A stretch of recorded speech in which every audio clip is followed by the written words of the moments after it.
I've told you 1,000 times, Chester. It's the number of blind dates I've been on when no one turned up, followed by the worrying number of lumps under my left arm, the date my childhood sweetheart married my best friend, the age my cat was when I ran him over. I've told you 1,000 times, Chester. The number of blind dates I've been on when no one turned up.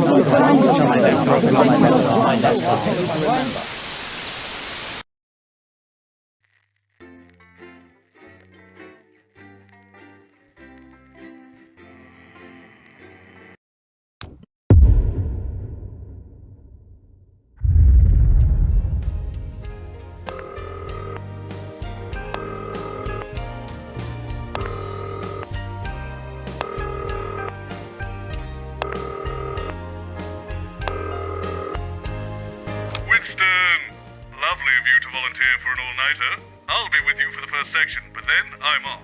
Got tickets for Smiling Toots Johnson and his jazz fandango. Usual stuff for this one. Keep the show on the road and keep the edit snappy. Should be a big night. I've told you 1,000 times, Chester. It's the number of blind dates I've been on when no one has turned up, followed by the worrying number of lumps under my left arm, the date my childhood sweetheart married my best friend, the age my cat was when I ran him over, the number of conversations I've had with my father, and the exact time my mother walked out. Honestly, I don't see why it's so hard for you to remember. If you could just sit here, please, Dr. Magnus. The host will be with you shortly. Not you, sorry, Dr. Magnus. Leave that alone, please, Colin. I don't like it. Gives me the heebie-jeebies. What does? Science? Don't like it. What doesn't Colin like? Science, apparently. Oh, good job there's none here then. Jeremy, this is Dr. Charles Magnus. Is he though?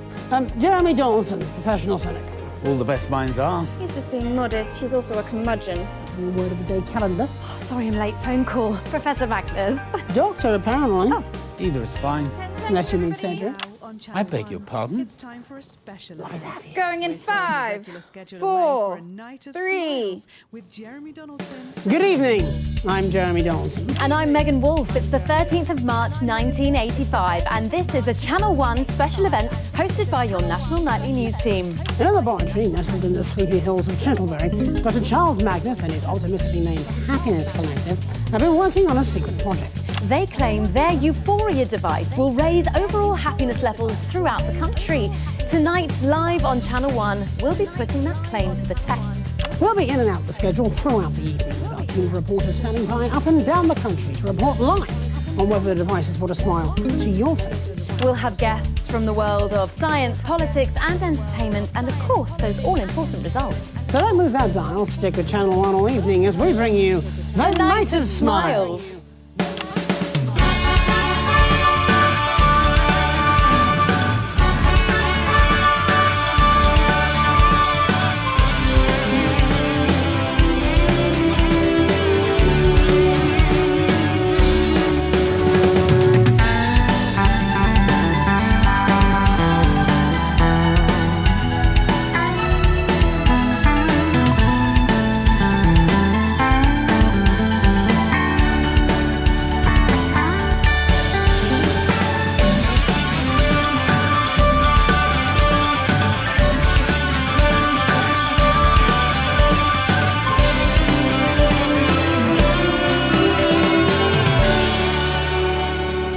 Welcome back. In just a few minutes, the impressive machine behind me will be activated in the first ever mass experiment of its type.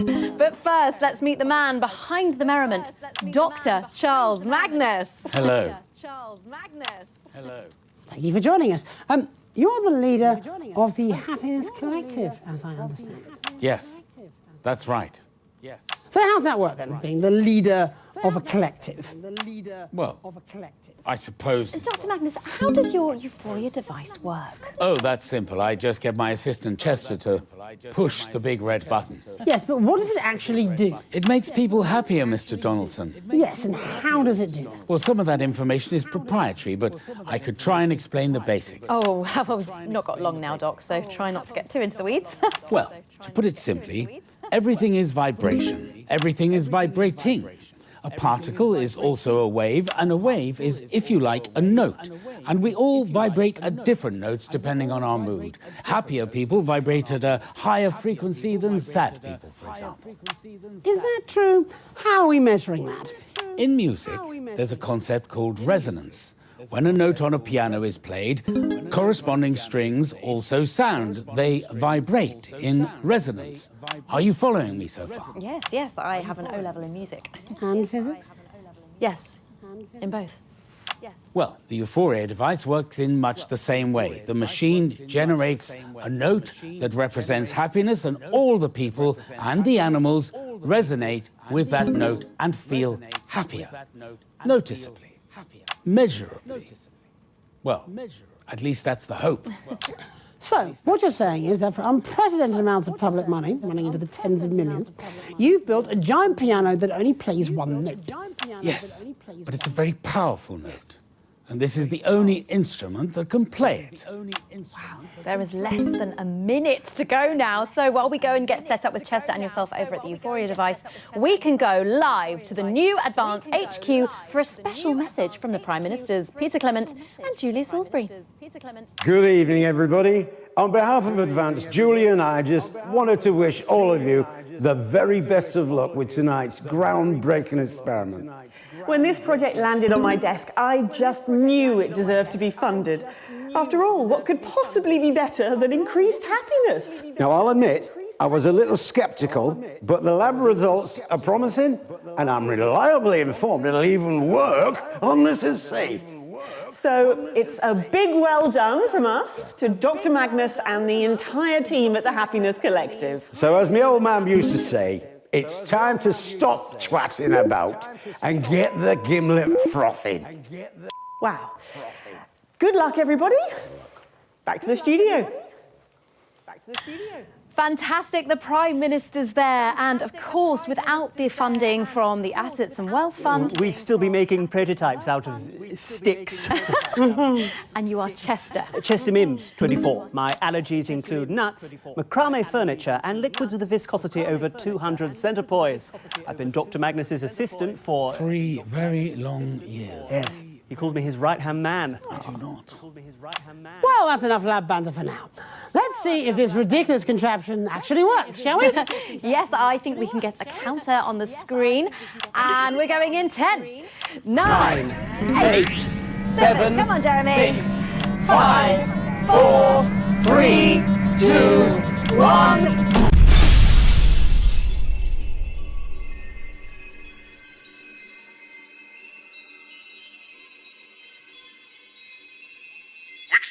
I can sense movement down there. I know you're stuck in this with me. Now, it's just a guess, but I think time itself has frozen. However, when it did, this press in case of emergency button the scientist gave me started flashing. And I think it corresponds with the one you have down there in the broadcast room, on that weird-looking machine to your left. I'll press mine now, and let's see if that gets yours working.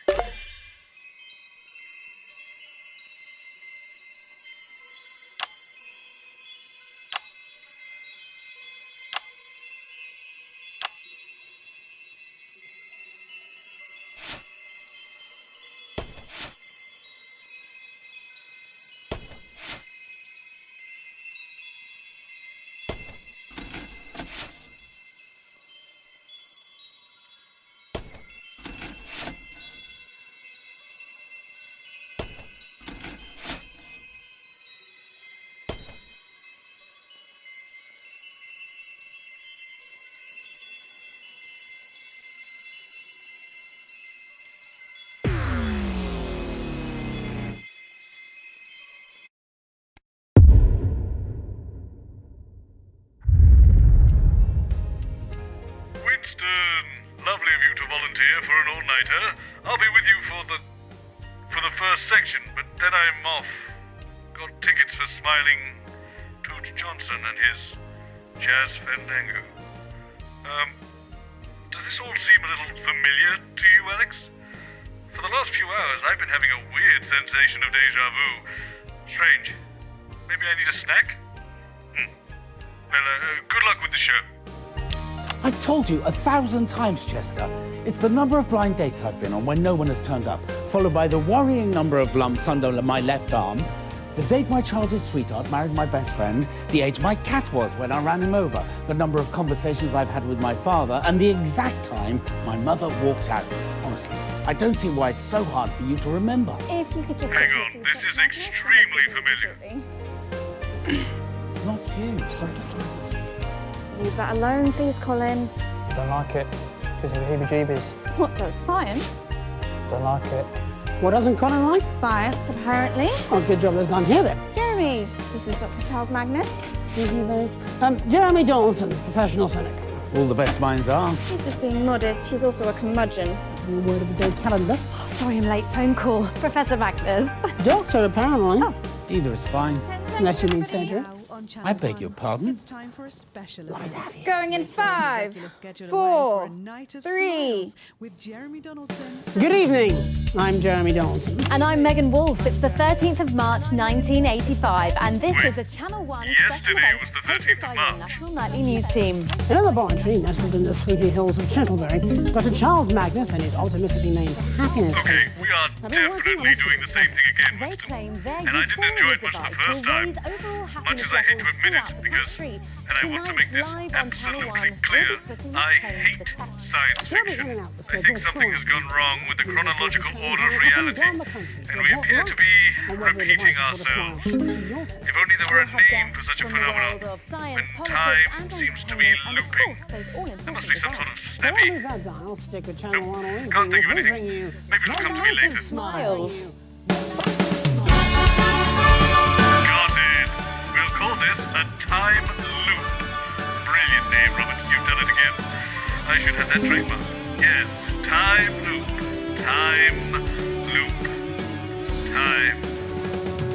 Bit boring, isn't it, Winston? The event, I mean, not the name, which is snappy and totally original.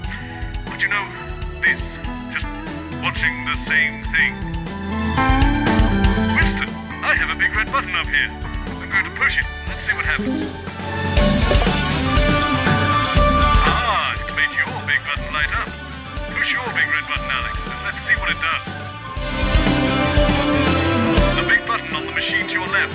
Turn left and press the button, Alex. Welcome back. In just a few minutes, the impressive machine behind me will be activated in the first ever mass experiment of its type. But first, let's meet the man behind the merriment, Dr. Charles Magnus. Hello. Dr. Charles Magnus. Hello.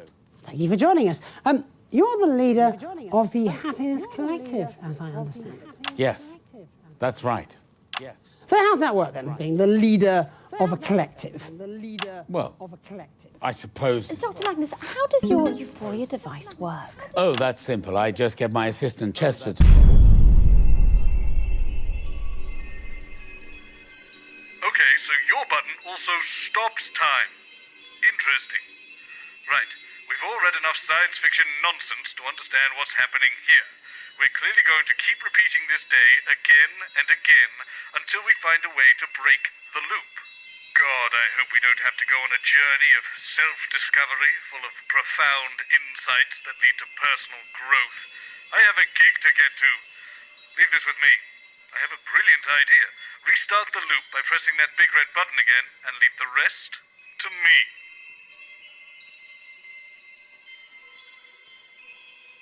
Remember now, it's that big machine on your left.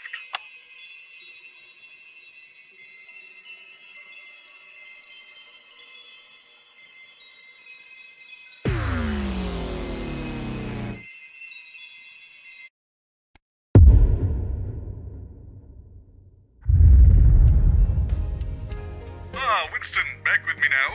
While I was waiting for you to get back to me in the loop, I enacted the solution to our little time-getting-stuck conundrum. There is absolutely no way that button will be pressed again, so the loop won't repeat, and the ghastly problem has been nipped in the bud before anything too ridiculous happens. I don't want to brag here, Alex, but the solution I found is as elegant as it is simple. A lesser mind would probably have struggled even to conceive of such a notion, but to me, Bob Bozeman, it was as obvious as wearing a tie on a Sunday afternoon. I have, and this is the brilliant part, unplugged the machine. Now, watch and learn. I've told you 1,000 times, Chester. It's the number of blind dates I've been on when no one's turned up, followed by the worrying number of lumps under my left arm, the date my childhood sweetheart married my best friend, the age my cat was when I ran him over, the number of conversations I've had with my father, and the exact time my mother walked out. Honestly, I don't see why that's so hard for you to remember. If you could just sit here, please, Dr. Magnus. The host will be with you shortly. It's all going to plan. Dr. Magnus. Leave that alone, please, Colin. There's something wrong here. No, it's fine, Colin. You can feel it. Is this like the day that you could feel that the mayor of Fiddleshire was some sort of bird person? No, this is different. Something's... Listen. Ah. Here we go. No! My plan! It was foolproof! There we go. Goodness news. Colin, no!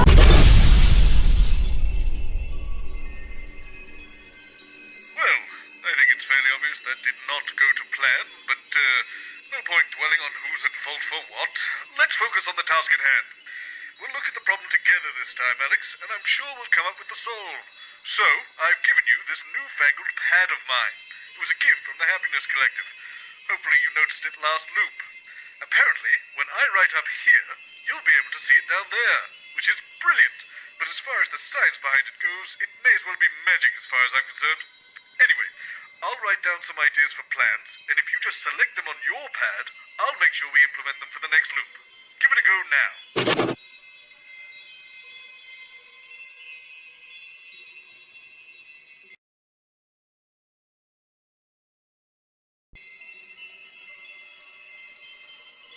They can't press the button if they aren't doing the experiment, and I've got the perfect replacement show. Right, I've pressed my button up here. If you're happy with your choice, just press your red button on the contraption to your left and it should reset the loop for us. Then I'll get to work.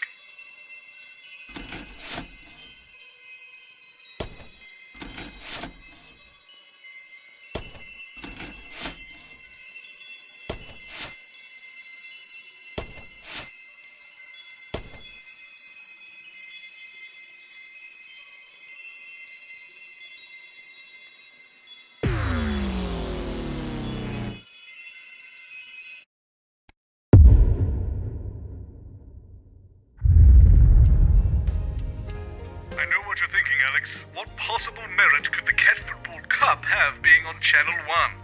And of course, the answer is they were available and it gets us out of this damn time loop. No, they take it very seriously. Oh, of course they do. Apparently, they hate each other. Oh, of course they do. Ancient enmities of bad blood. They sound like an awful rock album. Sorry, I'm late. Furball. Apparently they hate each other. They do. They absolutely do hate each other. Oh, well, this should be fun. Well, while I am glad that these pseudoscientists defected the Helen was rock on Channel 3, I think boys should be congratulated on possibly finding something that's even worse. She's not a cat person. I'm not a pet person. I always assumed you'd keep fish. Domestic parasites. 10 seconds. What, fish? No, all the hairy little terrorists. That's what the crew call you. Going in 5, Jeremy Donaldson 4, and Megan Wolf are taking a 3. deep dive into the wonderful world of sport. Good evening, viewers of Channel 1, and welcome to this National Nightly News special event. Tonight, for one night only, we're bringing you everything you need to know about this year's Cat Football Cup final. We'll have interviews with the coaches, managers, and even the star players. Not quite sure how it's going to work, but I guess we'll find out. Our roving team of reporters have been tucked away up and down the country to bring you live reactions and pre-match fever. And, of course, at 9 we'll have all the action of the match itself, live, right here on Channel 1. So don't go changing that channel. It's going to be perfect here on Channel 1.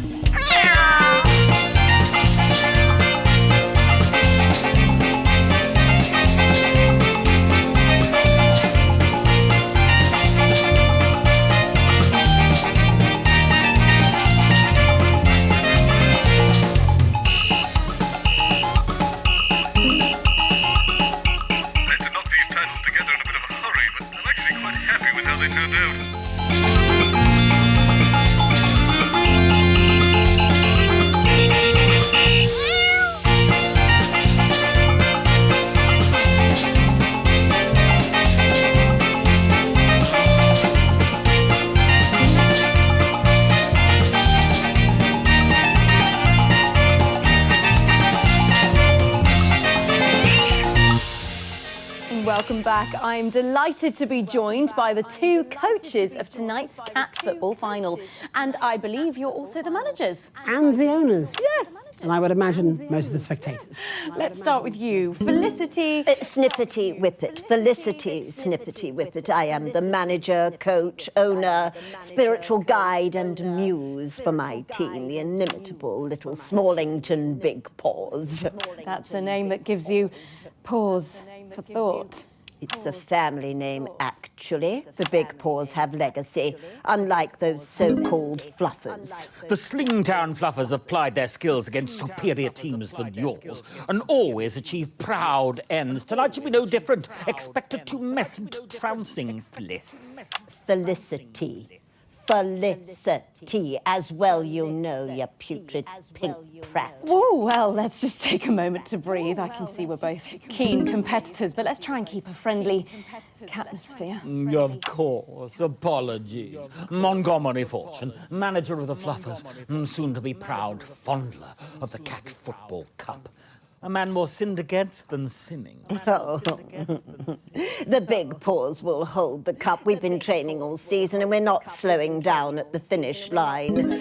You stand as much chance of winning the cup as Professor Tiddles does of winning a beauty pageant. You take that back. You know Professor Tiddles only sprouted that blemish because you tried to poison him. I would never, ever harm a cat. They are divine, graceful, elegant, everything you should strive to be. I think the sprightly Mercutio I performed in my mess-bent youth would beg to disagree. Besides, your centre-forward has mange. Oh, have you glanced at your team recently?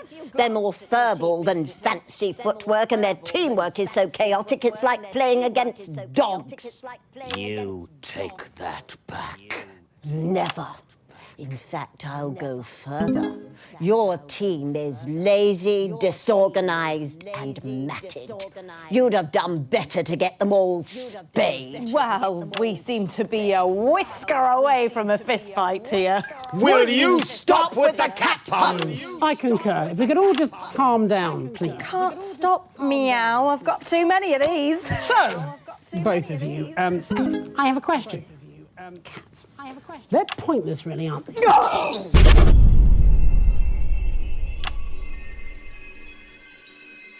I was right. It turns out that when I turned down the Euphoria experiment for Channel 1, Channel 3 decided they'd make room, and the experiment went ahead as planned. And, well, unless they have their own Alex Winston to press that red button, we may be stuck here forever. But assuming we're not, let's talk about next time round. I suppose if we're going to be stuck here, we may as well get to know each other. We'll start with me. Did you know that I like mushrooms? Also, things like the feel of dew on your face in the hills of the Cotswolds, or a brisk autumn morn. Although, to be honest, some of those I can kind of take or leave. Ooh, here's another one. Did you know that I love the sound of smooth jazz? If you ask me, very little in this world can beat an afternoon alone with the rhythms. Listen, I have a question for you. Do you like the feeling when a man you don't know particularly well brushes against you in the corridor and suddenly you feel a stirring in the...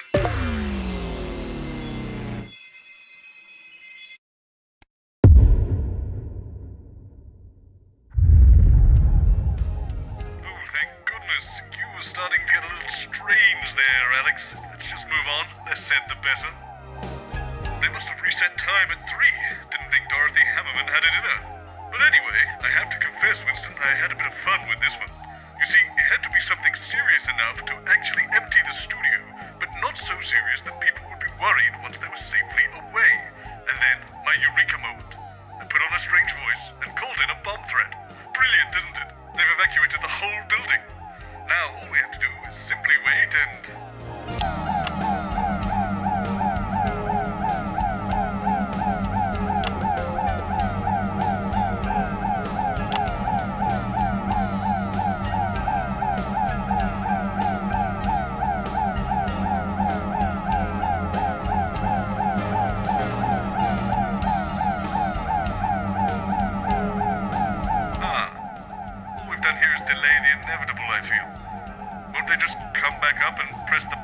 later?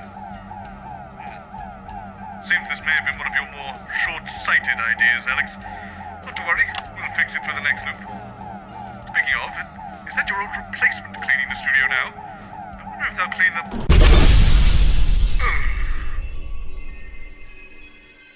I'm going to fire that cleaner, but in the meantime, I have a better idea, and it's guaranteed to work.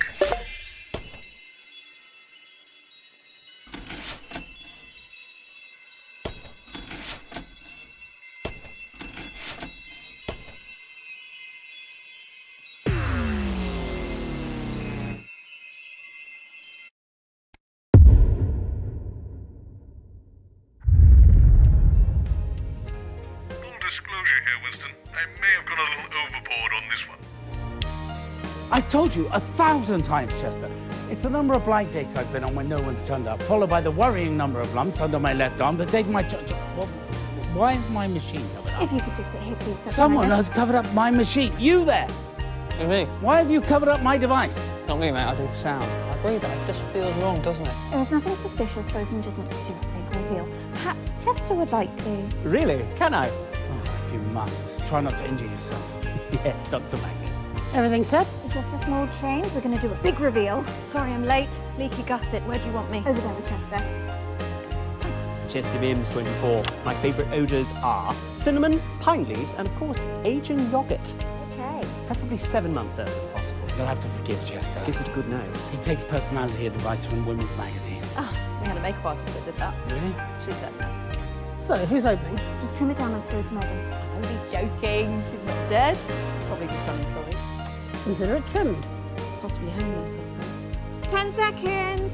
I mean, And now She could on be Channel dead. 1, it's time for I a wouldn't know. special event. Going in We're 5, throwing regular schedule 4, away for a night 3. of smiles with Jeremy Donaldson and Megan Wolfe. Good evening. It's March the 13th, 1985, and you join us for a National Nightly News special event. Dr. Charles Magnus and his tritely named team have been building a machine which they claim will raise overall happiness levels throughout the country. Sounds ludicrous to me. Megan? thanks, Jeremy. I am here with Chester Mims, Dr. Magnus's assistant. Right-hand man. Sorry? Right-hand man. He calls me his right-hand man. I do not! He does, sometimes. Well, Chester, without any further ado, let's unveil this euphoria device. I'm excited, actually. Are you excited, Chester? Not really, I've seen the device before. Okay, let's go for it, everybody. In 3, 2, 1. Oh, for goodness sake, Chester. It's a little larger than I anticipated. Confines, come on now. Equal and opposite force, and upwards.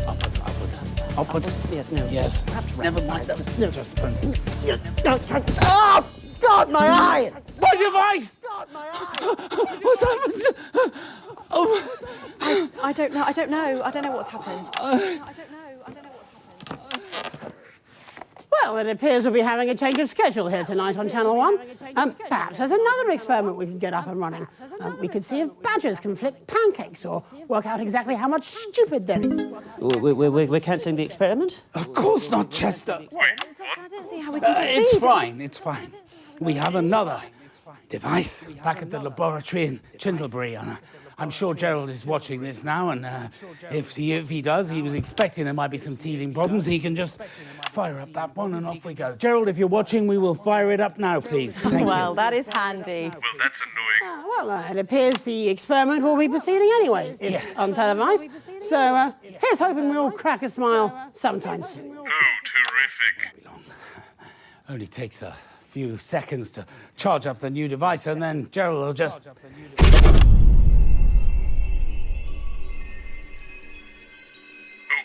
this is starting to get irritating.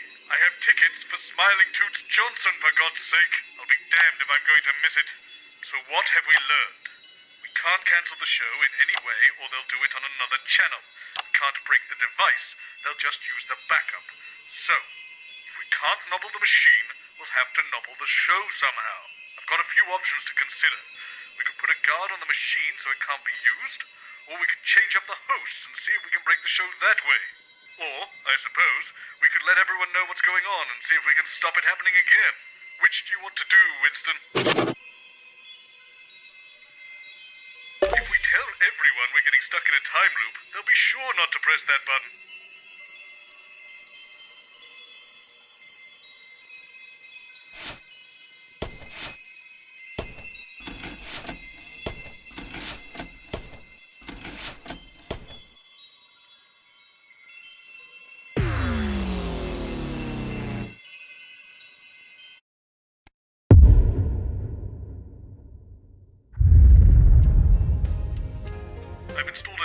in the studio. Leave this to me. I'm a master of explanation and negotiation. I've told you 1,000 times, Chester. It's the number of blind dates I've been on when no one turned up, followed by the worrying number of lumps under my left arm, the date my childhood sweetheart married my best friend, the age my cat was when I ran him over, the number of conversations I've had with my father, and the exact time my mother walked out. Honestly, I don't see why that's so hard for you to remember. If you could just sit here, please, Dr. Magnus. The host will be with you shortly. Yes. Not you. Sorry, Dr. Magnus. Leave that alone, please, Colin. This reminds me of the time I accidentally ate a load of acid instead of my banana sandwich. We've all been there, Colin. Jeremy, this is Dr. Magnus. He is the scientist. Attention, National Nightly News team. Please gather everybody by the sofas. Sorry, I'm late. Unstable cat. Was that Boseman? This is Boseman. Is this a drill? This is not a drill. Right, okay, Chester, if you could please join us on the sofas. And the crew, please. I'm on my way down. Okay, and the crew, please. With Jeremy Donaldson and Megan Wolf. What idea? Is this someone's birthday? Anyone?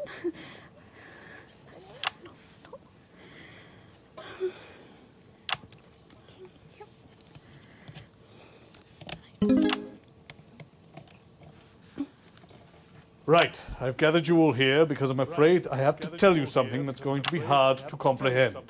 For all of you, this is a normal day. But for Alex, Winston and I, it is repeating over and over again. We are trapped in some sort of time loop. And it always begins when someone presses the button on that infernal machine over there. The Euphoria device? Impossible. Temporal attunement ironed out all the problems with the time circuitry months ago. I'm sorry, are you quite all right, Robert? Yes, I'm fine, Jeremy. Look, I know this is hard to accept, but if you'll just Not listen... for me. What's that, Colin? Not my first time. Been caught in a couple of these. You're experienced with time loops, Colin. Oh yeah, Sprong's always getting caught up in stuff like this. Time loops, multiverses. Standard Wednesday. I'm pretty much immune to this stuff now. I'm sorry, are we choosing to believe this? Of course not. There's no such thing as a time loop. It's impossible. It throws up too many paradoxes. Exactly. Too many paradoxes. It's an impossibility. Well, it may be an impossibility, but Winston and I are trapped in one right now. Well, it can't be our machine. We haven't even started it up yet. Yes, and that's exactly how it's going to stay. What, you're cancelling the show?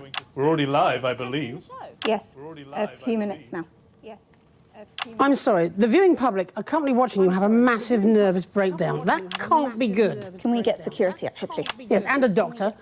Is everything okay at home, Mr. Boseman? Yes, everything is okay at home.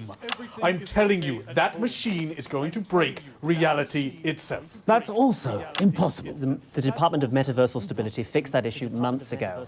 This machine is totally safe. I will prove it to you. Oh, no, you don't. Mr. Boseman, stop! Is everything all right here, Mr. Boseman? Help me restrain this man. I think he's having an episode. Standard time loop stuff, this never works. Why don't you believe me? Could you let the guest go, please? No, you don't understand. Why don't you let him go, Robert, and we can go have a little chat about it? We don't need a little chat. Oh, for God's sake. I don't know what sort of operation you clowns think you're running here, but if you think you can stand in the way of science, you've got another thing coming. Well, I tried. Okay, carry on then. I'm going back to my office. If you could just come with us for a moment, sir. Of course. Okay, everyone, back to your places, please. Back to your places, please. Save this. Save this. Well, firstly, an apology to our viewers at home who've had to witness, well, what just happened. Our boss has been having a breakdown on national television. Personally, I can't think of anything more mortifying, but I can assure you he will receive the best possible. After him! He's heading for the stairs! Meanwhile, everyone here feels a bit upset, so now would be a perfect time to test the device, which makes the unlikely claim of being able to cheer everybody up. Dr. Magnus? Yes. Actually, the machine uses resonance to raise the... No one cares, Chester.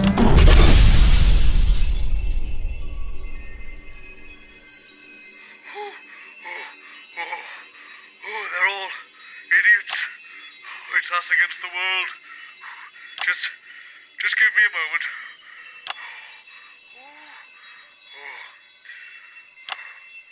Okay. Go ahead when you're ready, Winston. The problem is people pressing the button, so we hire someone to stop that from happening.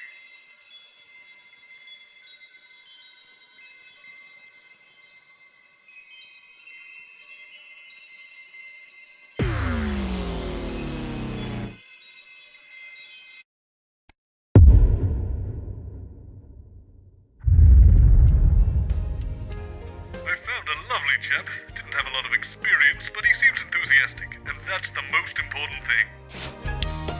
I've told you 1,000 times, Chester. It's the number of blind dates I've been on when no one's turned up, followed by the worrying number of lumps under my left arm and... Excuse me, who's that? If you could sit here, please, Dr Magnus. The host will be with you shortly. Sorry, Dr Magnus. Leave that alone, please, Colin. Who are you? Well, stay away from the device, sir. All right, mate, keep your hair on. You're only a blip anyway. What? Jenny, why is there an armed man in my studio? Who are you? Oh, hi, I'm Andy. Drop dead security. Unfortunate name. Yeah, I was thinking of changing it. Jenny, who is this? I've had all these cards printed. Both have heard. What, to protect the device? He's been really invested in it. Insisted on losing the person. You know how to use I it? did. You don't sound very sure about it. Oh, what? Yeah, but it's fine, right? I took a course. 3 months? 2 days. Brilliant. 10 seconds, everybody. You okay? Now on Channel hate 1, guns. it's time for a special event. 5, We're throwing the regular 4, schedule away 3. for a night of smiles with Jeremy Donaldson and Megan. Good evening. I'm Jeremy Donaldson. And I'm Megan Wolfe. It's the 13th of March 1985 and this is a Channel 1 special event hosted by your national nightly news team. In a laboratory nestled in the sleepy hills of Canterbury, Dr Charles Magnus and his optimistically named Happiness Collective have been working on a Sorry. secret project. They claim their Euphoria device will raise overall happiness levels throughout the country. Tonight, live on Channel 1, we'll be putting that claim to the test. We'll be in and out of the schedule. God, sorry again. In and out of the schedule. No. Oh, sorry, I think it's my allergies. I think it's my allergies. I'm really playing up today. We're on and off all night. Your go. We'll have guests from the world of science, politics and entertainment, and of course, those all-important results. So don't change that channel. Stick with Channel 1 only. No, it's getting worse. I think it might be your perfume. I think it's her perfume. Right, I noticed you managed to hold it together through Megan's line. What? Oh, sorry, mate. I think my ears are swelling. Well, good luck with that. It's the night of smiles. Night of smiles. Roll the time. 45 seconds back.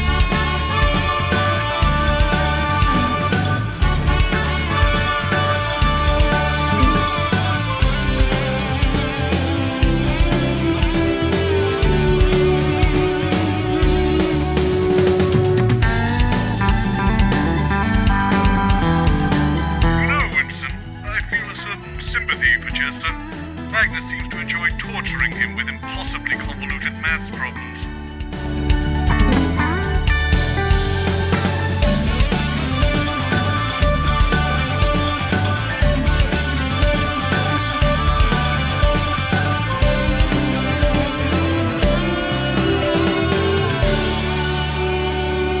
Welcome to the Night of Smiles. In just a few minutes, the impressive machine behind me will be activated in the first ever mass test of its type. So let's meet the man behind the merriment, Dr. Charles Magnus. Dr. Charles Magnus. Dr. Magnus, thank you for joining us. I understand you're the leader of the Happiness Collective, is that right? Dr. Magnus? Excuse me, young man. Excuse me, young man. Yes. Did you say it was your job to stop the big red button being pressed? Yeah, pretty much sums it up, yeah. You do realise I built that machine? I don't know anything about the science of it. No, don't come too close, though. I have spent my entire adult life trying to make everyone in the world, including myself, happier. That's a noble aim, wouldn't you say? Yeah, it's lovely, that. Well done. Thanks. Well, the thing is to bring my work, my life's work, to completion, I need to press that button. Do you understand me? Yeah, but the thing is, I can't have you doing that, see? So This is ridiculous. Just realising that now, are we? I'm sorry, Andy. Is it? Yeah. Oh, we're going out live right now, and the whole point of this segment is that it culminates in a big button being pushed. Now, I don't know what our boss has told you, but you must have misunderstood because he would never sabotage this show. Just follow your orders, Andy. When did I love this thing. I'm going to have these put in everywhere. Right, stay back. Stay back. I'm drawing my gun, right? Stop. Andy! Oh, bugger! My top!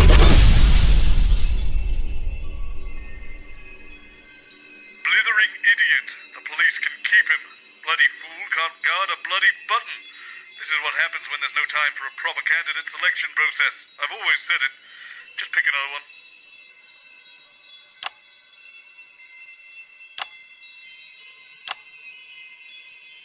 This one's going to be an absolute train wreck. There's a reason I keep them both behind camera. We'll be lucky if they make it to the opening titles.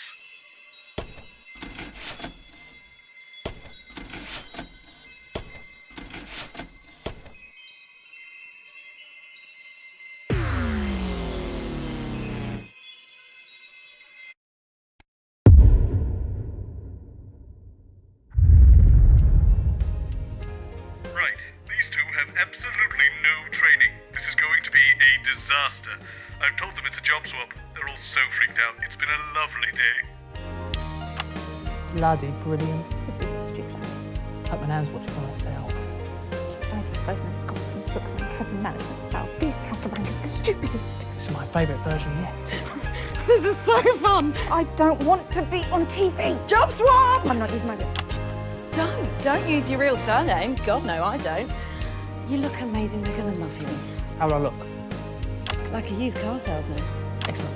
Sprong's consider enterprise to be prime amongst the virtues. Why is that, Colin? No one knows. It was written on spoon. On a spoon. 10 seconds! Down the Where side are of the a... guests? Regular schedule away for a night of smiles. 5, 4, oh God, shit, 2, go! Good evening. I'm Jenny Skywalker. And I'm Colin Sprong. With a wooden one. The spoon, that's how they're able to get the writing down the floor. Colin, shut up! Just carry on! You're not supposed to be heard. Follow the auto cue then. Oh, right, the auto cue. Snuggled into the warmly heaving bosom of Canterbury, nestling in the soft embrace of its tempting soul. Who wrote this? I did not write this. I wrote it, just read it. It's like a bad erotic romance novel. A team of strong but inwardly vulnerable scientists have knotted their collective brows in pulsing concentration as they strive heroically towards one end and one end alone. To make us all happier. Will it work? Probably not. Actually, it doesn't say that, that's just what I think. It says, let's find out tonight on The Night of Smiles. Titles, 45 seconds.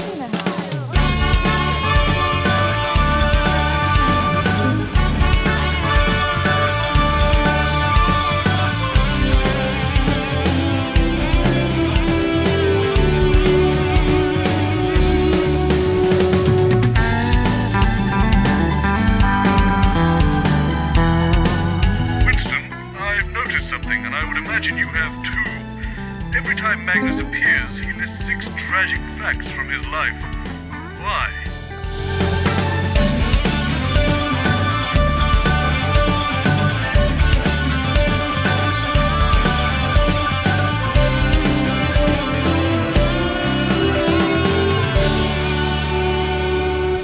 Welcome back. In just a few minutes, the machine thrusting firmly upwards behind me. Actually, it's over there. Will be expertly turned on in the first ever mass experiment of its type. But first, let's meet the man behind the merriment. The boy with the joy. Dr. The bloke with the jokes. I've got loads of these. Actually, I don't tell jokes. I'm really awful at them. Dr. Charles Magnus, thank you for being here, and I'm sorry about, well, pretty much everything, but especially Colin. Rude. Dr. Magnus, why devote your life to something as ephemeral as happiness? Well, I suppose I'd seen happy people from time to time, and I thought it looked nice. But shouldn't happiness come as a result of our personal experiences? Shouldn't it be earned? Not necessarily. One of my uncles once won a year's happiness on a scratch card. Yeah, that question was more for Dr Magnus. Yes, but our surreal friend here does make a good point. I mean, why should we have to earn happiness when we could have it for free? Because, well, then it doesn't mean anything, does it? It's not real happiness. It's just a drug administered through the air. I don't think that's very What about fair. if someone at home tonight watching this has just experienced a bereavement? What if they don't want to feel happier? What if your device interferes with the natural process of grieving? Have you considered that? Well, my device will... there's no malice intended. Chester, come here a minute. Let's welcome Chester to the show.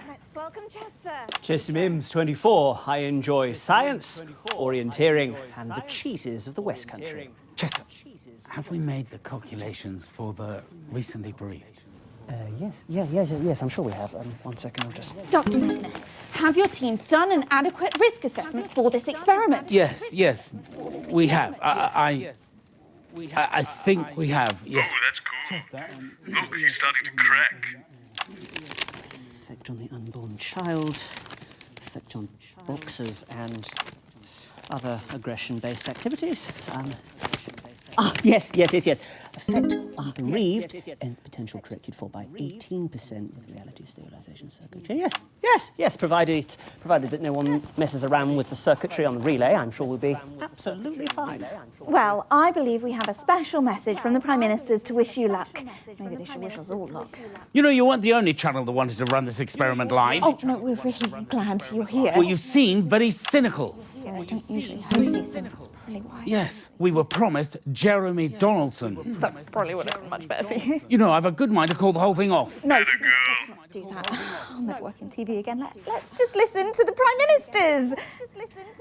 Good evening, everybody. On behalf of Advanced, Julie and I just wanted to wish all of you the very best of luck with tonight's groundbreaking experiment.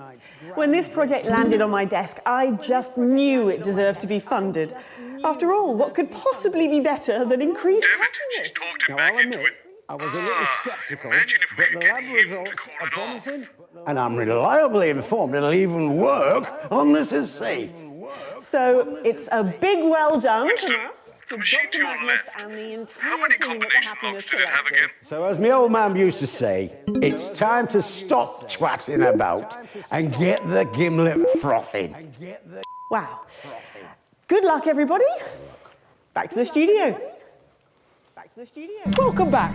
Let's press this button and see if the universe breaks.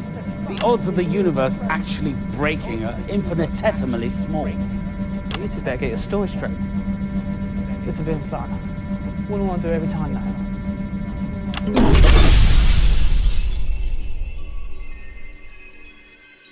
Damnation!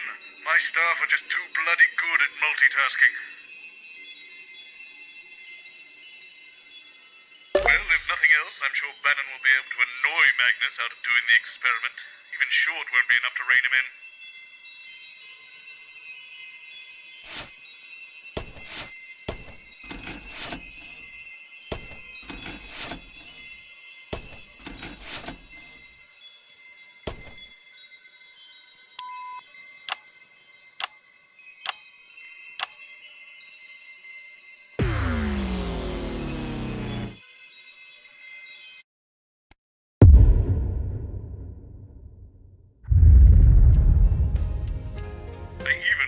Jenny, stop her meddling.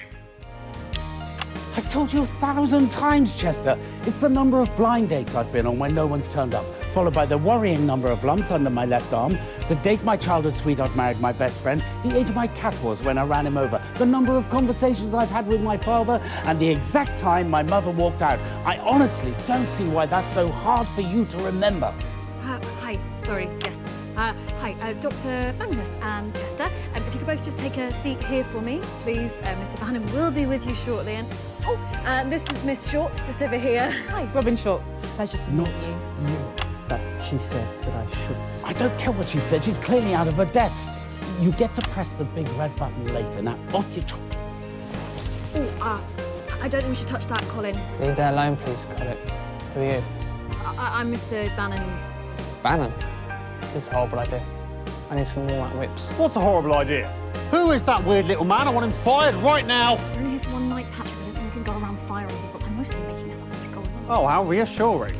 That's Dr Magnus and... where's Chester? Oh my goodness, I'm so sorry about her. She's new. For some reason, they keep leaving. The station lumps me with these arseholes. I think they see me as some sort of mentor to them, whereas actually I'm more of a guru. Patrick Bannon, nice to meet you. Any relation to Graham Bannon? Oh, it's a bit complicated. He's his son. I'm his son, yep. Don't worry, you're in perfectly capable hands with Patrick and I. True professionals. Looking forward to the big button press? Yes, it will be the culmination of many months of hard work and long nights. Crikey, when did you actually start? Well, we were tinkering for years, but we didn't really get going until Advance came through with the funding. There we go, all here. Lovely. Okay, we're going live in 10. And now You know, on Channel 1. often wonder it's what time it'd be for a like to be special sitting here in the event. big chair. We're throwing Big the chairs? regular schedule With a man in for front of a night of camera. smiles. Or woman. Jeremy Donaldson 2.0. Going. You're welcome to that one. In 5. No, sorry, 3. I've got absolutely Oh, no, we're live. Oh, no, I'm not planning on spunking this opportunity right up the curtains. No, siree. Patrick, we're live! Good evening, I'm Patrick Bannon. And I'm Robyn Short. It's the 13th of March 1985, and this is a Channel 1 special event hosted by your national nightly news reporting team. Yes. Jeremy Donaldson and Megan Wolf are off doing something. I don't know what. No one told us. So I'll be hosting this once-in-a-lifetime event. Yes, we will, Patrick. Gently nestling in the sleepy hills of Chintlebury is a solitary laboratory where Dr. Charles Magnus and his wonderfully named Happiness Collective have been working on a secret project. Yes, indeed. I do like a good nestle, don't you, Rob? What? I like a good, don't worry about it. The team are claiming that this euphoria device will raise overall happiness levels throughout the country. Tonight, I'll be putting that claim to the test, live on Channel 1. As will I. We have reporters positioned up and down the country and a smorgasbord of fabulous expert guests right here in the studio to check those all-important results. But don't even think about changing that channel. You stay right here with me. Us. Live on Channel 1 for The Night of Smiles.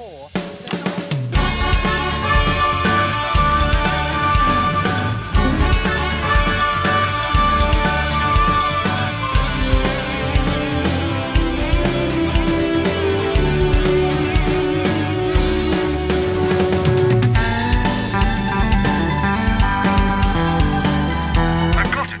There's a link between Magnus's tragic list of events and the combination lock.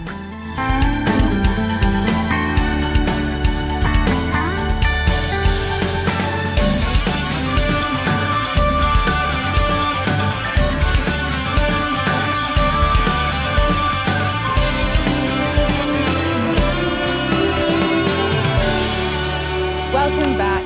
In just a few short minutes, the Euphoria device will be activated, and I'll be even happier than I already am, sitting here hosting this. Doesn't seem possible. Maybe are we. But before that, let's meet the men behind the merriment, Mr. Chester Mims and Dr. Charles Magnus. Hello. Hi. I can't believe I'm here. You're not supposed to be. Thanks for joining me. Dr. Magnus, you're the leader of this happiness collective, is that right? Yes, that's right. And what does this thing actually do? Well, we have one underlying unifying goal to scientifically and quantifiably improve happiness levels for everyone, everywhere. The Euphoria device is the culmination of years of research from many experts around the globe. So, then, how does it actually work? Oh, well, that's simple. I just get my assistant Chester here to push the big red button. well, it's actually a little bit more complicated than that. You see, I have to attune it. I push the big red button, yes. Yeah, sure.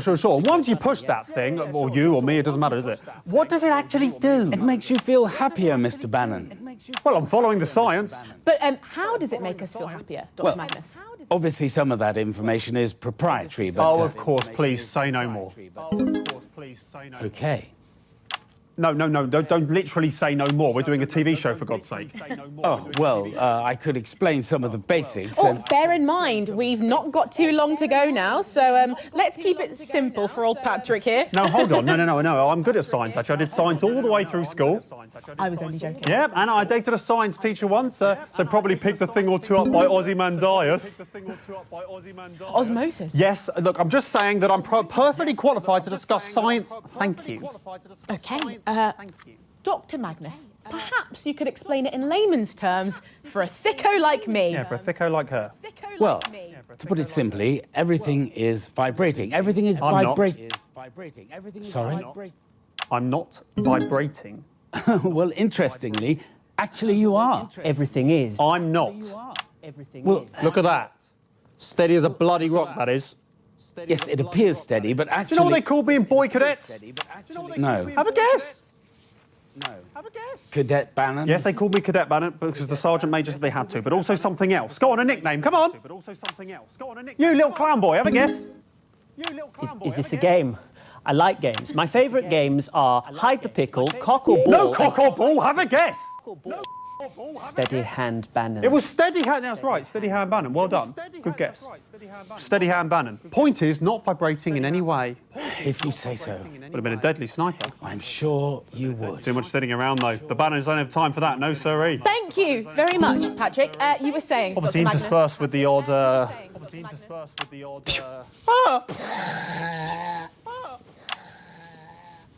Crikey. But most are just sort of sitting around. It's a boring job. Dr Yes. Dr. Magnus. Well, a particle is also a wave, and in music Brimley there's Sands. a wave, and in music... What's that now?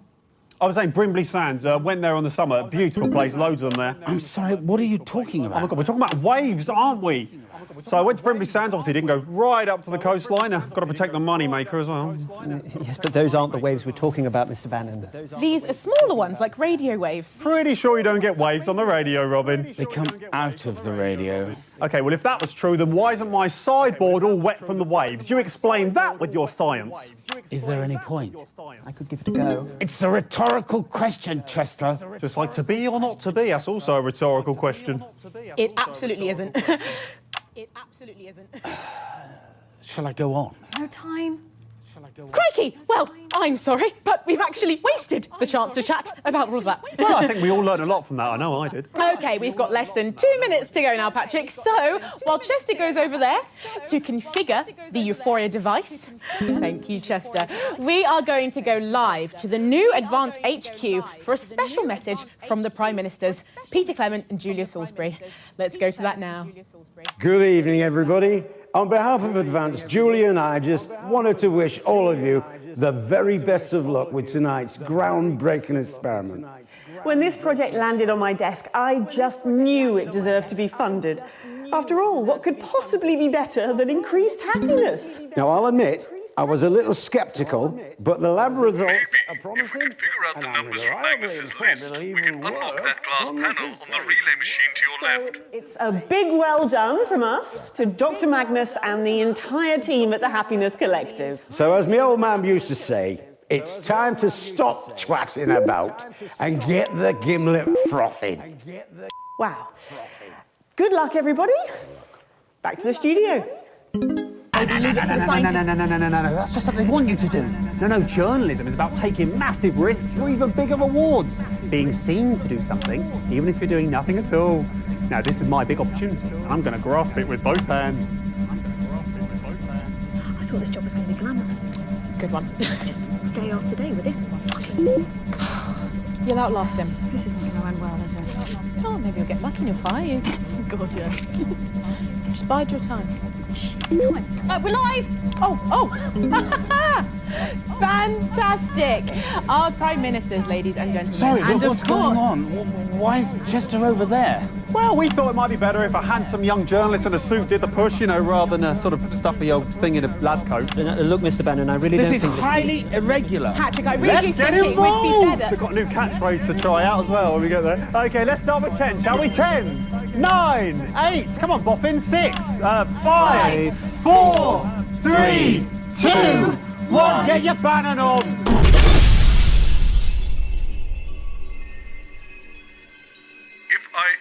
get my Bannon, please have me institutionalized. Anyway, we can't break the machine and we can't break the show. But we could break the scientists. I know what we need to do. Hit the button, Winston.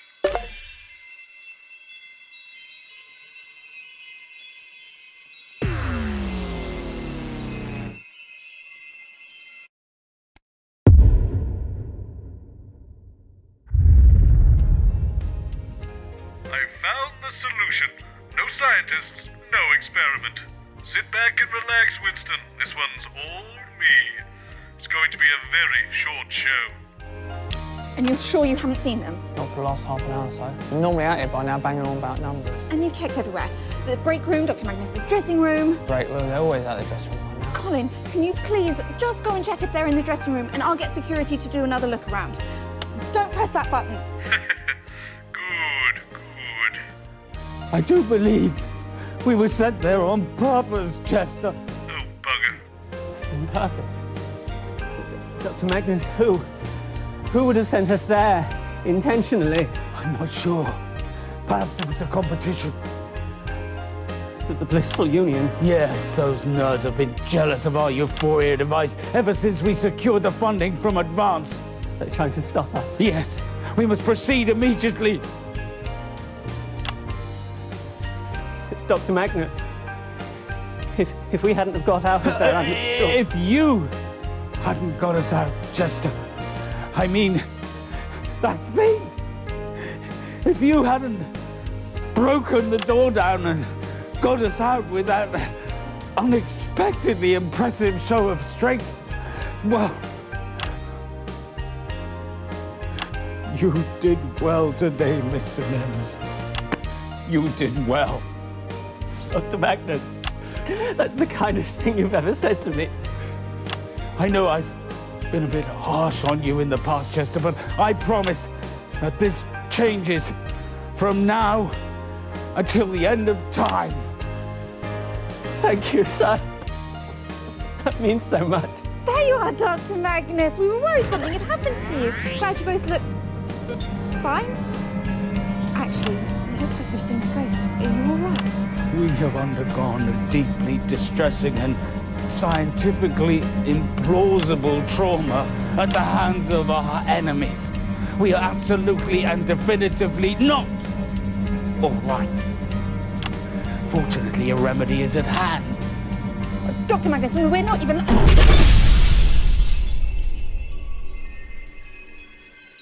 solution is flawless. The execution is the problem. I don't know why you suggested the old haunted Bannon soundstage. Terrible idea. But I have a better place. Don't worry, Alex. I'll clean up your mess.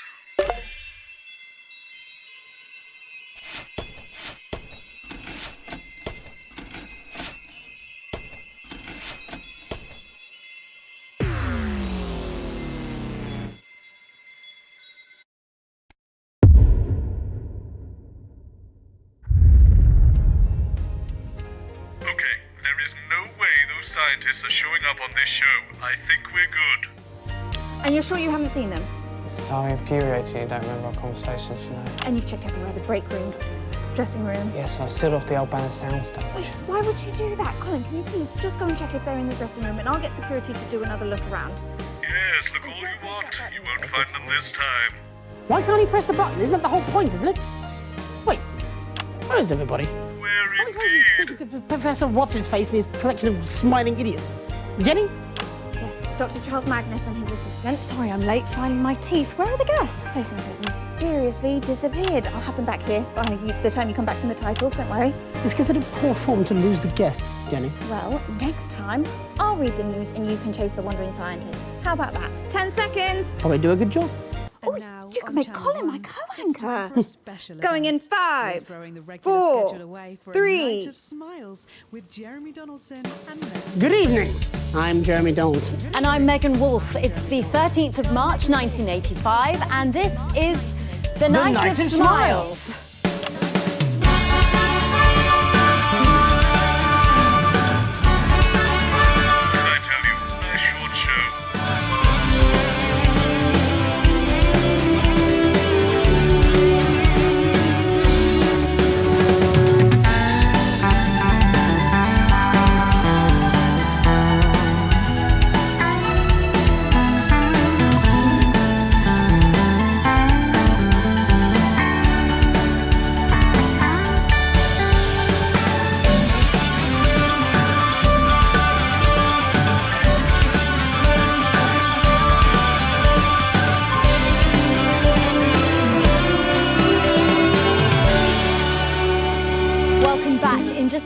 minutes, the impressive machine behind me will be activated in the first ever mass experiment of its type. So let's talk about the man behind the merriment. Dr. Charles Magnus, who will be speaking to you later this evening. Truly a visionary. Right, Jeremy? Yes, if by visionary you mean... Sabotage! Dr. Magnus, what It was the way to get into the studio. It didn't seem believable, but he was so convincing. Yes, I bloody He was. told us that all television studios were entered by Shoop. We don't work in television. How are we supposed to know? So we got in and... The darkness, the sliding, the big splash, and the wet. And the clownfish. Lucky the viscosity was low, or heaven knows what would have happened. Somebody is clearly out to sabotage us. Yes, Dr. Magnus, probably the blissful union. I concur. Those nasty little geese. We must start the experiment immediately. Wait.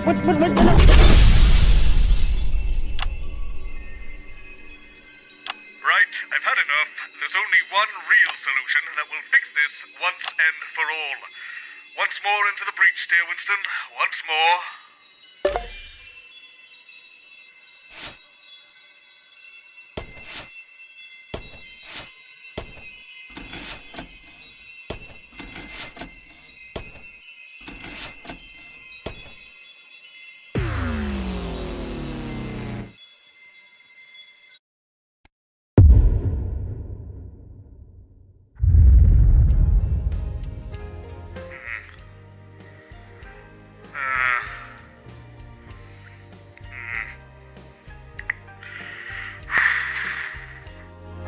And you're sure you haven't seen them? No. Yes, they definitely won't be coming on now.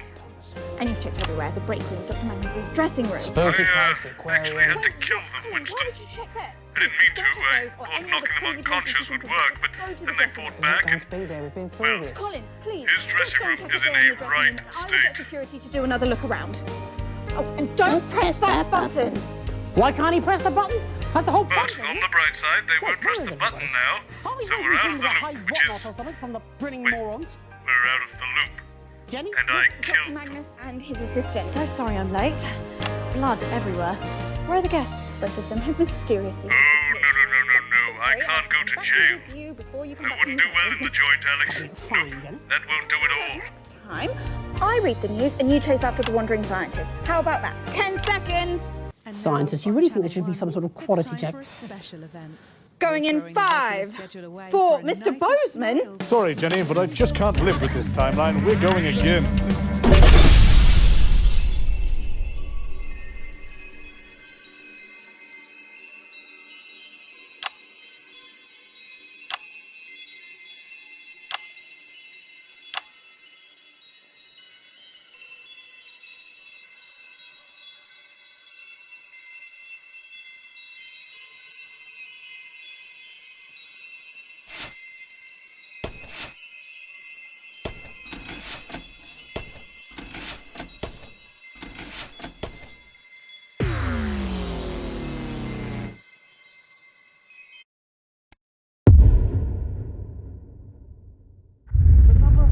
I've been on when no one has turned up, followed by Right, the here we are worrying again. number of lumps Your under button should my be working, left Winston. arm. Push it The to date freeze my time. childhood sweetheart married my best friend, the age my...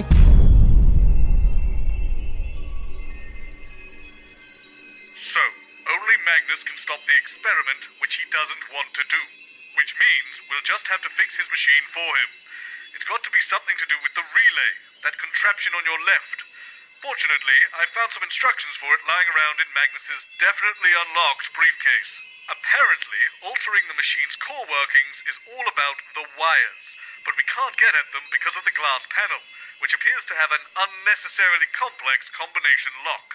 The instructions say, there is no way to unlock the relay without your customized combination, so we suggest writing it down or not forgetting it. Well, that's a great help. Maybe we'll get lucky and it's already set correctly? There should be a small button next to the combination to allow you to check it. Give it a press now and let's see what happens. All those red lights should indicate that none of the combination is correct. Ah well, that probably would have been too convenient and unfulfilling if the code was already entered for us. It says here you should be able to change the number by moving the dials up or down. Then, as we did before, press the button to see if we've entered the code correctly. Just check you can change the numbers now. Excellent. That all seems to be working. I suppose we'll just have to work out the code the old-fashioned way. Take a look at the notepad and I'll show you where I'm at with it all.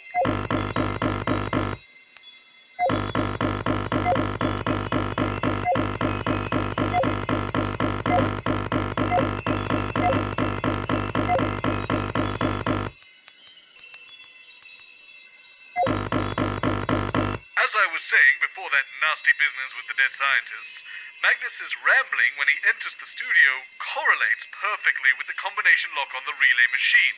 So it seems to me, if we figure out all those bits of information, we can unlock the device and fix their infernal contraption.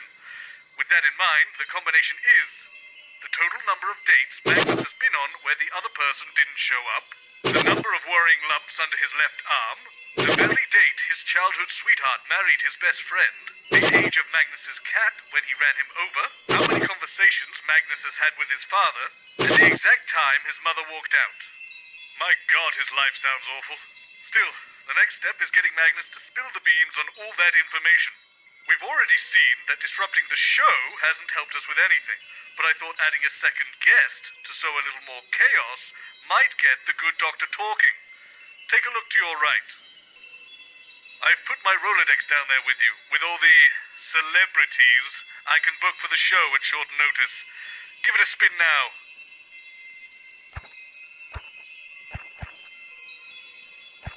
When you've chosen your guest, simply pull their card out of the Rolodex and I'll book them for the next loop.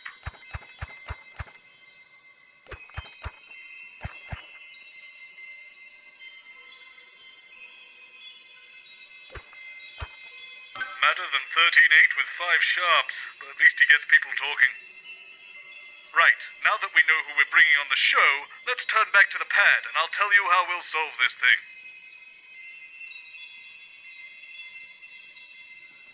When you hear any useful information, you can press the handy bell I put under the pad. I've got your broadcast feed coming directly to my office, so I'll be able to see and hear what's on your main screen whenever you ring the bell. Try it now, let's just check I can hear it. Perfect. You press it when you hear anything about the combination. When I hear it, if it's relevant, I'll write it out for us on the pad so we can keep track of it all. Once we have enough to figure out the code, we can fix this damn machine and get out of this mess. I can get us started because I happen to hear about the unfortunate passing of his father from a severe sawdust allergy, apparently, when he got home from the circus. So we'll put that down now. Right, so remember, we're looking for the information to solve the combination lock. Magnus will hopefully reveal different pieces of the information based on who you've chosen to bring on the show via the Rolodex. You'll ring the bell anytime you hear anything relevant, and I'll note it down. And you can start and stop the loops at any time by pressing the big red button on the relay machine. Let's get started.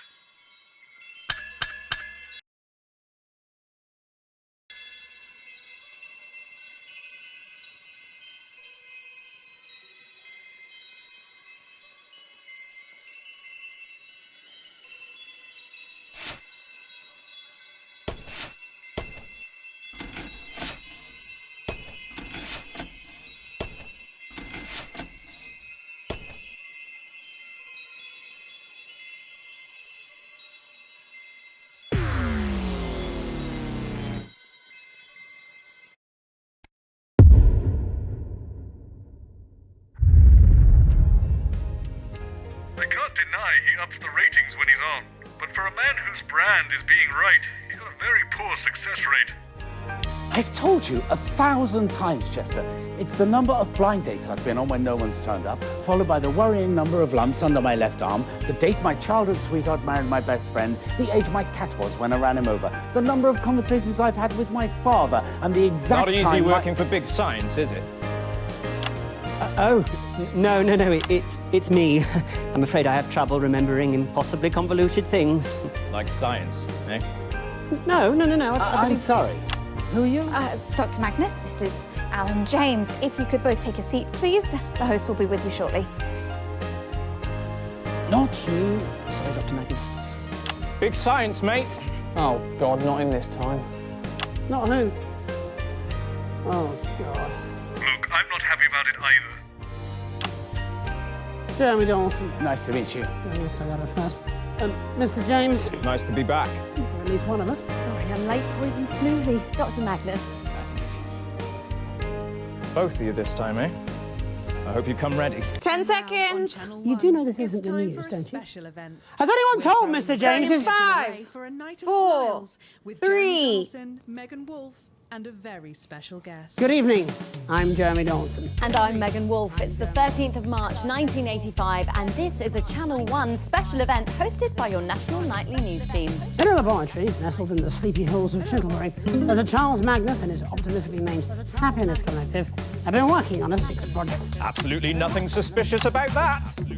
They claim their Euphoria device will raise overall happiness levels throughout the country. Tonight, live on Channel 1, we'll be putting that claim to the test. Without your consent. We'll be in and out the schedule throughout the evening, with our very loud special guest to report live on whether the device has brought a smile to your faces. My God, that sounds awful. Do you really have to listen to that every day, Alex? Let's just turn off the audience monitoring for now. We don't want to have that going off every time. As we bring you the Night of Smiles. 45 seconds back. My father was a scientist. Is that so? Engineer. Oh, so not really a scientist. Well, he ran a garage, did mainly tyres and exhausts. More of a mechanic then. Well, when I say he ran it, he owned it, really. Had a bloke called Keith who ran it for him. Sad story, actually. Car fell from that lift thing and killed him. Dad was devastated. Had to read all the signage. What was your dad like? Hard to say. I've got more PhDs than I've had conversations with him. Me too. 10 seconds. You have PhD? No, a shitty dad. Going in 5, 4, 3. We probably don't need to watch these, Alex. Back. In just a few minutes, the impressive machine behind me will be activated in the first ever mass test of its type. So let's meet the man behind the merriment, Dr. Charles Magnus. And inexplicably sat next to him is controversial speaker and columnist, and I believe now a best-selling author, Alan James. Sales have been great, Jeremy. I'm as surprised as you are. Probably a mix-up with the counting. And yes, a sequel is on the way. In fact, I have the first proof copy right here.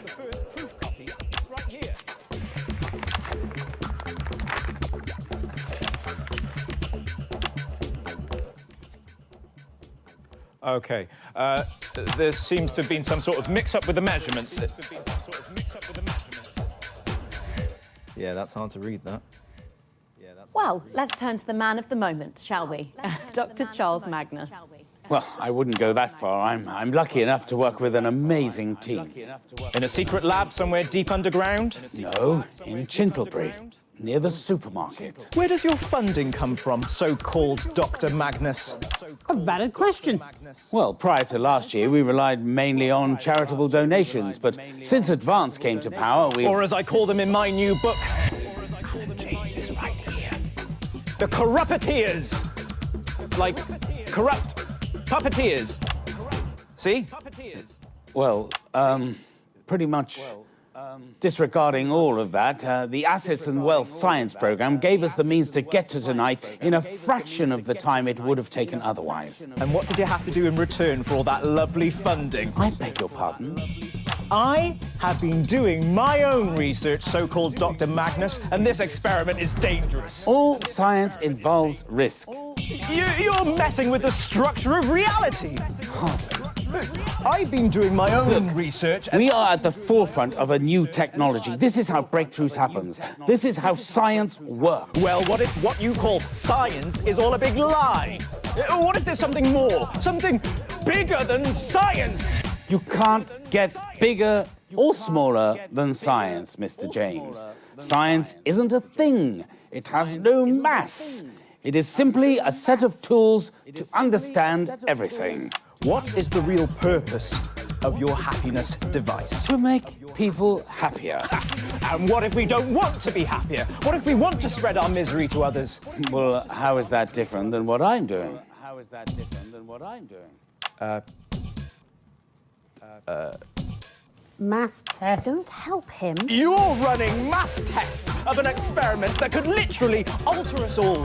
We didn't sign up for this. It shouldn't be allowed to happen. It's way too reckless. Well, look, there's less than a minute now to go. So while we go and get set up with Chester and yourself, Doctor, over at the Euphoria device, we can go live now to the new Advanced HQ for a special message from the Prime Ministers, Peter Clement and Julia Salisbury. The corrupt masters. Yeah, we're off air, Alan. It's just noise. Okay, so that's about a minute back. If we could get you all over to the device now, please. I hope you didn't mind me calling you so-called Dr. Magnus back there. Well, I did rather. I do have 3 PhDs. Hello. That sounds like a lot. Is it a lot? What actually are they, anyway? They mean I do my own research. Like me, you mean? Hello again. Chester Mims, 24. My favourite foods are mashed potato, glacé cherries, and cat treats. Alan James. I think for me it's probably trifle, 10 seconds. aubergines, and bone marrow. We're friends now.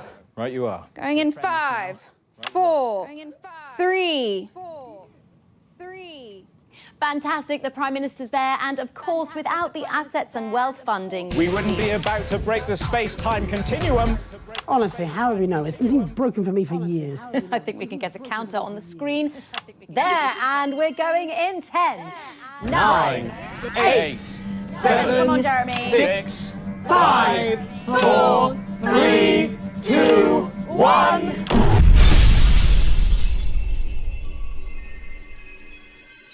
I think we got everything we need from that sequence. Capital.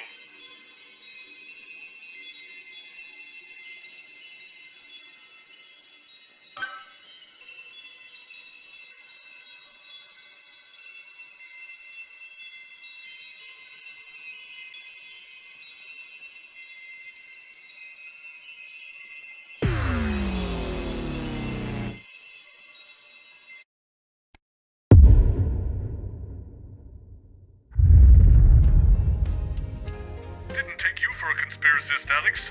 There's no other reason we should be back here. He's given us what we need already. I've told you 1,000 times, Chester. It's the number of blind dates I've been on when no one's turned up. That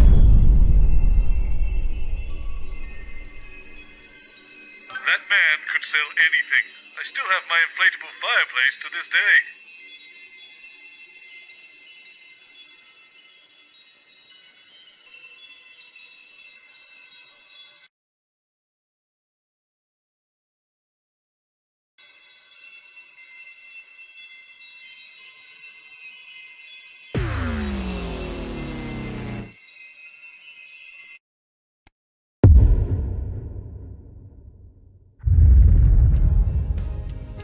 For a man that supposedly has a business empire to run, he was surprisingly available at short notice. He's very spontaneous, Alex, so hopefully he takes us in a helpful direction. I've told you 1,000 times, Chester. It's the number of blind dates I've been on when no one's turned up, followed by the worrying number of lumps under my left arm. I'm here, yes indeed. It's Crazy Neil here with the scientific deal of the year. Yeah! Ah, Mr. Neil, so glad you could join us. If you could please sit with Dr. Magnus on the sofa, the host will be with you shortly. I'll just leave this device here next to this other one, shall I? Sure, sorry, Mr. Mims, but it's going to be a bit of a squash to get you on the sofa. Oh, now. that's fine. We don't need him until the experiment starts. But this device... Leave that alone, please, Colin. What's this one do? God knows, it just showed up. Fascinating. What's fascinating? My inability to express my true feelings if my mother's to be believed. What's fascinating is how we can offer such quality products at such low prices. Good to see you again, Mr. Donaldson. Thank goodness we have 2 equally qualified guests, Mr. Neil. Call me Crazy Neil. Let's say no for now. This is Dr. Charles Magnus. Another equally skilled salesperson if the reports on your funding levels are to be believed. Jeremy Donaldson, professional secretary. Charles Magnus, impervious to skepticism. There's no need for skepticism, Jeremy, just the ability to spot a great deal. Right, of course. Sorry, I'm late. Flard exploded. Professor Magnus. Dr. Magnus, apparently. Either is fine. And Mr. Neil. Crazy Neil! When you live the crazy like I do, it's not just a brand, it's a lifestyle. Yeah! Of course it is. Amazing. 10 seconds, everybody. It's time for a special Try not event. to buy anything. We're throwing the regular schedule Going in away for a night 5, of smiles 4, with Jeremy 3, Donaldson, Megan Wolfe, and a very special guest. Good evening. I'm Jeremy Donaldson. And I'm Megan Wolfe. It's the 13th of March 1985 and this is a Channel 1 special event hosted by your national nightly news team and special guests. That's right. We're joined tonight by a well-renowned scientist and a salesman. That should say captain of industry. It does. I amended it on the fly. The first, fresh from his laboratory in Chintlebury, is Dr Charles Magnus, head of the Happiness Collective, who claims his Euphoria device will raise overall happiness levels throughout the country. And our other guest is a man who wears the title of Crazy with Pride and once tried to sell me a self-freezing toaster.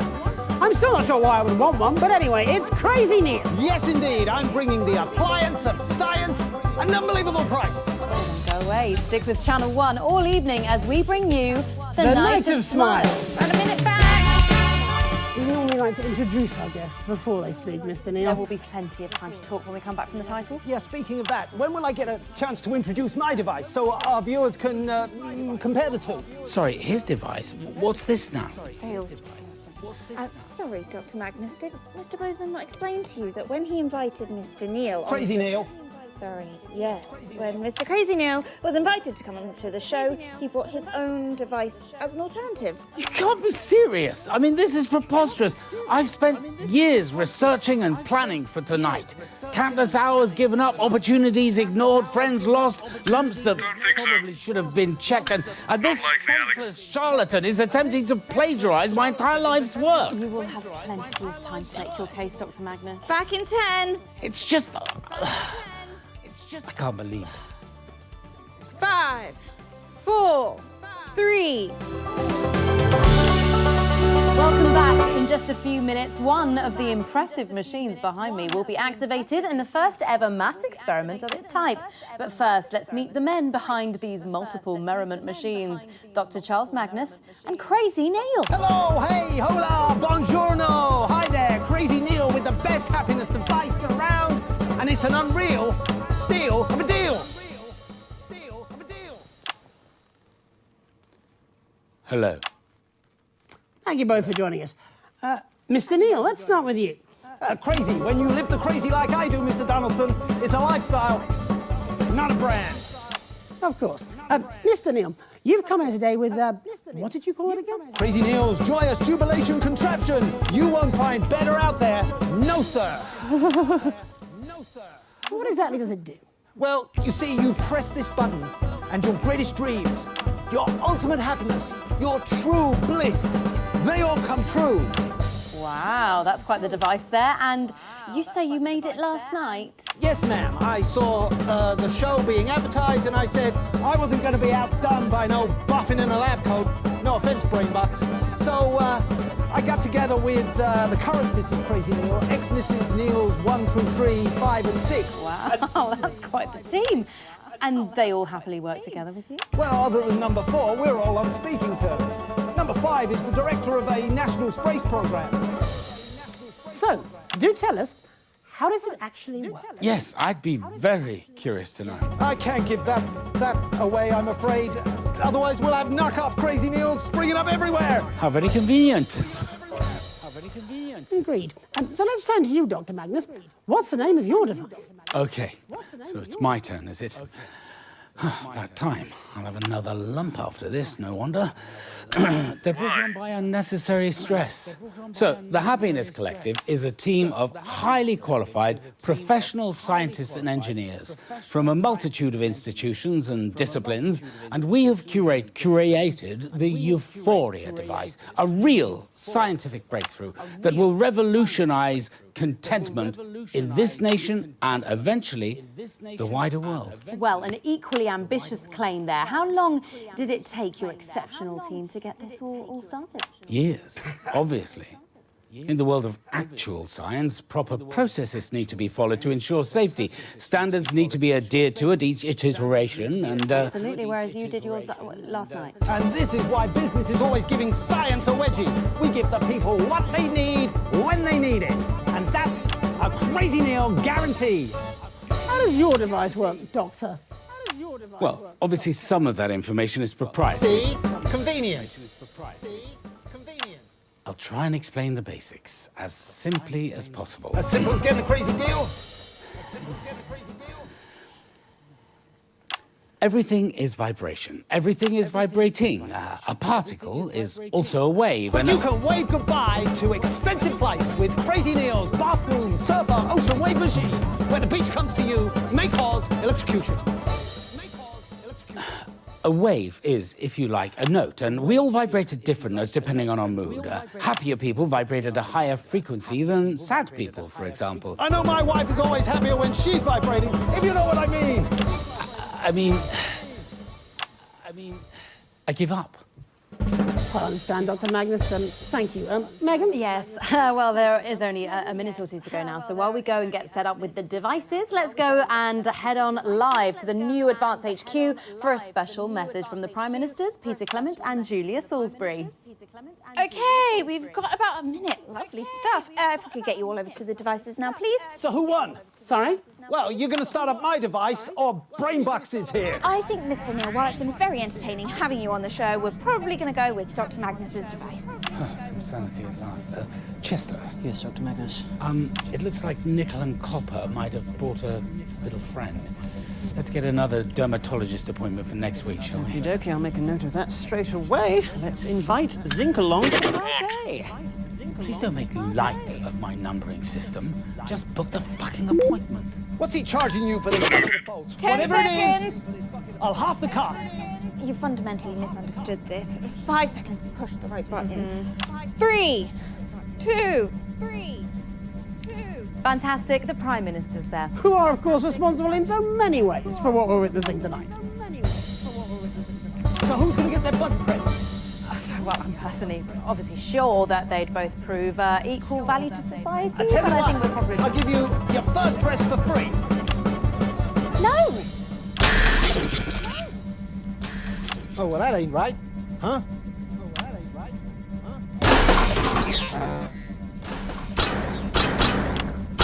Please, Mr. Neil, much better to leave these things to the professionals.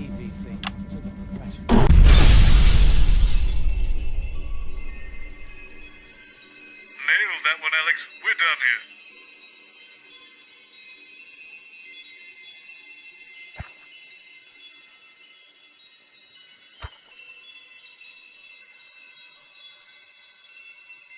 I hate him.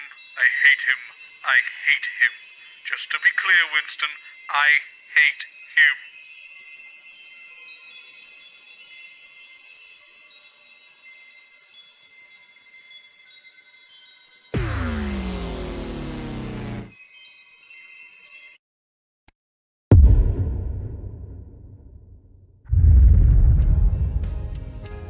Algebra.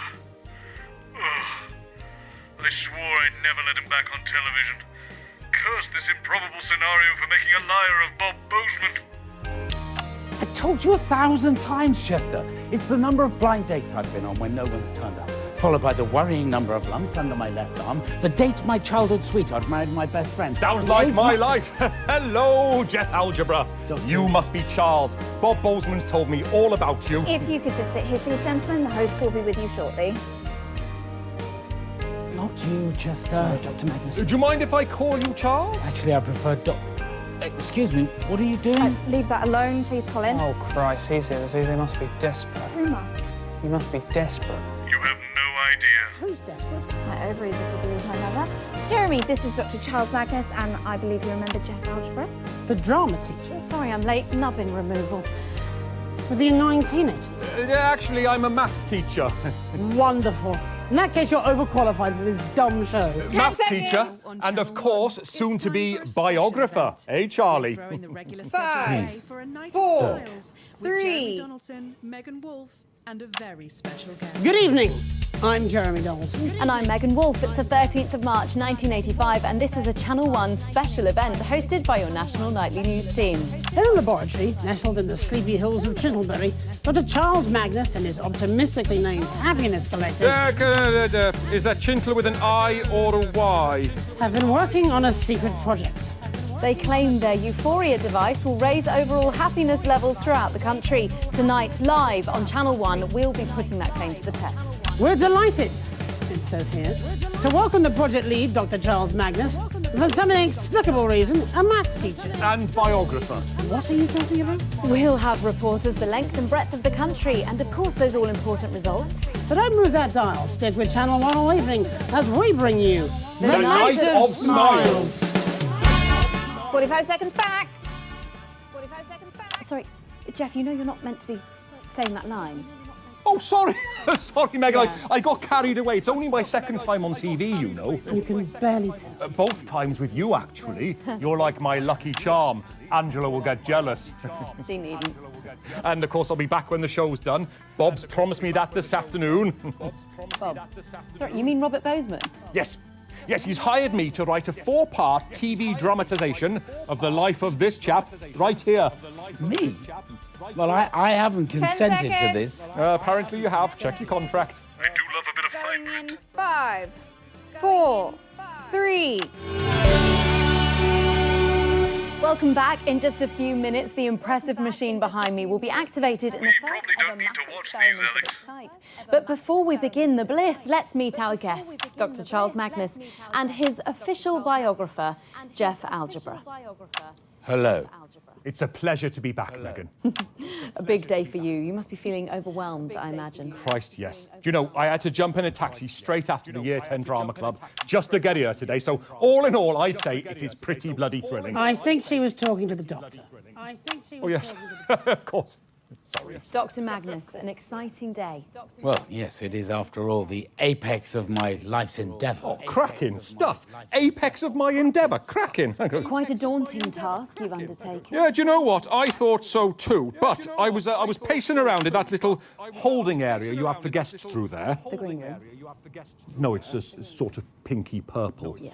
Anyway, I was pacing around in there, asking myself, what have I got in common with a great big brain box like Chaz here? Please don't touch me. But how does a numbskull like me connect with a chuffing genius like the Chancellor? I really don't like either of those names. But then we were talking before the show. Were we? And he told me a story from his life, and I realised that this genius and What story is this? we're the same. I don't like talking about myself. You see, when I was 16, there was only one girl that I wanted to invite to the school dance.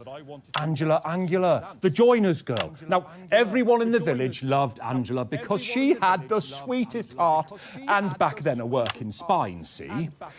My best friend in them days was Gareth Major Minor, whose dad was an army trumpeter. Gareth and Angela had been dating for a few months and things were going very well for them. But I was lonely, see? I'm not sure what this has to do with my life. Well, Gareth confided in me that he'd been having some trouble in the bedroom department.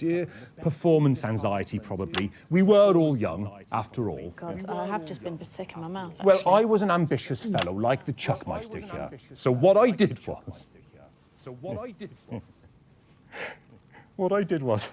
I convinced Angela that the reason for Gareth's disappointing nocturnal activity... This is still brilliant. I convinced her that he was gay, see? Wow. I know, right? Wow. Pretty damn clever. Anyway, she bought it, and not only did she go to the dance with me, but she's been my wife this last 14 years, the first 6 of which were really excellent. Wow. You do know you're on television, don't you, Geoff? Yes. Sorry, I am trying to keep it brief.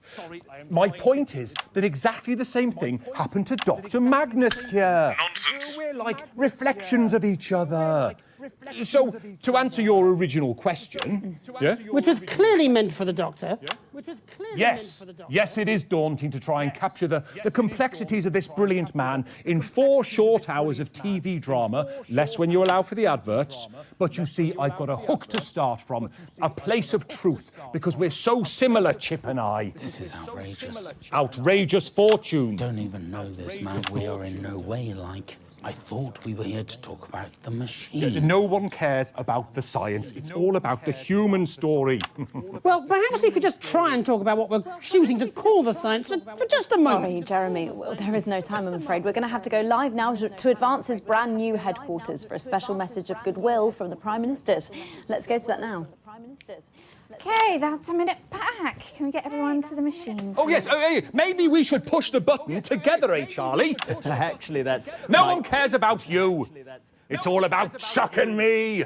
Two peas in a pod, making history together. Listen to me, you stupid twat. We are not two peas in a pod. We are nothing alike. You did something truly awful and stole your best friend's girlfriend, whereas I had to watch my childhood sweetheart marry my best friend on the 5th anniversary of my father's death. 10th anniversary of my father's death. First time. In your story, I'd be Gareth. Do you see? Gareth, who you fucked over for your narcissistic enjoyment. You're a pathetic excuse for a human being. Right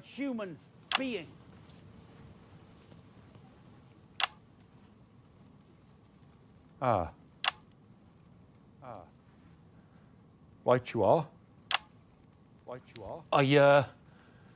I think I might have got the wrong end of the stick. Looks that way, doesn't it? So I'm not pushing the button? No! We're live? Yes, fantastic. That was the Prime Minister's there.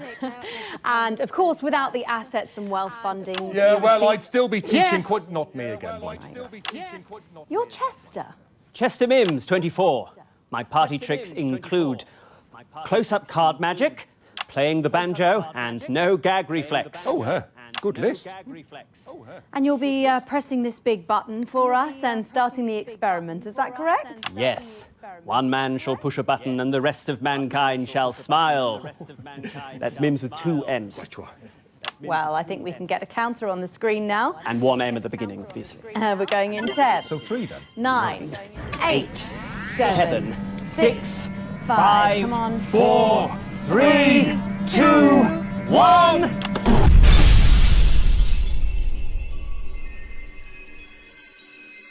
safe to say we got everything out of that guest.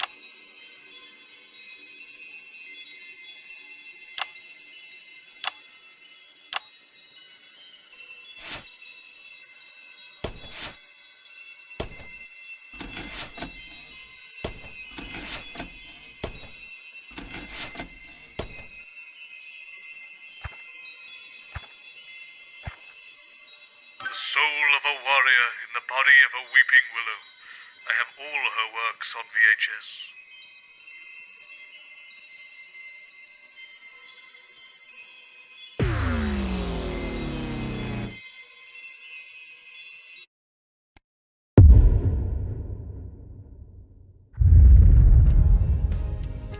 I love her work. She's so classy and beautiful, like a soprano sax in the high range. So sorry about the dryness. The last few days it seemed to start to become a little bit flaky. Probably the weather. Kath, can I please get a top up, please, when you're ready? I've told you 1,000 times, Chester. It's the number of blind dates I've been on when no one's turned up, followed by the worrying number of lumps under my left arm, the date my childhood sweetheart married my best friend, the age my cat was when I ran him over, the number of conversations I've had with my father, and the exact time my mother walked out. Honestly, I don't see why that's so hard for you to remember. My goodness, such a litany of sorrows. Helen, Canterbury-Boatshoe. Dr. Charles Magnus, this is my assistant, Chester. Am I getting this touch up or am I making changes? Chester Mims, 24. My pet peeves are poor dental hygiene, golfer's trousers, and totalitarianism. Thank you, Chester. You can run along now. I've seen all your films. Oh, how lovely. There's something wrong with her face. It keeps coming away. Lovely. Why are you using that on me then? I think you're just lovely. How kind. Where's Jeremy? I'm here. Sorry I'm late. Bozeman held me up. Yes, I said it was very long, but ultimately pointless mellow. Spent all morning writing it. A random celebrity here. We're throwing the regular schedule 5, for a night of 4, smiles with Jeremy 3. Donaldson, Megan Wolfe, and a very special guest. Good evening. I'm Jeremy Donaldson. And I'm Megan Wolfe. It's the 13th of March 1985 and this is a Channel 1 special event hosted by your national nightly news team. In a laboratory nestled in the sleepy hills of Chittlebury, Dr. Charles Magnus and his romantically named Happiness Collective have been working on a secret project. They claim their Euphoria device will raise overall happiness levels throughout the country. Tonight, live on Channel 1, we'll be putting that claim to the test. But joined in the studio tonight by Dr. Charles Magnus himself, actress, model and activist Helen Canterbury-Boatshoe, and... Sorry, what's your name? Chester Mims, 24. My favourite body parts are my eyes, my spleen, and of course my above-average sized penis. Fascinating guests. Stay with us on Channel 1 all night for The Night of Smiles. 45 seconds back. Jeremy Donaldson, pleased to meet you. Helen Canterbury-Boatshoe, I'm a huge fan of your work. Huge. Thank you. Wish I could say the same.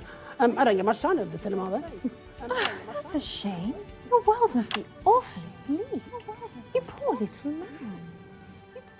man. Jenny? Yes, Jeremy. Jenny, do you interview him too? He looks somewhat broken. Oh, he's fine. I was chatting to him before. Just leave it to me. Yes, leave it to Megan. You poor little man. You're man. You're such a little 10 man. seconds, In everyone. a big suit, a little man. So you heard that then, did you? Going in 5, 4, 3. Welcome back. In just a few minutes, the impressive machine behind me will be activated in the first ever mass test of its type. But first, let's meet our gleeful guests, Helen Canterbury-Boatshoe, Dr. Charles Magnus, and Chester Mims. If I might start with you, Doctor, what should we be expecting to feel like when the machine is switched on? Happier, we hope. Yeah, but will it be just mild happiness? Such as one might experience in finding a misplaced tongue. Thank you, Jeremy. Or will it be all-encompassing bliss? Oh, such as when one is in love. Well, yes, exactly. I wouldn't know about love. Dr. Magnus has never had a romantic relationship. Oh, married to the suicide. Imagine how romantic. Oh, no. He's had loads of dates. He finds them in the personal ads. Yes, thank you, Chester. Oh, well, it's good that you're trying. Not empirically, it isn't. No. I think over the last, 31 years, he has had 122 blind dates. 3 have left in tears. 15 have had sudden family emergencies. 4 sat opposite him, repeating the word no over and over again until they left. I mean, I could go on. I'd rather you didn't. Exactly half of them never even bothered to turn up. I mean, that's just dreadful, isn't it? And then, of course, there's her. Chester! Of course, there's her. We don't deal in impossibilities at the Happiness Collective. We focus on what we can do. Yes, Dr. Magnus. Sorry, Dr. Magnus. Well, this is why I've forsworn anything other than the most casual of relationships with men. In favour of cats, Doctor. Oh, yes. I bought a cat 12 years ago. Also know today's date, so I'll just add that here too. Then you understand. Ran him over on my 45th birthday. He just loved sunbathing on the drive. There is no grief like that of mourning a beloved pet. Was Chutney the inspiration behind your euphoria device? Or perhaps some other god. Not a cat person either, Mr. Donaldson. Oh, you are such a tragic figure. You tug at one's heartstrings. It's all so sad. No, really, it's not. Well, it's not long now until we flip on the machine and find out whether we all feel like we're in love, even if it is just with a cat. I'm hoping for the warm happiness one feels looking out over the family estate, with a cup of our housekeeper's famous hot chocolate, wearing nothing but a kabuki mask. So weirdly specific. So they let you keep the family's estate then, did they? Sort of. It's mainly used as a film set these days. Fascinating. I am going to have to stop you there, though, because we are going live to New Advance HQ for a very special message of good luck. Let's go to that now. About a minute, everybody. Let's get you over to the device now, please. Did you get a memo from Boseman? No. What memo? I think he's losing his mind. 15 pages about nothing. Literally nothing. What did you do? You must have done something to piss him off. Impossible to say. Often being myself, isn't it? Harsh but fair. So what do you reckon? Do you think it's going to work? Depends what you mean by work. Of course it's not going to work. Well, it's not thousands of people ringing and claiming that it has. It's going to be massive still. Mass euphoria. As long as it's not masturbation. Did Jenny just make a masturbation joke? The world is very wrong. We're only getting started. 10 seconds, everybody. 10 seconds, everybody. 5, 4, 3. Fantastic, the Prime Minister's there, and of course, without the assets and wealth funding you received... This machine would still be the deranged scribblings of a snake oil salesman. Well, will your machine cure cynicism too, Dr Magnus? Not if being a cynic makes him happy, I'm afraid. You know, it really does. Oh, bless your poor damaged heart. Perhaps you should press the button with me. I have a feeling it'll be the first thing you've done in a long time to make yourself happier. You know, I could push the button with you. I mean, it would be an honour. Sorry, sweetie. The general public aren't allowed to make physical contact with you for legal reasons. Oh, of course. Such soft hands, Mr. Donaldson. Yes, I could say the same about yourself.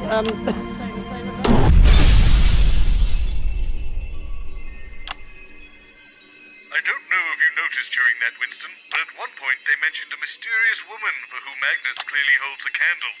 I confess I'm intrigued. What sort of lady could cause such an emotionless man to become so flustered? It's hard to imagine.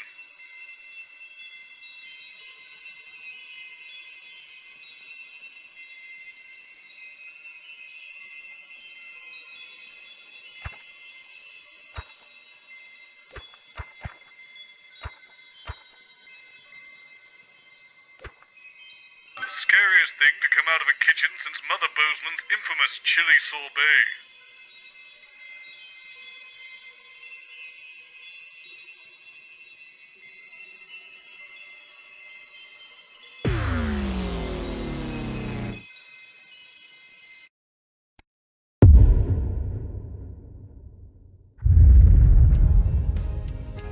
They're harsh but undeniably talented, Winston. Mark my words, Rankley will be on our screens for years to come. I've told you 1,000 times, Chester. It's the number of blind dates I've been on when no one's turned up, followed by the worrying number of lumps under my left arm, the date my childhood sweetheart married my best friend, the age my cat was when I ran him over, the number of conversations I've had with my father, and the exact time my mother walked out. I honestly don't see why that's so hard for you to remember. If you could just sit here, please, Dr. Magnus. The host and the other guests will be with you shortly. Thank you. Not you. Sorry, Dr. Magnus. What other guest is this? Oh, it's just a celebrity chef we have here on Channel 1. Bozeman thought it would add a bit of spice. Leave that alone, please, Colin. Oh, yeah. I thought so. What? I don't like coriander, it tastes like soap. What doesn't Colin like? Soap, apparently. Tell me something I don't know. Jeremy, Dr. Charles Magnus. So we've got a doctor and a chef on. You know, as a priest, we've got the beginnings of a terrible joke. Jeremy Donaldson, professional cynic. All the best minds are. Don't mind him. He's just jealous that his career doesn't come with a title. Chef is hardly a title. Sorry, I'm late. Problematic paella. This must be Professor Magnus. Dr. Magnus, apparently. Oh, either is fine. 10 seconds, everybody. Channel 1. It's time for a special event. Always a good sign. Throwing the regular I beg your schedule on pardon. for a night of 5, smiles 4, with Jeremy 3. Donaldson, Megan Wolfe, and a very special guest. Good evening. I'm Jeremy Donaldson. And I'm Megan Wolfe. It's the 13th of March, 1985, and this is a Channel 1 special event hosted by your national nightly news team. In a laboratory nestled in the sleepy hills of Canterbury, Dr. Charles Magnus and his optimistically named Happiness Collective have been working on a secret project. He claims his Euphoria device will raise overall happiness levels throughout the country. And taking him to task tonight will be Channel 1's very own Jordan Rankley. That's right, Megan.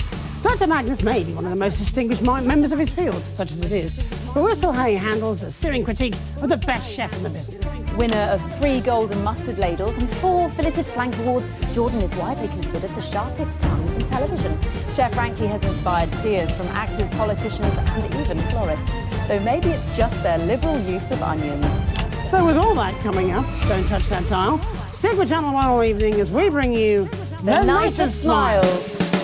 45 seconds back. Who wrote that onion joke? Bozeman. And it was a classic. When we come back, Doctor, we're going to be asking you a few questions. Could you tell me a bit more about this catering person? Don't worry, they're here to utter profanities, not provide actual opinions.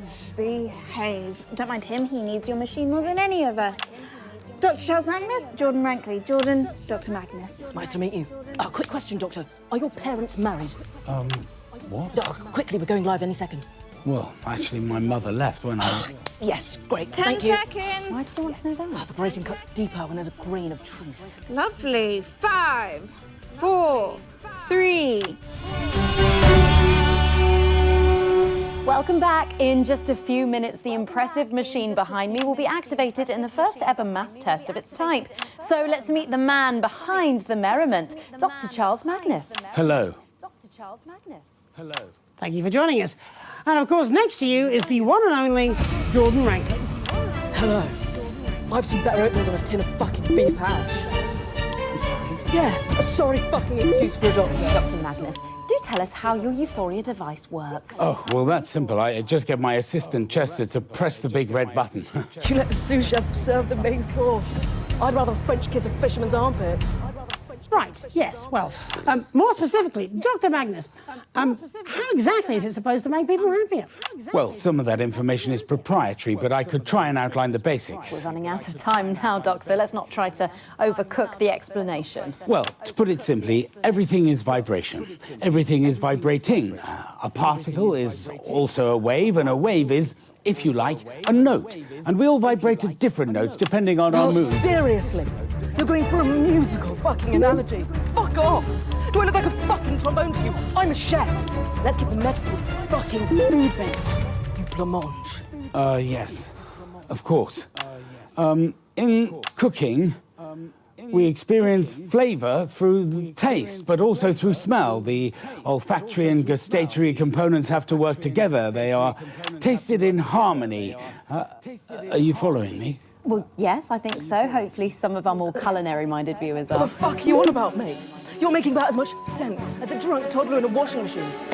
You know what? Check the time right now, and I can guarantee your mother has never been more disappointed with you than she is right this second. Actually, I know for a fact that that isn't true. She made a point of leaving Father and I at the exact time I was born, on my birthday.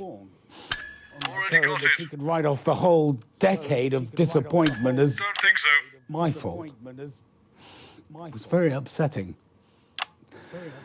Still, I have to admire her need for accurate timekeeping. Not likely, Alex. Shitting hell. You've managed to make it pathetic sad rather than pathetic funny. You're unbelievable. Look, getting back onto track, the machine, it plays a note. It releases a smell that represents happiness, and all the people and all the animals resonate with that smell and feel happier, noticeably, measurably. At least that's the hope. Right now, I'd give anything to feel a bit happier. So, what you're saying is that for unprecedented public funding running into the tens of millions, you've built a crockpot that farts out a spag bowl of emotions. Well, do you know what? We're out of time, actually, Doctor. There's less than a minute to go now, so we will get set up with Chester and our guests over at the Euphoria device. But in the meantime, we will go live to New Advance HQ for a special message from the Prime Ministers Peter Clement and Julia Salisbury. OK. So that's about a minute. If we could get you all over to the device now, please. No hard feelings, eh, Doc? It's just for the cameras. It's nothing personal. Yes, right. Television is more complicated than quantum mechanics, so it would seem. You'll get used to it with time. Hopefully not. Come on, everyone. Let's get to our places. Yes, you wouldn't want to be in the wrong place for the big button push. Whatever would we do? Might throw off all the science. It might work. Lovely, looking great. OK, 10 seconds. 5, 4, 3. Fantastic, the Prime Minister's there, and of course, without the assets and wealth funding you received. We'd still be making prototypes out of bread sticks. You must be Chester. Oh, come on, let's get on with it. We're pressing the button or we're tongue-fucking each other. Shit! Enough with the foreplay! Well, I suppose we may as well see if this ridiculous contraption actually works. Shall we? Yes, I suppose. Fucking do it! I just need a few seconds to set up and we'll be good to go. You know what? Come here. Come here. Come here. going. Fuck off! Just fuck right off! The whole fucking process.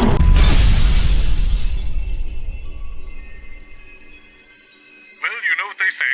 If at first you don't succeed, throw everything together and hope for the best.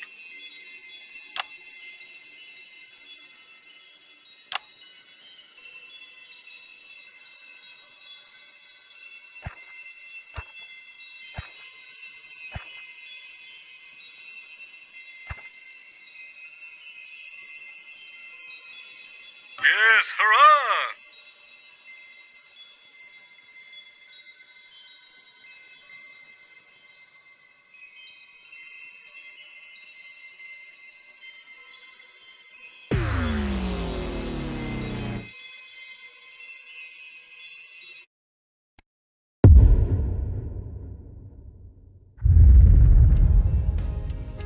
Yes, a packed set. Let's see what this motley crew can dig up for us. You should see the orchestra pit. It's like a musical bolognese down there. I've told you 1,000 I times. can't possibly fit you all in. Some of you are going to have to stand at the back. I don't know what Bosun was thinking bringing all those people. Something devilishly cunning, Jenny, don't you worry. Dr Magnus. How many mics do you think I have? There's loads of them. I'm going to. Who are you talking to, Colin? Ben. Hello. Christ, it's a convention of the desperate. I think the collective noun is a disappointment. So, Mr. James, what would you say is your greatest fear? And let's keep it light, eh? Oh, that's a good one. I think the thing I fear the most is the consequence of my enormous intellect. Me too, as it happens. Right. Well, yeah, I'm sure that'll work, but I don't suppose clowns features anywhere too? Actually, I'm scared of clowns. My father took me to the circus and it was very traumatic. After I'd finished sobbing, we had our second conversation. I remember. I was 22. Poor, poor man. Circuses are atrocious places. I fight for animals every day. Dreadful places. Absolute nonsense. The smell of the sawdust, the lights, the music, the terrified roars of the broken animals. What's not to love? Sorry, I'm late. Enormous queef. Jenny, we did know how many guests we were booking today, did we? I think so. It was a bit last minute. Just didn't have enough seats. I spoke to Bozeman. 10 seconds. It's He time laughed. for a Just special laughed. event. I did. It's true. Schedule away for a 5, night of smiles. Oh. with 4, Jeremy Donaldson, 3. Megan Wolf, and a smorgasbord of extremely special guests. Good evening. I'm Jeremy Donaldson. And I'm Megan Wolf. And I'm Geoff Algebra. I'm Alan G. No. And I'm Dr. Charles Magnus. Your turn, Chester. Chester Mims, 24. My favourite sounds are the pop of bubble wrap, the laughter of a badger, and of course... Do I join in? Might as well, seems to be the thing we're doing. My name's Helen of Canterbury-Boatshoe, and I'd rather not say my age. My favourite sounds are empathy, humility, and humanity. I quite like farts. Well, I enjoy the sizzling of a steak, and of course, the subs liberated. Oh, that silly squeaky voice you get when you inhale helium. How dare you? What? How dare you bring up that double proton bastard in my presence? Yes, I'm afraid Dr Magnus had a very bad experience with him. Colourless, odourless, tasteless, pointless. It was during our second application for funding back before Advance. We were demonstrating a prototype and we'd chosen to use helium as the catalyst. And of course, it started escaping from the machine. Couldn't see it, couldn't smell it, couldn't taste it. And Dr Magnus's voice slowly started rising in pitch, which we all thought was terribly amusing, but I'm afraid he didn't quite see the funny side It's of it. dead to me. I've scratched it off every periodic table in the building. It does not exist. Pointless monotonic prick. I hope it all gets split, and I don't care if it takes every single one of humanity with it as it goes. The Night of Smiles.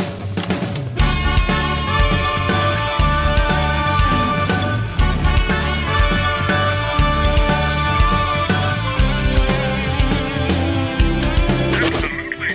We probably don't need to watch these, Alex.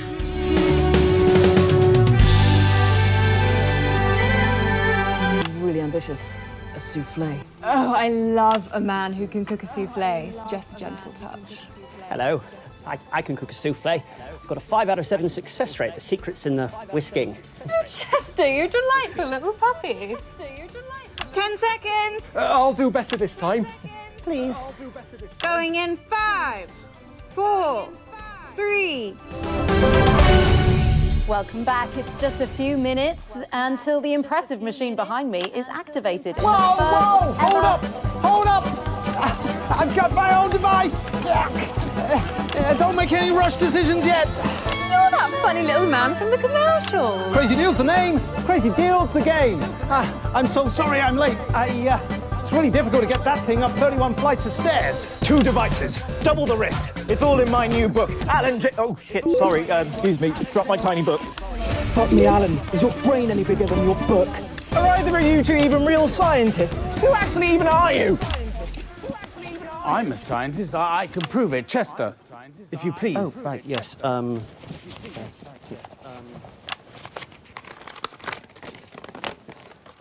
You're an actor. You read it out. Right you are. Charles Magnus, born January 1st. New Year baby. 1930-something, I can't read that without my glasses, at 7:43 p.m. Race, Caucasian. Gender, difficult to discern. Here we are, birthmarks, sir. 2.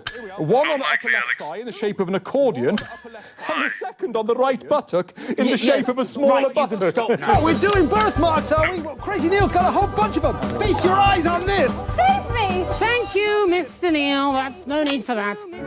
Hero.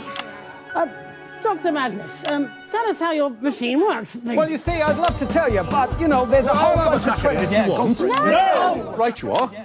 Well, it's all about vibration, really. It's the melody of humanity. Oh, you're a poet, darling. The ladies must adore you. Not really. Yes, I've been logging Dr. Magnus's romantic engagements for years. For science, obviously. I'm a scientist. And every single one of them, without a doubt, has been an unmitigated disaster. And there were 22 other failed attempts even before he started logging them. Oh, gosh, yes. Do we count them? I do. But none of them even showed up. Got it! It was hard to see. Fuck's sake, Alan. I wouldn't even hire you to work at a circus. You're a clown, Alan. A fucking clown! Actually, it's me who's afraid of clowns. Remember? It's the last time I had a conversation with my father. You're a fucking clown and all. Whoever heard of making people happy with vibrations? Well, one of the ex-Misses... No, I Neil's think used- we've had time there, aren't we, Megan? Yeah, absolutely. We are, Jeremy. There's less than a minute to go now, so while we get everyone set up at the Euphoria device, let's go over to the Prime Minister's at Advance HQ for a very special message. Okay, so that's about a minute back. Lovely stuff. If we could get you all over to the device now, please. So, this trip to the circus with your father would make an excellent scene in the TV show, don't you think? A Dark Night in 1922. No, it was 1956. I was 22. Great, that one's done. Yes, but we'll set it in 1922. It'll play better in black and white, don't you think? Could I possibly get your phone number? Absolutely not. Fucking brutal. Like one of your dates, eh, Chaz? Actually, it's Dr. Charles Magnus. I wrote the paper on theories of theorizing in a theoretical universe. That sounds useful. Yeah, well, I wrote a small play called Hey Friendship. Perhaps you've heard of it. Of course he has. Of course I haven't. Going in 5, 4, 3, 2... Fantastic. The Prime Minister's there, and of course, without the assets and wealth funding you received From the corrupted! Come on, let's get on with it and press the fucking button already. Should we all do it together? What a wonderful idea.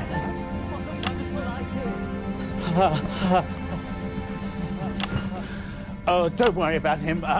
Let's all get on with it. Hang on, what about my device? Be honest, Mr. Neil, is it even safe? Well, actually, I'm not quite sure what's gone into it, so... Watch out, here comes Grubby Geoff. Oh, that's what they say in the staff room. I think it's affectionate. Sure it is. Should we get a timer? Oh, a counter on the screen, that's it, excellent. And we are going in 10, 9, 8, 7, 6, Come on, Alan. 5, 4, 3, 2, 1.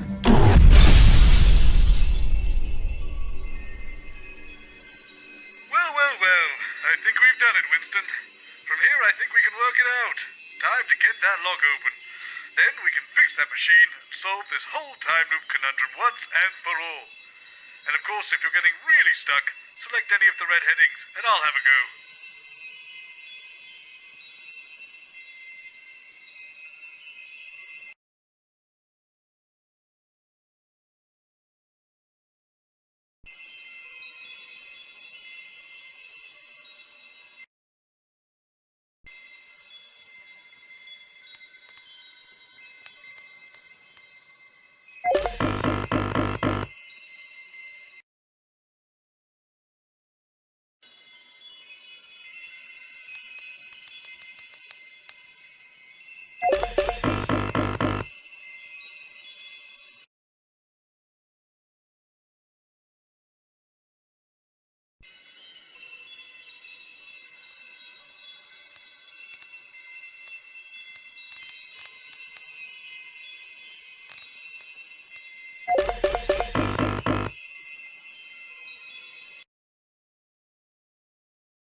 good little stooge you make. Now, as I said before, the instructions say the core workings of the relay machine all revolve around the wire sets. Apparently, there are 2 sets, one group of 3 on the left and one group of 4 on the right. Let me just read you the instructions here. To change the output function, take one wire from the left-hand variant number group and swap it to the right-hand departmental register group. Attention! Do not, under any circumstances, swap wires in the same group.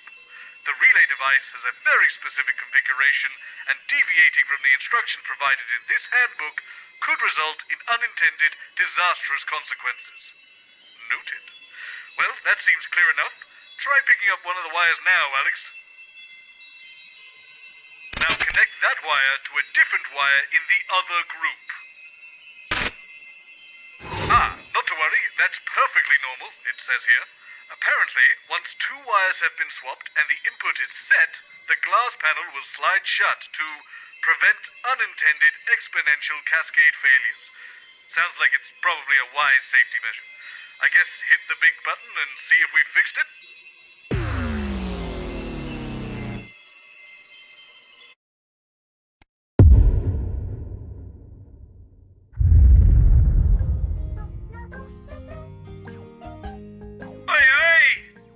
What's happened here? Oh, for fuck's sake, I'm stuck in the body of Big Chris. How can that be? Oh, for fuck. It's a bloody multiverse! Mate, I hate this sci-fi bollocks. First the Timeloop and now this hackneyed shit. For fuck's sake. Honestly, what are these pricks playing at? It's lazy writing. Well, I guess as we're going to be stuck here for a while, we should try and find out a bit more about who this mysterious woman is that Magnus has a hard-on for. There's a big book here with the staff in it. I'd look through it, but it's fucking enormous, and I have an historical back injury from... Never mind. That's not important. Also, I have you to do the work, ungendered Chris. We're gonna need a honorific, first name, surname, and the department she works in. So, you know, just ring your fucking sad little bell if you hear anything useful. I hope we're not just stuck here messing with these wires for long. For starters, these clothes I'm wearing, Christopher Christ. I've told you 1,000 times, sycophantic Chris. It's the number of blind dates I've been on when no one's turned up, followed by the worrying number of lumps under my left arm, the date my childhood sweetheart, Chris, married my best Chris, and the age my cat, Chris, was when I ran him over. The number of conversations I've had with my distant paternal Chris, and the exact time my neurotic maternal Chris walked out. I honestly don't see why it's so hard for you to remember. If you could just sit here, Science Chris, the host will be with you shortly. Not you. Sorry, Science Chris. What's the matter, Colin? I don't like it. I don't like this. I mean, a show's one thing, but a whole world. Are you okay, Colin? I don't like it. What doesn't Colin like? Everything, apparently. Oh, is that all? Ah, you must be so-called Science Chris. I'm Principled Shabby News Chris, but for tonight you can call me Cynical Chris. What a strange nickname. Sorry I'm late. Clingy Chris. Science Chris. That's right. Career-driven cutthroat Chris. Nice to meet you. 10 seconds, everybody. Hang on, where's... Everybody set? Okay, we are going in 5, 4, It's time 3. for a Chris-tastic special event. Let's go! Good evening. I'm outdated, ill-tempered News Chris. And I'm charismatic sellout Chris. It's the 13th of March 1985 and this is a Channel Chris special event hosted by your national nightly Chris team. In a laboratory nestled in the sleepy hills of Chryslerberry, Science Chris and his optimistically named Happiness Chris Lective have been working on a secret project. They claim their Chrisphoria device will raise overall happiness levels throughout the country. Tonight, live on Channel Chris, we'll be putting that claim to the test. We'll be in and out the schedule throughout the evening, with our team of roving Chris's standing by up and down the country to report live on whether the device has brought a smile to your faces. We'll have Chris's from the world of science, politics and entertainment, and of course those all-important results. So don't move that dial, stick with Channel Chris all evening as we bring you The Night of Smiles. Okay, that's about 30 seconds back. Has anyone seen Big Chris? It's not like him to be late. Oh, fuck! It says I'm on next with Science Chris. Good luck, ungendered I certainly hope not. I was promised that he would be here for the big button press. I'm sure he'll be here. Oh, fuck. Sorry. Oh, those fucking stairs. Oh, not used to these legs. See, just in time. We're going live in 5, 4, 3. Welcome back. In just a few minutes, the impressive machine behind me will be activated in the first ever mass test of its type. But before then, here he is, everybody. The man himself, Big Chris! Oi! Couldn't miss the big button push, could I, sycophantic employee Chris? Right, it's always boss. Yes, thank you for joining us, Big Chris. But if we might turn to the man behind this experiment, Science Chris, I'm told it's also a pleasure to have you here. Yes, thank you. So, please, walk us through the aims of the Happiness Chris Lective and what the Chrisforio device will do for the country. Well, it's not too complicated to understand, really. We are all Chris. We know this, and we accept it to be true. And thus, despite our various comical differences, on a fundamental level, we are all the same. Our device utilizes this link to tweak our collective emotional frequency to create a joint feeling of elation. And with happier Chris's, there will be, of course, a happier world. And I'm sure all of this comes at a great expense to the average tax-paying Chris, am I right? Sorry, predictably disagreeable Chris. I'm just going to quickly jump in here, mate. Go ahead, Chris. Obviously, brilliant work. Good stuff. But theoretically, what would happen if someone were to, I don't know, switch around the wires in the relay? Oh, it wouldn't happen. How so? No, Chris alive would be so stupid. Yeah, well, let's just pretend one was. Well, if the safety regulations weren't adhered to and this hypothetical catastrophically moronic Chris would... Yeah, all right, well, let's just call him benevolent, but ultimately misguided Chris. Well, if someone messed with the machine without grasping the fundamental science behind it, any number of disasters might occur. By its nature, the device is connected to every one of us, so we'd all be affected by it. But how, specifically? Well, I'm sure that every precaution has been taken. Isn't that right, Science Chris? Oh, absolutely. There's really nothing to worry about. But if there were... Well, it would most likely be fine. So long as we didn't stay in any permutation for too long, well, then the fabric of time and space itself might destabilize. Ah. Science, Chris. It's taken years of work, unfathomable amounts of money, and for a device that may or may not make Chris's a little cheerier around the country. Is that right? Well, we're very confident, needlessly critical Chris. All right, call me impulsive, Chris, but let's get this show on the road. But what about union-appointed health, Chris? Oh, fuck me. No, fuck off. No, we need to do the button push. Okay, you're the boss, which of course means let's welcome button-pushing Chris. Not to worry, not to worry. The suit is the result of a previous button he pushed. It's actually to protect us from him. Exactly, and besides, if anything did go wrong with the machine, there'd be no point wearing a silly little suit like this. And you are? Assistant Science Chris, 24. My favourite Chris's are Origami Chris, Machine Washable Chris, and of course, the Chris who knows what you did last summer. Okay then, are we ready to go with the experiment? Absolutely we are. Button-pushing Chris has been practising at the big button all morning. Alrighty, I guess we should kick it off then. Yes, fucking yes. Go. Okay, so let's welcome Countdown Chris. Okay, folks, here we go. In 5, 4, 3, 2, 1.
Chester, old bean. I've told you 1,000 times. Please try this time to remember. It's the number of dates so late that they never ever show.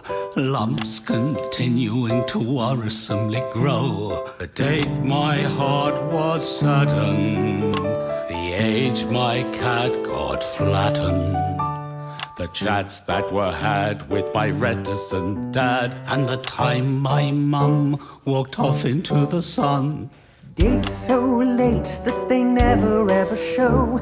Yes! Lumps continuing to worrisomely grow. That's right! The date your heart got saddened.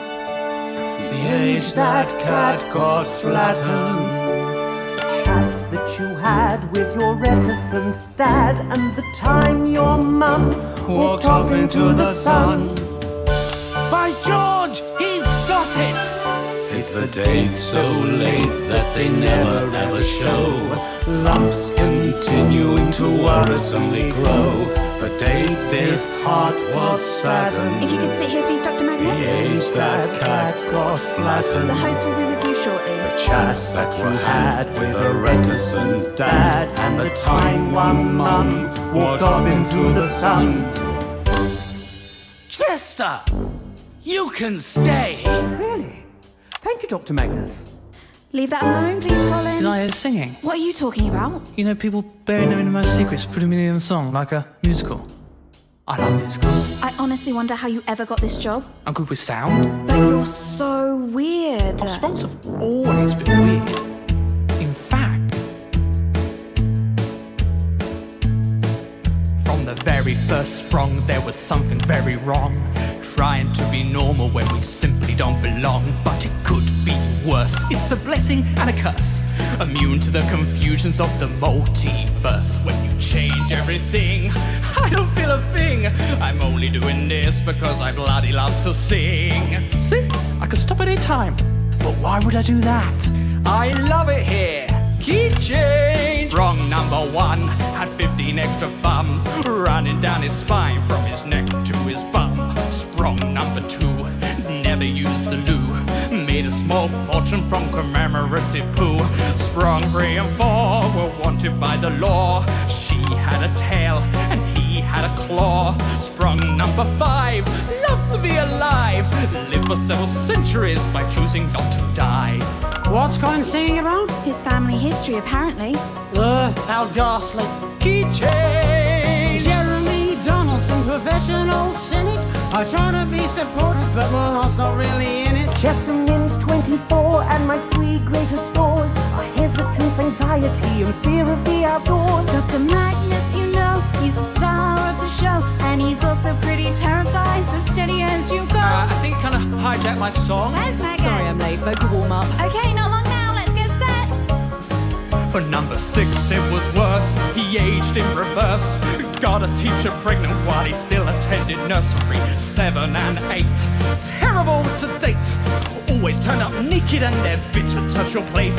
Sprung number 9 had an elongated spine. 22 feet tall with a penis like a washing line. Number 10 was fun. 10 seconds, everyone. I'd love to tell you more, but the show's just begun. Okay, everybody. Thank you, Colin. And a 1, a 2, a 1, 2, 3, 4.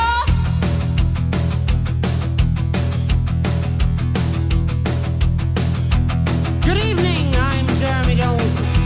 And I'm Megan Wolf.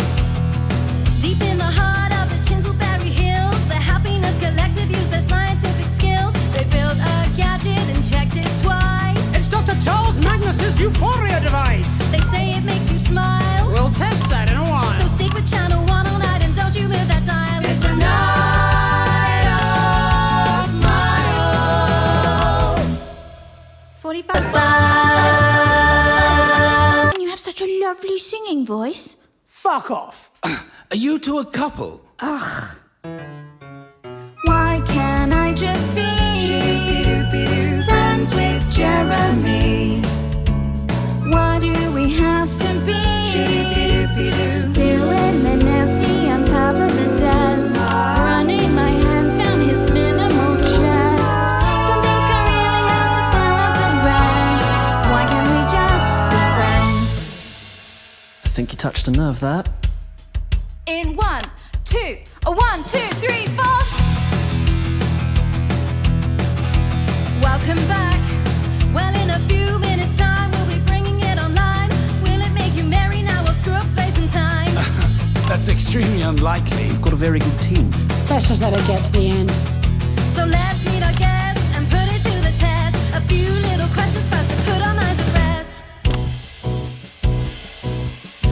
Oh, Dr. Magnus. If we could just ask you a few questions, please. You're curing sadness. Well, no, actually, it's more like... More like badness. We're aiming for gladness. Well, let's hope so.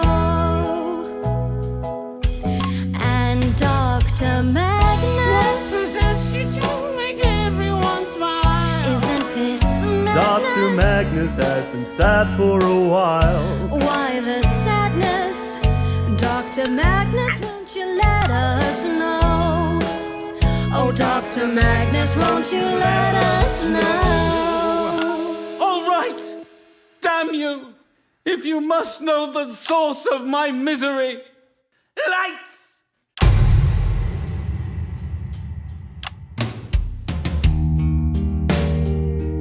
Well, it's been a long, long time coming, but I guess I should explain a little bit of how I feel inside. Things I kept buried deep, bottled up like a wild cat waiting to escape. It's all the same. It's all the same every day, every night. Each lonely footprint, each tiny slide, however they're on, but they're wearing me down, pulling me under and making me drown. And no one said life would be quietly taking a ride, but it sure would be easier if she was standing beside me.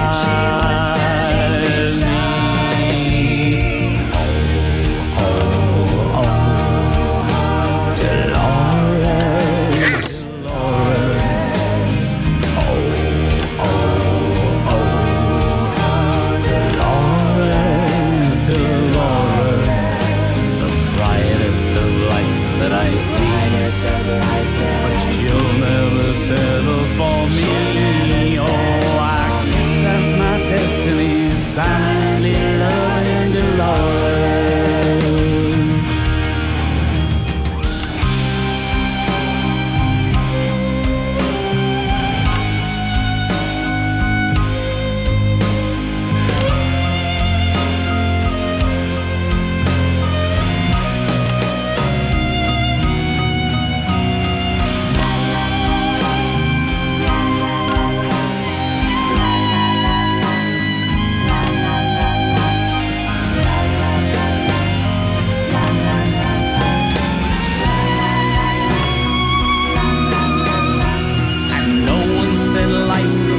Quietly taking a ride, but it sure would be easier if she was standing beside me. Oh, oh, oh, Dolores, Dolores. Oh, oh, oh, Dolores, Dolores. Brightest of lights that I see, but she'll never settle for me. So I guess that's my destiny, silently loving Dolores. I guess that's my destiny, silently loving Dolores.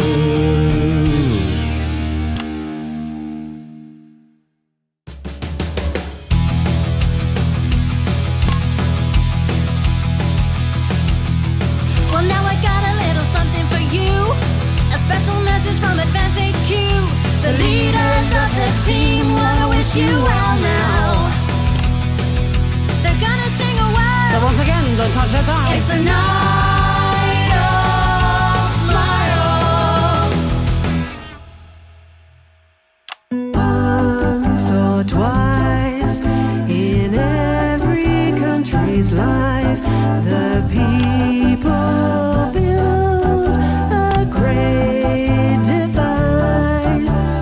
Better mental health from your assets and your wealth. Joy within yourself. So no more days of tears. No more miserable years. Inner peace. Restful sleep. Let happiness grow and grow. Now back to the studio.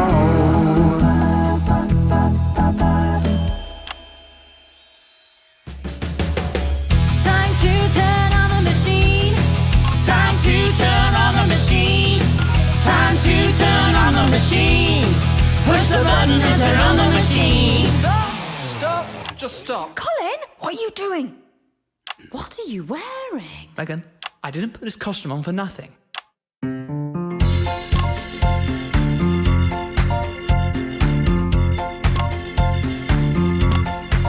Don't push that button. Don't press that thing. You stop the music. Stop everything. The loop goes round. The loop goes round. Don't push that button. No. You change the date. You change the time. You change the show. The loop goes round. The loop goes round. The loop goes round. The loop goes round.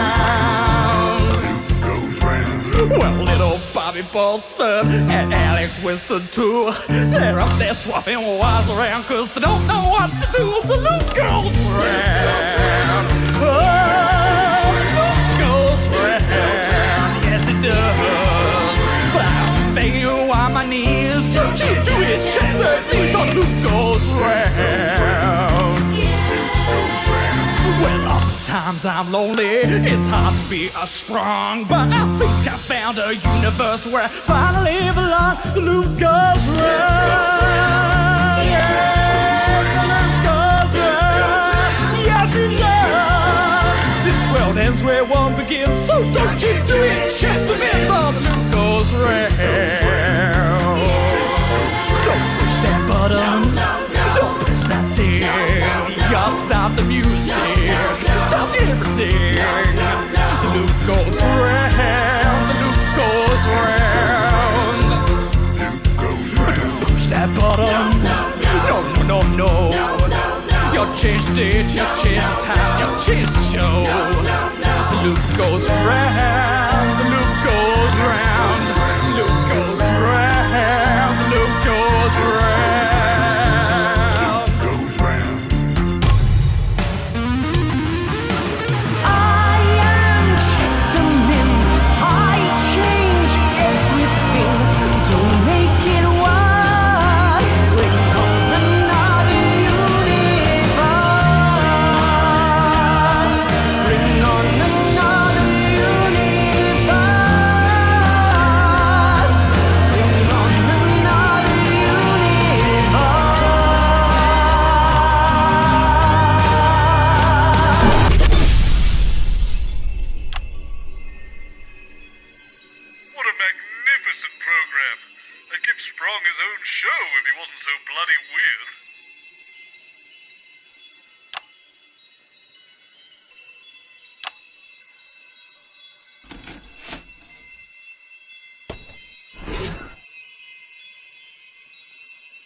high chair and desk with a sofa and a coffee table.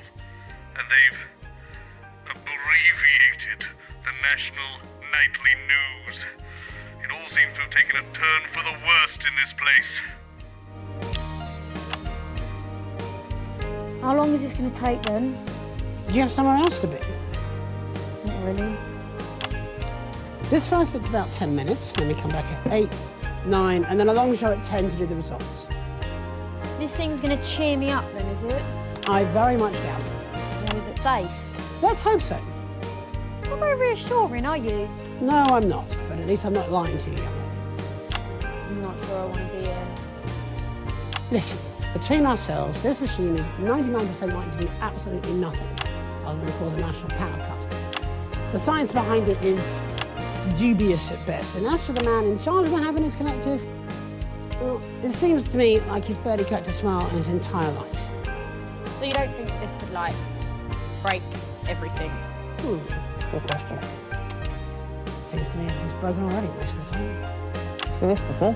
Nice backdrop. Oh, there's a little swimmer in there. Leave that alone, please, Colin. When is this? It's Wednesday, Colin. Okay, that doesn't help. Do you need anything, Stacey? I think she'd rather be somewhere else. Oh, don't say that. It's exciting. A groundbreaking experiment. Have you been mainlining the auto cue? Try to have fun. She's a bit much, isn't she? I think, given time, we'll find actually she's exactly the right amount. You're weird. So are you. Good, innit? So this thing, it's big, is it? Depends what you call big. 10 seconds. It's time for 22 million viewers, probably. It's Bring Your What the Daughter to Work fuck? Day. So That let's seemed big to you. Jeremy Donaldson 4, and his very 3. special guests at the NNN. That's fucking huge! Excellent. Good evening. I'm Jeremy Donaldson. And as you all probably know by now, it's Bring Your Daughter to Work Day here on Channel 1. But it's no secret that I don't have any children. So the station reached out to a local home, and I'm delighted to say that joining me tonight for this Channel 1 special event is Stacey. Say hello, Stacey. Hello. 22 million hellos. So you do the next bit, and then we take it in turns. Read what's written there. You can read, can't you? Of course I can fucking read. I grew up in Care, not a fucking cave. Again, excellent. On you go. In a laboratory, nestled in the sleepy hills of Canterbury, Dr Charles Magnus and his Happiness Collective have been working on a secret project. Incredibly, they claim their euphoria device will raise overall happiness levels throughout the country. Tonight, live on Channel 1, we'll be putting that somewhat grandiose claim to the test. We'll be in and out of the schedule throughout the evening. All fucking evening? I'm meant to be meeting Gary Hells and Kelly Nine later. I don't know who they are. Keep reading. We'll be in and out of the schedule throughout the evening. Oh, I've said that. Yes, twice now. Right. Oh, here we are. With our team of reporters sending by up and down the country to report live on whether the device has brought a smile to your face. We'll have guests from the world of science, politics, and entertainment. Anyone have heard it? I doubt it. Well, I like blip music. I don't know what that is. If you don't, I wonder no one watches this show. Nevertheless, we'll still be here, and with all those all-important results as well. So don't move that dial. Stick with Channel 1 all evening. As we bring you The Night of Smiles. And 35 seconds back. Can we get the guests in, please?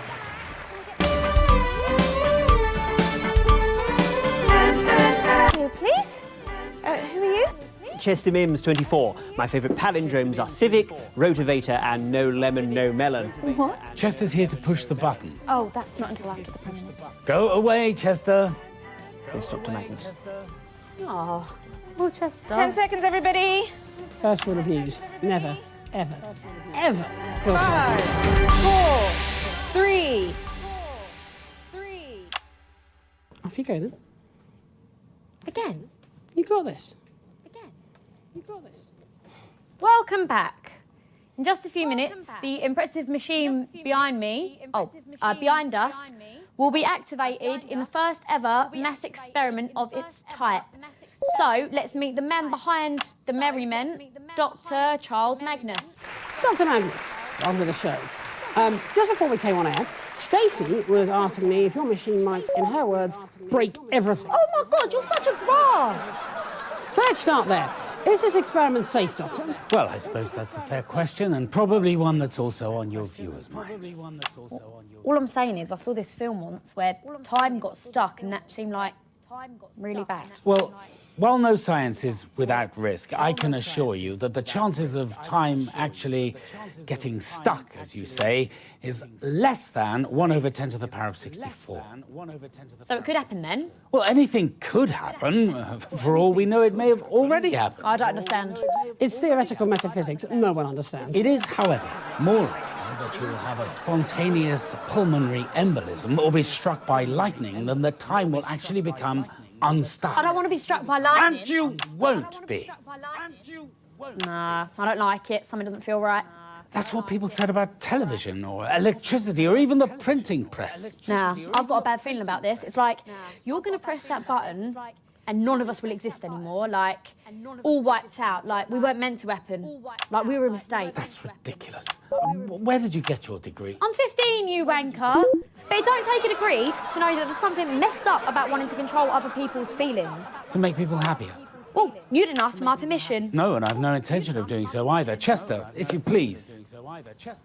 Well, before we start the machine, we do have to go to Peter Clement and Julia Salisbury for a special message. And that's still being set up, so if we could all just take a breath. Chester. This young lady is Chester Mims, my loyal lab assistant, who, like myself, has dedicated his whole life to the pursuit of scientific excellence. He is a man who is educated, he is inquisitive and rigorous, and these are, young lady, qualities I might suggest you would do well to cultivate within yourself. Have you got a problem with me? Why does ignorance always have to speak so thunderously? What are you calling ignorant? I'm not the one playing God here, that's you. Well, actually, it's Chester. Mr. Mims, if you would like to proceed with the activation process. Do you mean, Yes, push the red button. Yes. Righty-ho, Dr. M. That's, so-co by me. Wipe us out of existence. How fragile do you think reality actually is? Yeah, well, I'm ignorant, aren't I? Probably wouldn't go trying to break it to find out.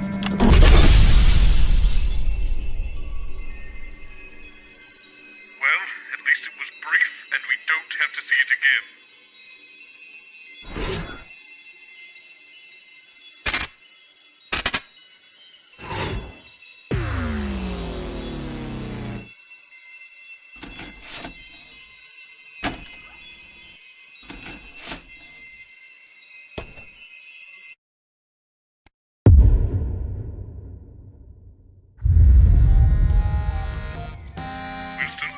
Winston. Something in my office. I've got a mean stare. I hate this. I hate where we are. Oh God, it's moving. It's every man for himself. You're on your own. See you in the next loop. Good Mims, thou hast been told 1,000 times. The number thou shalt count comprises thus: those I have wooed, who quick to spirit fled. My foxes and my tragic date of love, forever lost betwixt betrayal. Disagree. Hieronymus' age whence partly death, untimely swept him unto shores unknown. The discourses I with my father shared, and whence the sun's rays fell upon the hill, as mother's shadow faded from my view. And she is seen no more. Good fellows, welcome one and all within. Be seated, and you presently shall meet the wit and heart that beat within this show. Sirrah, whence was sent to you your hand? What? Use this wondrous, strange machinery, lest it should render you and I distilled. I'm sorry I didn't get any of that. Good morrow, Colin Strong.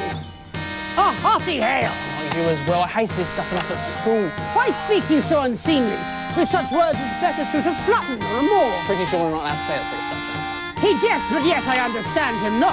His japes a silent waltz would best contain. Rude, I think. hail and hearty salutation, all please, gentlefolk, accept my deep regret, but tardy dost I come upon the set wherein tonight's fair alchemy is met. Right, I'm leaving before you all start talking about fairies.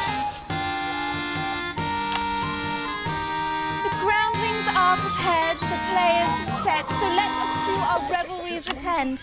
Fire up the lanterns, bring the stage alive. Our sorceries begin this night in 5, 4, 3. Fair patrons, welcome each and every one. My name is Jeremy, Lord Donald's son.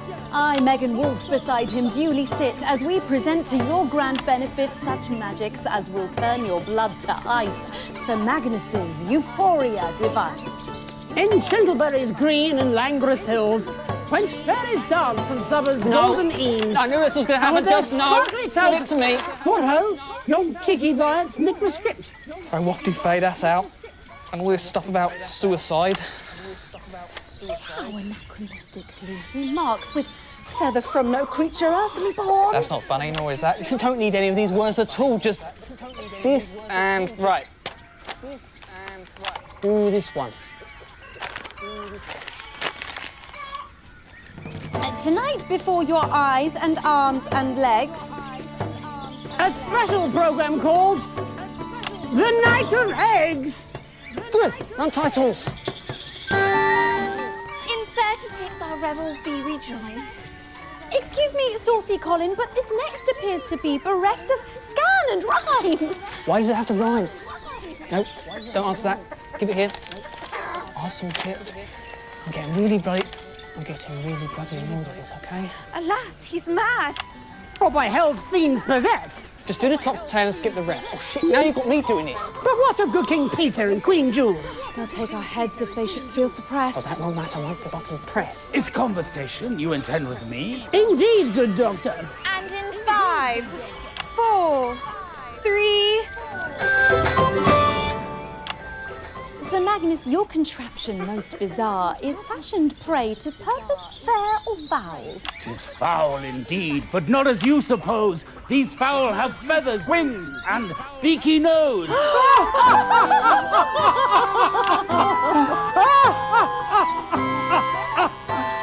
foul! Most foul! No, that's not a joke. It's just two words that sound similar. It's not even a... Never mind. So, Magnus, where is Chester Mills tonight? My servant, why? He waits behind the stage. Or could you get him out before the end? Oh, Chester! Coming! Hark, he doth attend. Well met, good fellows, I am Chester Mims. My years they number but 104. My favourite deaths are hacking off of limbs, also beheadings, and I have one more. Do you know what we need to do right now to get this weird contraption started up? Yea, verily I do. Then off you pop.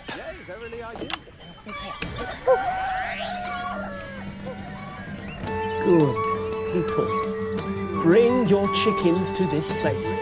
Bring broken beaks and rickety of legs, for whence I release the music held within. Your poultry shall lay twice as many eggs. Sorry, that's what it does, make chickens lay more eggs. That is indeed our deeply joke. Just press a button, not a fucking joke.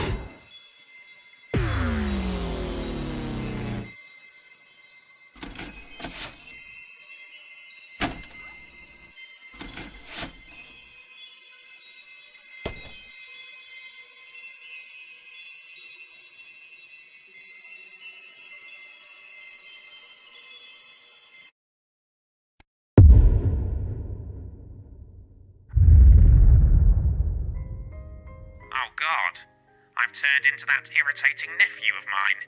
He can't shut up. Always has to comment and everything.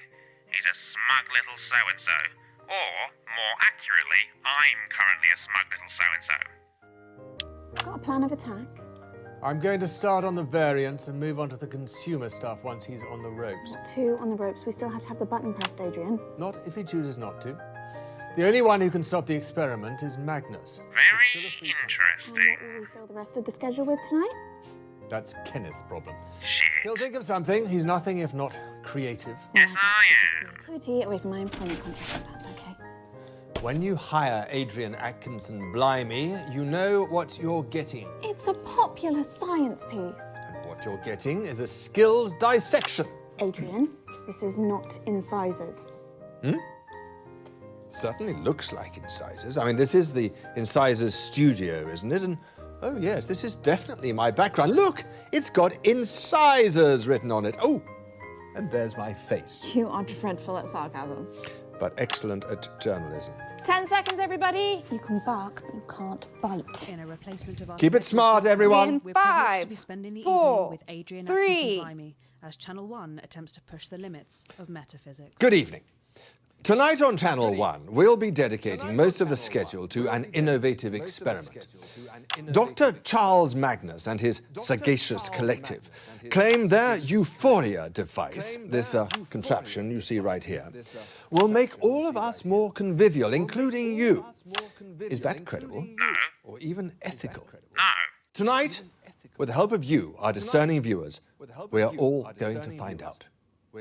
I'm Adrian Atkinson Blimey, your host for an evening of experimental harmonic science. That's about 40 seconds back. Can we get the guests in and mic checked, please? My nan watched this, Joe. Smart woman.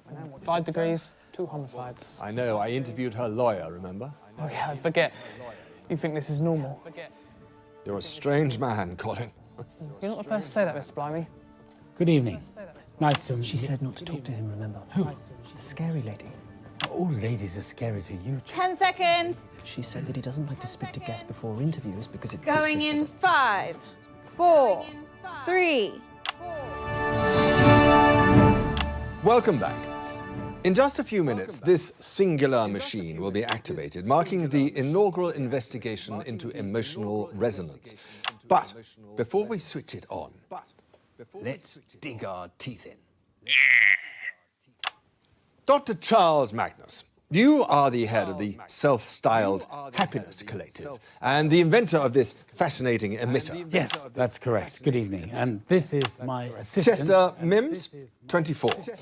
It says here that your favourite numbers are 5 minus 800 and the square root of minus 1. Yes, that's right. If I understand it correctly, gentlemen, and I should imagine that I do, your device's frequency should raise the vibrational state of all conscious life until we attain a frequency that your experiments have demonstrated represents happiness. Yes, that's right. That's the theorized outcome. But of course, it's not just felicitousness, is it? Other frequencies could also be targeted by the same technology. Well, yes, theoretically, but why would you want to do that? Maybe that's a question for someone else? I'm not an ethicist. I am. Mr. Mims, this device is rather large and cumbersome, and what we see here is only part of it, I believe, as the relay has had to be hardwired into the power conduits in our broadcast room. Am I correct? At great expense. Well, of course, this is the first iteration. Let's not forget that the earliest computers required huge rooms to house them. And over time, they've become able to fit on just a moderately large desk. We'd imagine that in the future, further iterations would be much more portable, personal use. Yes, we can perceive a world where people can choose to alter their emotions whenever they want and whatever they want to feel. Domestic devices? Emanating on a room-sized scale? Yes, at first, yes. Eventually portable, perhaps even pocket-sized. I mean, just imagine the possibilities. Yes, I am. I'm thinking of the possibility of inviting a female guest back to my emotionally controlled room and setting my home device to induce lust in her. Of the rebellious teenager who takes his to school set for anger. The offices set for fear. compliance. But why would anybody in their right mind want to do that? Why does humanity do any of its evil? Again, Oh, Christ, sorry, I'm ethicist. It just makes people happier. For now. Whilst I respect your line of questioning, Adrian, I have to confess, well, I'm feeling somewhat ambushed. I'm afraid that your confession will have to wait, Dr. Magnus, because I'm going live now to Advance Headquarters to speak to the nominal leaders of our fragile coalition government. Are you receiving me, Prime Ministers? Loud and clear, Adrian. What an exciting evening. When we formed a coalition, one of the first pieces of common ground we planted our mutual flags on was the importance of supporting our science and technology industries. After all, what's the point in all that superior education we're providing if there's no jobs at the other end of it? Dr. Magnus and his team impressed us with the simple, well-intentioned nature of their project. Everyone happier. How could we not fund that? It is, after all, one of the 4 basic requirements of a government. And all this experimental technology was funded by the government? Well, yes. I mean, we've invested record sums in funding the science and the... So I assume you own the resultant technology? Well, not us, Adrian. The public own this incredible technology. It was, after all, their taxes that paid for it. But the public don't have the capacity to alter the device, do they? Or to make other devices? Well, what sort of other devices? That's an excellent question. Let's chew on it for a while. In 1518, the residents of the city of Strosnov in southern Sconce experienced what was known as the dancing plague. Fascinating. People began spontaneously dancing and they didn't stop for days. It was infectious. More and more people joined in. They literally danced themselves to death. You're making that up. I mean, surely he's making that up. You can look it up in an encyclopedia after the show, Prime Minister. I'm suggesting that if one amplifies this device sufficiently, it becomes a weapon, does it not? What, make the enemy dance themselves to death? Well, that's hardly an effective military strategy, Adrian. Or with a few garble adjustments, surely it could send an enemy encampment mad with rage or suicidal with despair? We have no such plans, nor would Dr. Magnus and his team sanction such a use. Think of it. At the flick of a switch, demonstrators are calmed, protesters pacified. We would never use such a device on the general population. And what of the commonality? In a society where this technology is commonplace, how would a citizen know whether the emotions they were feeling from minute to minute were even their own? Yeah, where's your science now, bitch? Insightful questions, as always, Adrian, but tonight is about an attempt to make people happier. And, well, we're here just to wish you all the very best of luck. Back to you in the studio. Back to you in the studio. The Prime Minister's there. Pricks. And of course, without the funding that you receive... We'd still be making mice grin a bit. If I might say something... Of course, Doctor. This programme thrives on the free exchange of ideas. I have a colleague who works in one of the more esoteric departments in the collective, and... Oh, was it her? Stand by. Oh, you know Dr. Magnus, Professor... Yes, Chester does like to fantasize. Anyway, this unnamed professor and I were, by pure coincidence, discussing the dancing plague of 1518, and she reliably assures me that the Blissgate circuitry will negate any concerns about such an eventuality. But that is untested. I can assure you that the T-tests are absolutely magnificent to behold. And besides, if we discovered any negative effects, we could simply turn the device off. It's not permanent, Adrian. So you say. You know, Mr. Blimey, I always thought that you were a man of intellect, a ruthless campaigner of precision and truth. I am all of those things. No, you're not. You're a grumpy old man who can't see the good in anything. Manners, Chester. No, I'm sorry, Dr. Magnus, but I'm really quite upset. Well, I can see that. You're practically apoplectic. Yes, I am. Yes, I am. All you want is a little bit of happiness for a short amount of time. And you're a good man, Dr. Magnus. I know that. And if she can't give it to you, then I'll give it to you instead. But is the human animal responsible enough for this type of technology? Do we have the shut up, perfect Adrian!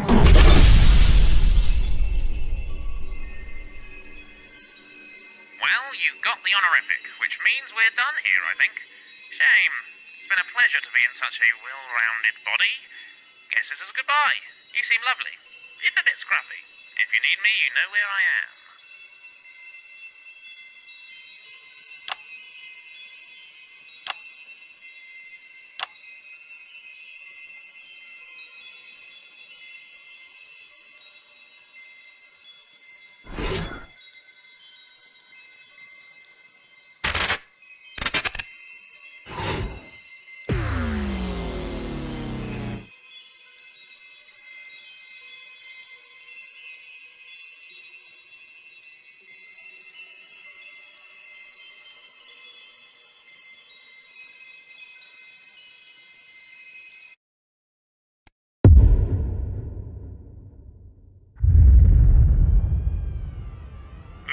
Winston, this doesn't look right. I think we should... Speak when spoken to, worm. And if we have any mistakes during this broadcast, all of you will be spending 20 minutes in the agonizer. Do you understand? Yes, ma'am. Good. Where is my work? Here, controller. Listen to me, worm. Tonight we are working at the behest of the Over-Governor herself. Do you know what that means? Yes, controller. It means that everything will go very, very smoothly. You understand? Yes, controller. I have expectations, controller. Controller. Discernment. Are the prisoners ready? Bring in the prisoners.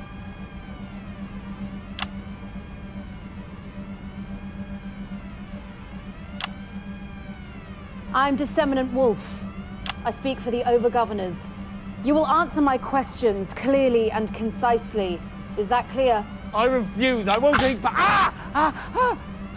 Do you want to spend an hour in the agonizer? Or perhaps we should put your friend here in for a week. Please don't do that. Leave him alone. He has nothing to do with my protestations. It's no use trying to reason with him. Quiet, worm. Fetch us coffee.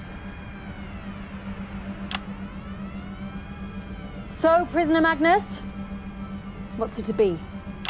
Will you be participating in the broadcast? Leave me no choice. An accurate assessment.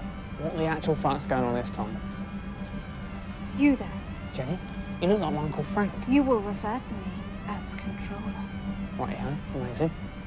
Where is your uniform? This is what I usually wear. Insubordination. Why is Megan dressed like a dominatrix? You will not address the disseminant by name. Again, amazing. Do you want to go into the agonizer? Nah, I think I'll just go and grab a muffin.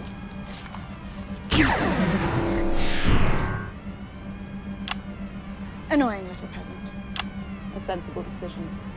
Controller, shall we? 10 seconds, scum. The Empire expects. Do not fail her.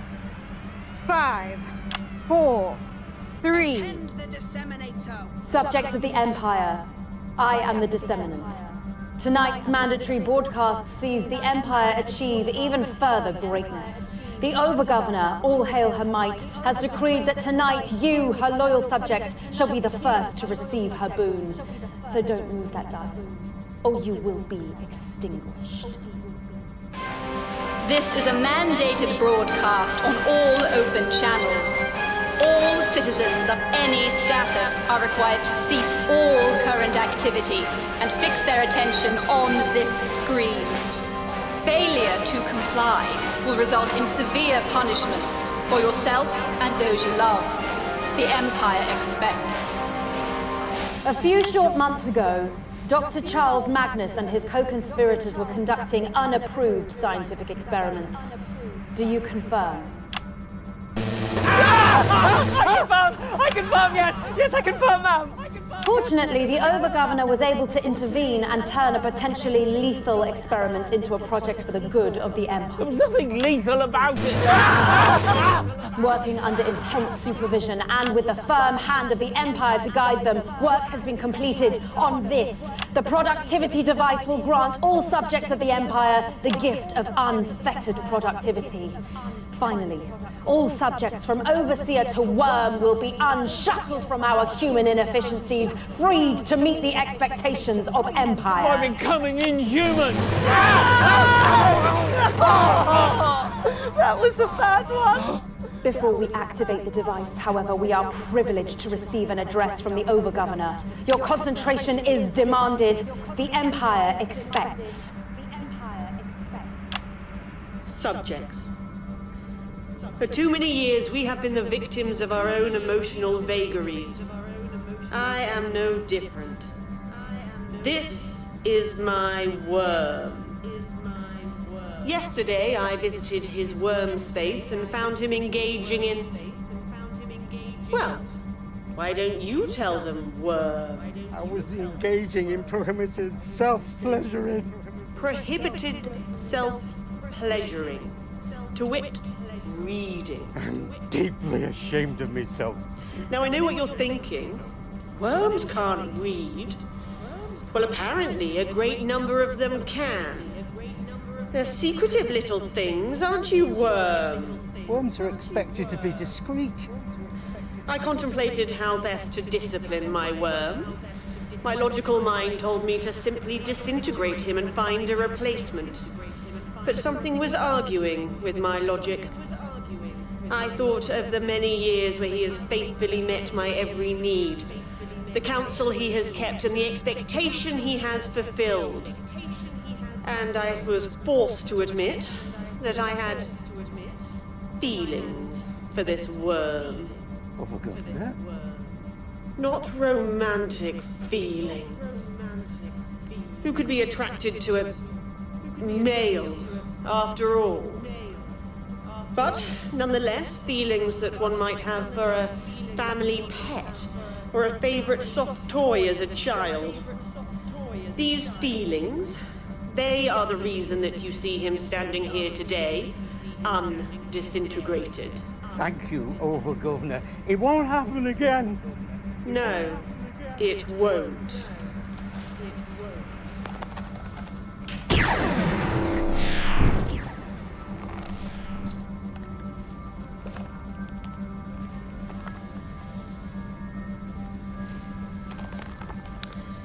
Our feelings make us ineffective.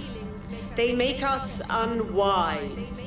We cannot ever put our own needs ahead of those of the Empire.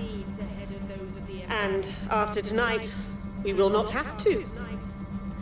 Attend the following broadcast with concentration subjects. The Empire expects. I now return you to the disseminant. In just a few short minutes, we cast off the shackles of emotion. Wait! Control the worm! Please, listen to me. We need our emotions. Without them, I we're would not... think very carefully before finishing that sentence.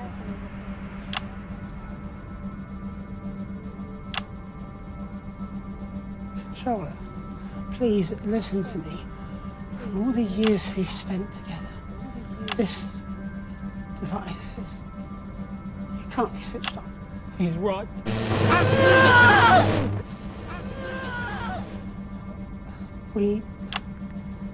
Emotions aren't something that's to be suppressed. They are art and music and stories. Also right. No! Would you please stop doing that? Sorry. Please stop doing that. Controller, please.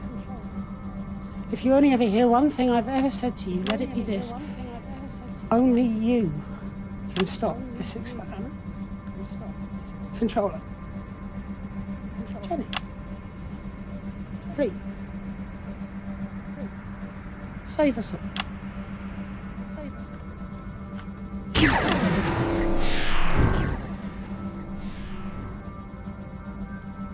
I hate that name. Proceed. Yes, Controller. Rejoice! subjects. The Empire expects, but she also rewards. You destroy our humanity, you can't do... Winston,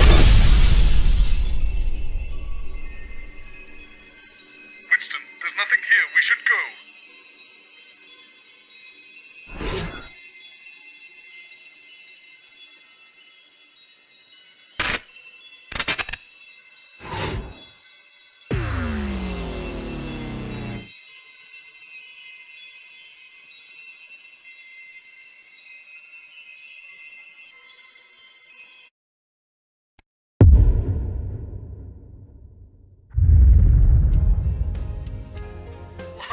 Fresh hell is this? No, Chester, I will not tell you again. We went over it 17 times in the taxi on the way over here. Now, I like repetition as much as the next man, but one must draw a line somewhere. If you could just sit here, please, Dr. Magnus. The host will be with you shortly. Should we run a little thought experiment, Mr. Mims? Yes, Dr. Magnus, that sounds like fun. Good. Let's begin with some data gathering. These couches, how many people do you think that they comfortably accommodate? Probably 2 apiece. Good. Exactly. At most, I'd postulate. Allowing for personal space, I agree with your conclusion. Good. Next variable. How many people host the nightly show? I believe there are 3. Once again, I concur. Well done. Now, computation. If there are 3 hosts, how many seats are left? 1, Dr. Magnus.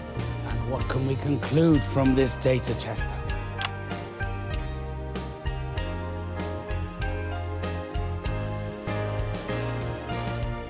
Well done. Sorry, Dr. Magnus. Off you trot. Something wrong, Colin? What happened to news? News? I think I remember that. This is... Oh, God, this is light entertainment. Are you okay, Colin? I just met someone in the corridor who said they were Patrick Bam. It's Patrick, yeah. But it isn't, and this isn't. This is awful. I need to lie down. How did you let this happen? How could you? Let what happened? So with this.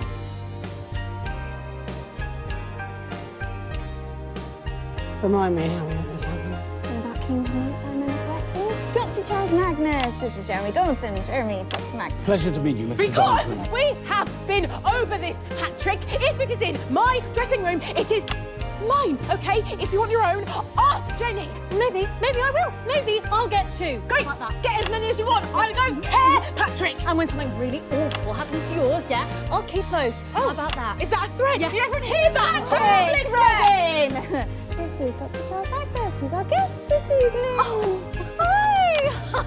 Hi, lovely to meet you. Yes. It's a pleasure. Nice to meet you both. Is everything okay? You seem to be at loggerheads. 10 seconds, everybody. No, we're fine. It's a bit of showbiz. Going in 5, 4, 3. And Robyn, over to you, gang. Good evening. I'm Jeremy Donaldson, and welcome to The Nightly Show, your #1 source for digestible talking points. As ever, we're joined on the chat with inexplicably popular co-hosts Robyn Short and Patrick Bannon. Thanks, JD. Great to be here with you as always, but particularly today when we have such an uplifting show ahead of us. That's right, Robyn. On tonight's special extended edition of The Nightly Show, we'll be doing some science stuff with one of the country's top brain boxes, and it's gonna make you grin. Yes, science stuff. In an impressive building overlooking the picturesque hills of Canterbury. It's the one they used the outside of for John Wax 5. He broke my fingernail, I believe. Yeah. Yeah, I think there was some filming, but we were rather busy at the time. Probably doing science stuff. No, they did. You know, I've seen that movie 14 times. Oh, don't worry, not loaded. We're pleased to welcome Dr. Charles Magnus, whose casually named Happiness Collective has been working on a secret project designed to make us all happier. Oh, even you, JD? I remain dubious. Now, you must have noticed this bonkers-looking thing. Well, this is called the euphoric device, and apparently it's going to make us all happier. Did I get this science right, Doc? Actually, it's called the Euphoria. So don't touch that dial. Stick with Channel 1 all evening as we bring you The Night of Smiles. Coming to you. That's a minute back. Channel 1 buildings in the heart of the capital. Yeah, so earlier on today, Patrick said something to me that made me feel quite uncomfortable. It was a joke. It was banter. Oh, she made a threat, actually. It was a threat against my life. I tell you what, both of you, why don't I just get Sue from HR to come down tonight after the show, and you two can sit and talk it all out with her until it's done. Shouldn't take more than a couple of hours. Tonight? Well, she did make a threat. She definitely did, but I have a thing. Tonight? Yes, well, you know, my show is on. Yeah, it's really not great for me either. So Maybe we should just forget it then. Yeah, I think it's probably for the best. Yeah, you know, upon further reflection, I may have Overreacted? possibly. Excellent. Okay, 10 seconds, everybody. Bitch. Everybody. Going in 5, 4. Welcome back. In just a few minutes' time, we'll be turning on the Euphoria. Oh, I wish someone would turn on my Euphoria device. Crikey. It's been ages. But before we do that, let's attempt to have a conversation about the science behind the spectacle. We're joined here by the leader of the Happiness Collective, Dr. Charles Magnus. Good evening. Thank you for having me. On the collective? Yes, Patrick, I was bemused by that. Does that make you like Alpha Geek? It's not exactly the terminology. That is brilliant. So, Dr. Magnus, this is a big night for you. You must be very excited. Yes, that's an accurate observation. That's an accurate observation. I love this guy. I love you, you crazy brainiac. We both do. We love you. But slightly more impartially, we do actually have a couple of questions. As I would expect. Absolutely. So, Dr. Magnus, who are you wearing? What? Who am I wearing? I'm not wearing anyone. I haven't been hugged in 8 years. I think they're asking you who designed your clothes. That seems to be an entirely irrelevant subject. Yes, I agree, but you'll be surprised how often it comes up. Well, we just get the lab coats as a job lot. Job a lot? Oh, isn't she that enfant terrible that came out of San Palmerino? Honestly, I've really no idea what you're talking Now, about. Dr. Magnus, I'm sure our viewers would be curious to understand your process. Yes, a bit. good. Let's get into the nitty-gritty. So, when you're slogging away on those late nights at the lab, what music do you listen to? Well, I'm sure the doctor would rather talk about his devices. Brahms, some Schubert, Chopin. Focuses the mind. Exactly as you would expect. And I'm something of an aficionado on the song Drum Drum Bang a Bang.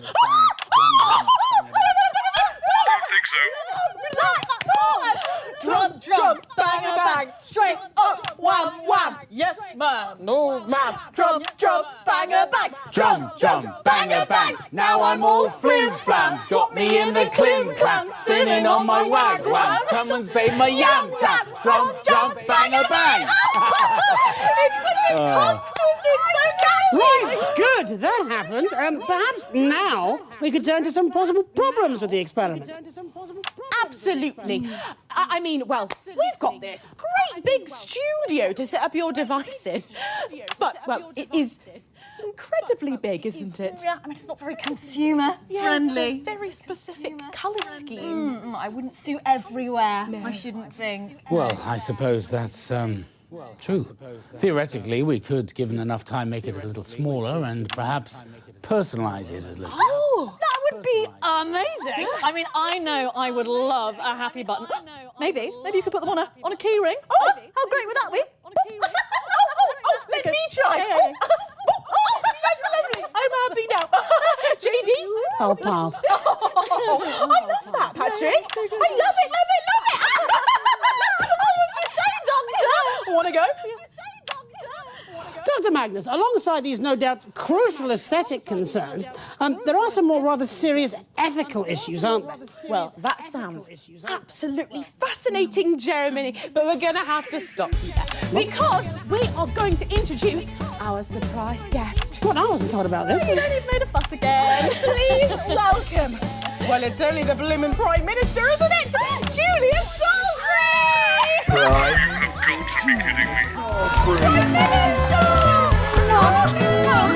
Julia, please! Julia, wow, it's so good to have you back on the couch of chat.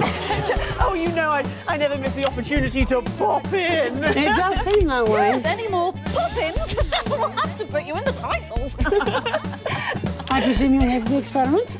Yes, well, after all, you did pay for it. Actually, we paid for it. Yeah, well, you know, when I first heard about this project, I jumped at the chance to fund it. Increased happiness for everyone in the territories.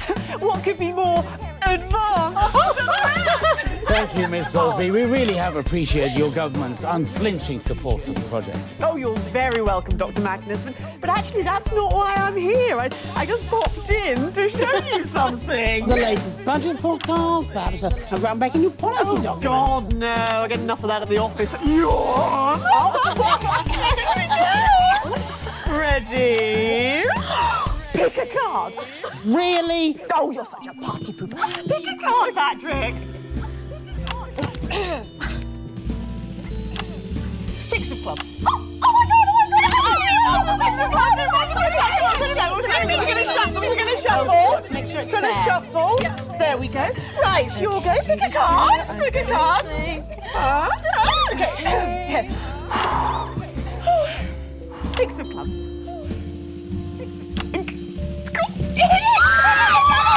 Well, obviously, the whole pack is entirely full of the 6 of... Funding's lovely, isn't it, Charles? Yes, of course. Thank you, Prime Minister. Thank you, yes. Thank you, Prime Minister. Thank you, yes. Well, as we're all doing magic tricks, let's see if the big one actually works, shall we? Let's go over to the machine.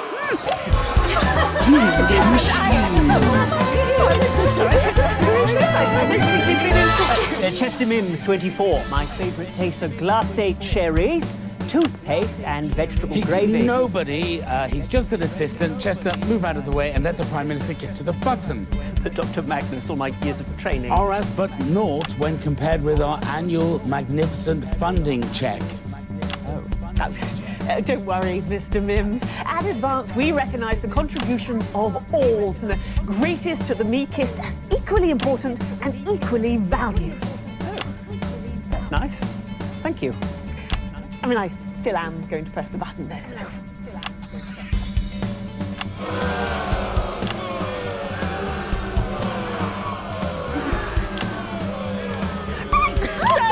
Let's get a little countdown going on the screen. And there we are. Lovely. Come on, everyone. That's 10, 9, 8, 7, and 6, Mr. Donaldson. 5, 4, 3, 2, 1.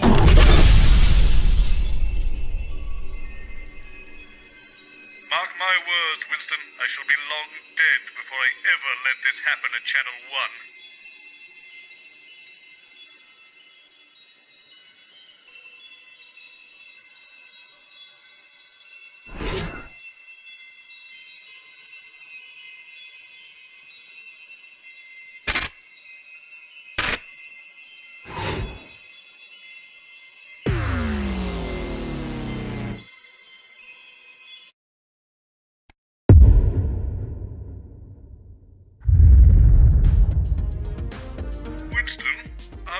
Not what you would call a tech guy. I have a strange glass slab here that seems to want to see my face. I'm not sure I trust it, so I've put a balaclava on. Let's not stick around here any longer than we have to. I've told you 1,000 times, Chester. It's the number of... Do you know what? I'm going to text it to you. That way you'll have it written down and I won't have to keep on repeating myself. Yes, of course, Dr. Magnus. If you could just sit here, please, Dr. Magnus. The host will be with you shortly. Thank you. Not you. Sorry, Dr. Magnus. God, why do they have to make these keyboards so bloody small? Everything all right, Carl? What is that? Secret government technology? What are you talking about? My phone? Right, give me a break. Well, I really don't know what you're on about. It's not the latest, but Do you really not have your own phone, Carl? Yeah, hi, attached to the wall like normal people. You used to have a landline. No, like... Oh my God, you got one too? Tell you what, for a lunch break, take you out to the shops and we'll go get one, eh? Telephone in my pocket. It's annoying enough when it goes off at home. I never get anything done. Phone ringing off the hook, is it? I've got three. This phone's very social. It doesn't even look like a phone. What doesn't look like a phone? A phone, apparently. Well, he has got a point. It does look more like a brass coaster. Stop. Dr. Magnus, Jeremy Donaldson. Jeremy, Dr. Magnus. Pleasure to meet you, Dr. Magnus. You're the one who came up with the happiness device, is that it? Well, Actually, it's the Euphoria device. The Happiness Collective is the organisation that created it. Well, I thought it's a vitally important distinction. Sorry I'm so late. Difficult selfie. Boatman's new promotional campaign is just nuts. My new what? Promotional campaign? This one, Jeremy. The look behind the lens. Come on, it's all about the engagement. Why wasn't I told about this? Maybe you would have been if you'd answered your phone for a change. I like to keep it on mute. Or read your DMs. I just want people to call. Then why is your phone? No, you know what? I'm not doing this. 10 seconds, everybody. Oh, Professor Magnus, your Tom talk was just amazing. 30 Going in 5, 4, 3. Good evening. I'm Jeremy Donaldson. And I'm Megan Wolfe. Welcome to this special OneLive.net event hosted by your national nightly news team. We are, of course, still broadcasting on Channel 1. This is Dr. Charles Magnus, whose organisation, the Happiness Collective, have built a device to make us all smile. For more background, click on the link below. In just a few moments, Dr. Magnus will introduce his device and explain what we can expect to feel tonight. And, of course, you can get involved in the conversation yourself by using the hashtag SMILE. So don't close that tab. Keep OneLive.net with you all evening as we bring you the night of hashtag smiles. What in the holy heck is a hashtag?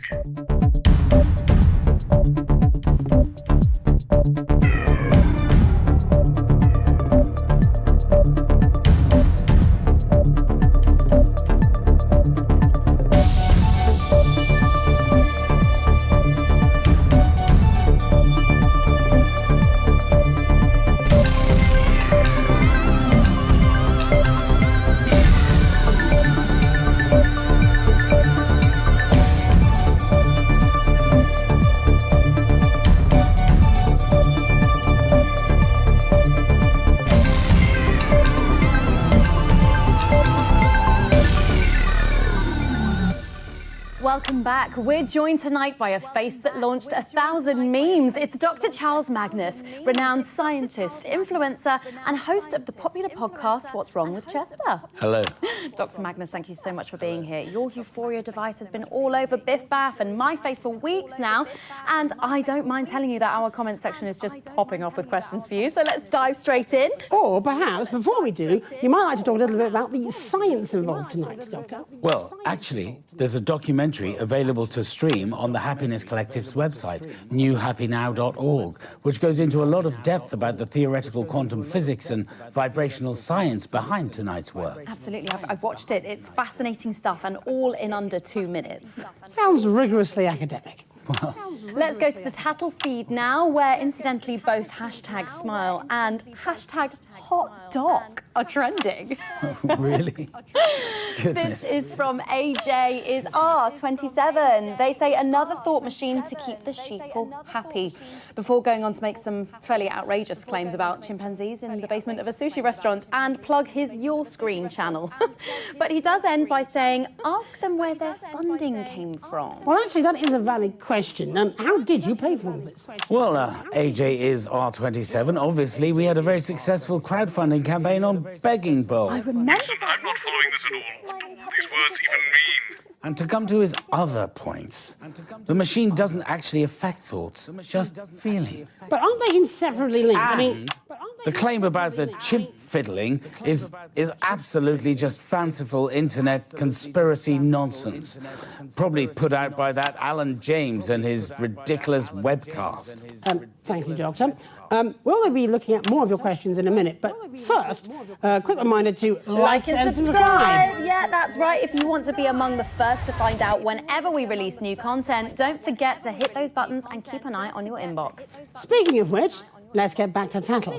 This next toot is from Unity, Dignity and Equality for All. Well, a little on the nose, but fine.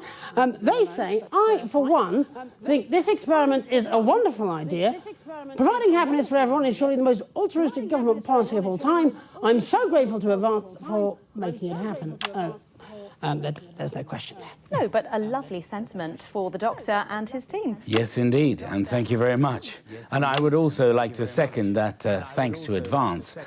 Even though we exceeded our stretch goals several times over, it still required a huge cash injection from the government to get us to where we are tonight. And don't forget, if you've got an unlikely science experiment you want to try, you can get a government grant at advance.com/fundmydream, and there's a link, of course, in the description below. Right, this next one is from... Oh, actually, I think I follow her. Yes, she's a fantastic scientist, and I think maybe even one of your team, Dr Magnus. This is from D. Klein, 1984. It's been the high point of my career to work with someone as impeccable as Dr Magnus. Oh. Only the firm hand of his leadership could have brought us all to brighter tomorrow. He is a stallion among foals. And they sign off with a peach emoji and a heart. Oh, sounds like you might have another fan there. Hashtag hot dog. Yes. Yeah. Thank you very much, madam. That was too kind. And you were, of course, integral to the development of the Euphoria device, and I wish... I really wish... Not likely, Alex. Excuse me, do we know if the people sending in these comments and questions are actually watching right now? Well, they've only just come into the chat, so it's probably a safe bet. Yes. Now, if we could just move on to our next one. I think we should start the experiment immediately while Miss D. Klein, 1984, is still watching. Chester. Well, actually, we do have a format that we were hoping to follow, and we're not quite at the point yet where we want can to get back to the tattle as soon as we start the experiment. Perhaps when the euphoria kicks in, it won't be so full of angry cunts. To a better tomorrow. To a better tomorrow. Miss Klein.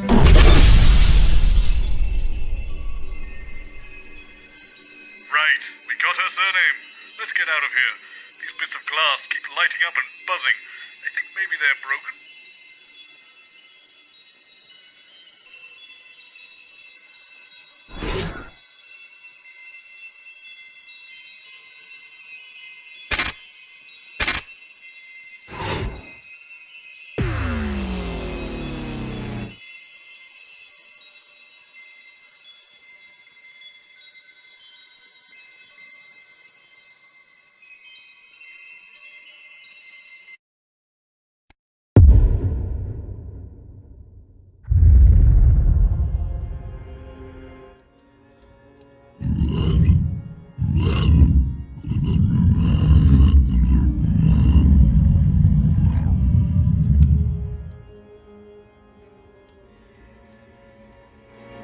I've told you 1,000 times, Chester. It's the number of mating rituals I've attended when no one has turned up, followed by the number of blessings the entity has bestowed under my left arm, the date my predestined match was sacrificed by my best friend, the age my pet Gwoglaw was when I was forced to eat him, the number of times I've communed with the darkness, and the exact position of the celestial bodies when I first felt its dark touch. I honestly don't see why that's so hard for you to remember. If you could just sit here, please, High Priest Magnus. The host will be with you shortly. Not you. Dr. Magnus, I don't like the way it's been looking at me lately. Isn't it possible for me to sit here? No, definitely not. Honestly, you think too highly of yourself, Chester. You're not chosen. You'll be fine. Now go and wait over there. Yes, Dr. Magnus.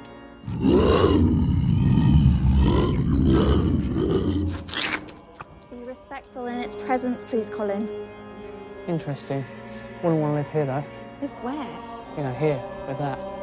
Definitely different, though. What's different? My clothing choices, if you ask my mother. She's half blind, though, isn't she? Doesn't seem to stop her. Jeremy, this is Dr. Magnus. His assistant's floating around here somewhere, too. Doctor, pleased to meet you. I'm afraid you may find me a little skeptical, though. Science thrives on being challenged, Mr. Donaldson. Sorry I'm late. Ancient curse. High Priest Magnus. Doctor, I believe. Either is appropriate. 10 seconds, everybody. Seems like a conflict of interest to me. Going in 5, 4, 3. Good evening. This one is Jeremy Donaldson. And this one is Megan Wolfe. It's the third blood moon in the year of the severed heart, and this is an Ancient One special event hosted by your arcane and occult news team. In an ancient tower, concealed within the hallowed forest of Tittlewood, High Priest Dr. Charles Magnus and his appropriately named unworthy congregation have been working on a grand act of devotion. They claim their Euphoria device will raise overall happiness levels throughout the country, which, as we all know, provides a dramatic and positive increase in taste for it that devours. We'll be in and out of the schedule throughout the evening, with our eager team of supplicants standing by up and down its blessed stalking grounds. They'll report live, first, on whether the device has brought a smile to their faces, and then later we'll find out if it's brought flavour to their veins. We'll have sacrificial offerings from the worlds of science, religion and entertainment, and of course those all-important flavour results. So don't move that dial, and as always, appease the great ancient. Right, that's 45 seconds back. If we could make this Oh God! It's here! It's here!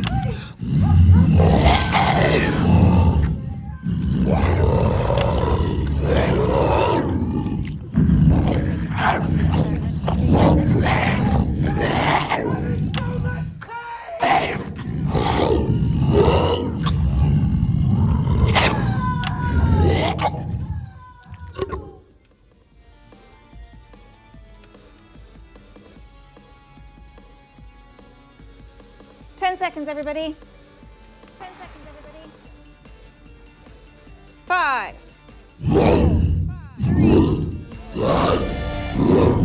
Welcome back. In just a few swishes of its mighty barbed tentacles, this resplendent machine behind me... Actually, Miss Wolf, I think it might be best if we conducted the experiment sooner rather than later, all things considered. Ah, yes, of course. Sorry, I was still on script. Maybe just a couple of quick introductory chats, though, to set the scene. You are Dr. and High Priest Charles Magnus. Yes, I suppose so. Please explain to our undeserving audience, how will this device please its great and terrible malevolence? Well, as we all know, we are but food for the great ancient. It that devours the undying one with horror, darkness, and carnage. However, a few years ago, through a series of carefully conducted rituals, we gleaned that it has always found displeasure in our taste. It's a bit off, apparently. Well, according to our expert divinations, the beast is not content with our flavor. It's because of the soul-crushing fear we experience as it approaches at impossible angles from a darkening sky. It makes us taste a bit tart. Even the sacrifices? Yes. Our research suggests they can be quite scary too, for those on the receiving end. I have noticed they often make a lot of a fuss. I just assumed it was the ecstasy of being among the chosen. It's a very difficult situation for the Undying One. After all, as we all know from the texts, its mere presence shall cause the blood to chill, and its touch brings forth the cold revulsion of disease and decay. I can see how it might be hard to maintain a smile under those circumstances. And it does like to play with its food, rather. An arm here, a leg there. As divine privileges go, it can be a bit traumatic. I see. So, it wants us to go to our deaths happy and with a smile, does it? Ignore that pesky survival instinct of ours. Oh, those pesky humans. Well, that seems entirely reasonable to me. How do we accomplish it? Well, once I activate the Euphoria device, we will all be able to remain joyful and at peace, even as we watch our families devoured before meeting our own inevitable fate. We can meet our horrifically visceral ends without complaint or fear. In short, we will finally taste lovely. Thus ensuring the unspeakable horror will have a bountiful food supply for millennia to come, which I think we can all agree is the ultimate goal. You'll get no argument from me. Well then, without any further ado at all whatsoever, let's do this thing.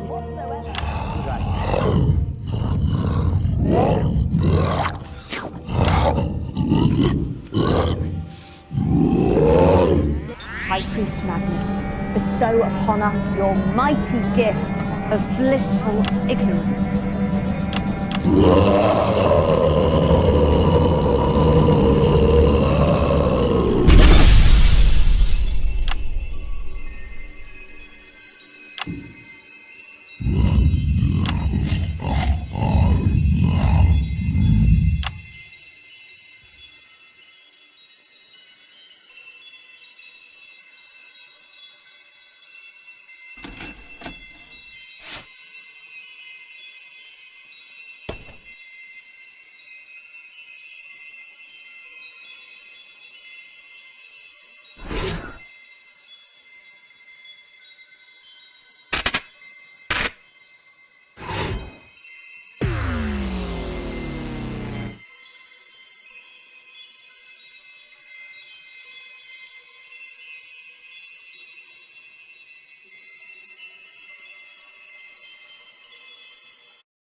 snacking the whole time.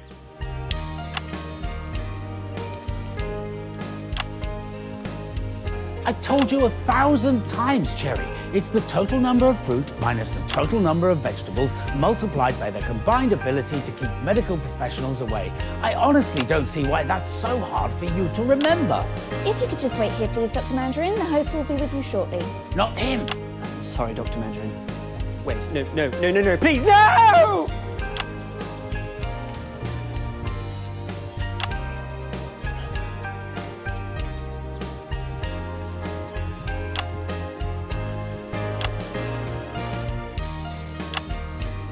Leave that alone, please, Colin. It is. Then what is? You look really cute in this universe. Back in a sec. Winston, it occurs to me, I think I might have been eating the staff.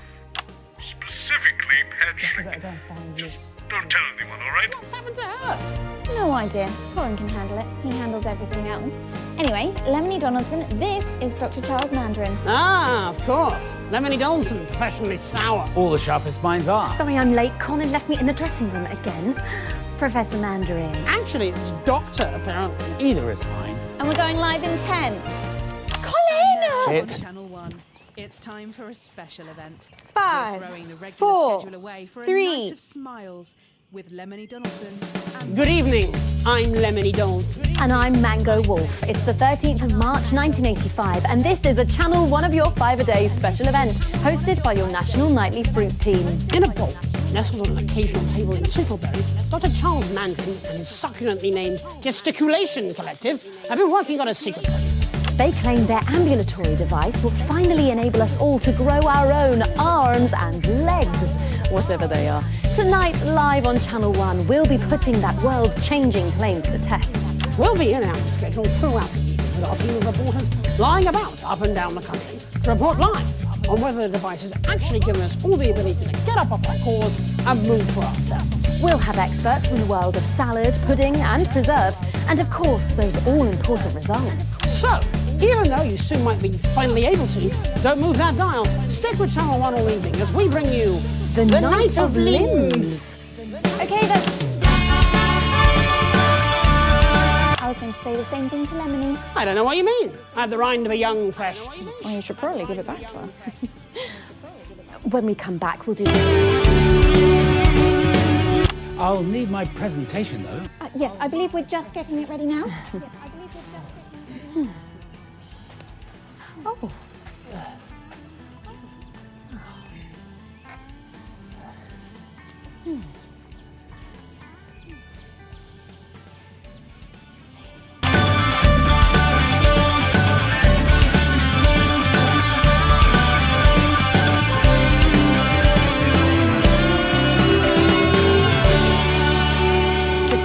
The scrumptious machine behind me will be activated and maybe, just maybe, we will all finally find ourselves freed from our bowls. But first, let's meet the man behind the movement, Dr. Charles Mandarin. Hello. Dr. Mandarin, this whole notion of granting fruit self-driven momentum, that's a little far-fetched, surely. Not at all, Lemony. After years of research, a top team, and some out-of-the-orchard thinking, we believe we've finally discovered the secret of rapid evolution. Well then, please do tell us how it works. Well, this is where my presentation comes in handy. We could just flip over to the first page there. Thank you. There we are. So, as you can see, our current lack of movement will be solved by the additional growth of what I've named limbs. These limbs will be subdivided into two categories. The first pair, we're calling them arms, will allow for more complex tasks and interactions with the environment. The second, currently called legs, are stronger but less precise and will enable us to change our location unaided. Wow, that is quite the claim. Do you have any idea as to the implications of such a large change? Well, of course, on the next page, please. Thank you.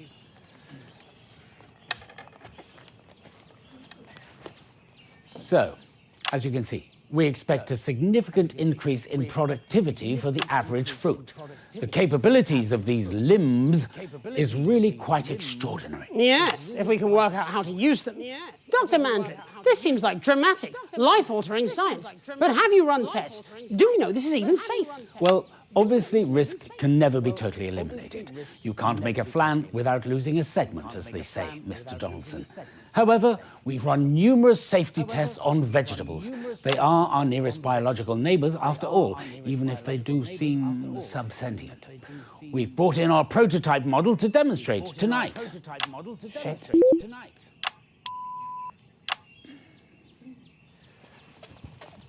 Oh, wow, well, that is impressive. And it all works without damaging the poor vegetable. Well, we're more than 87% confident that any pain felt was minimal at most. All right, then. Well, thank you for that, Dr. Mandarin. Now let's get that thing out of here, shall we? Dirt has given me the pips. We were hoping to go live to the new government presentation cushion for a special message from the Prime Ministers, Peach Clement and Julia Limesbury, but unfortunately he's got a bit pickled and she's worried he'll just take the piss.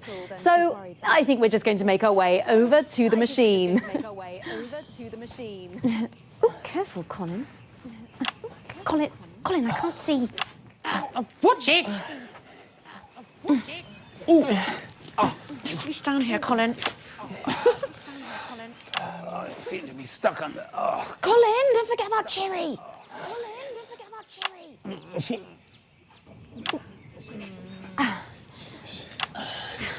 Okay, I think we're all here. I can't really see, so there's that.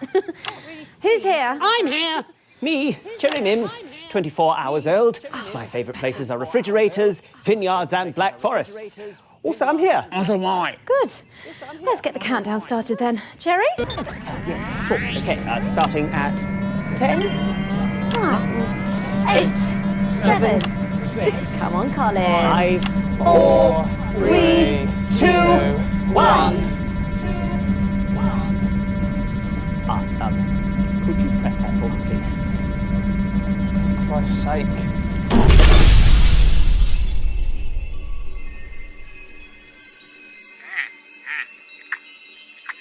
Never liked him. Let's get out of here before the police arrive.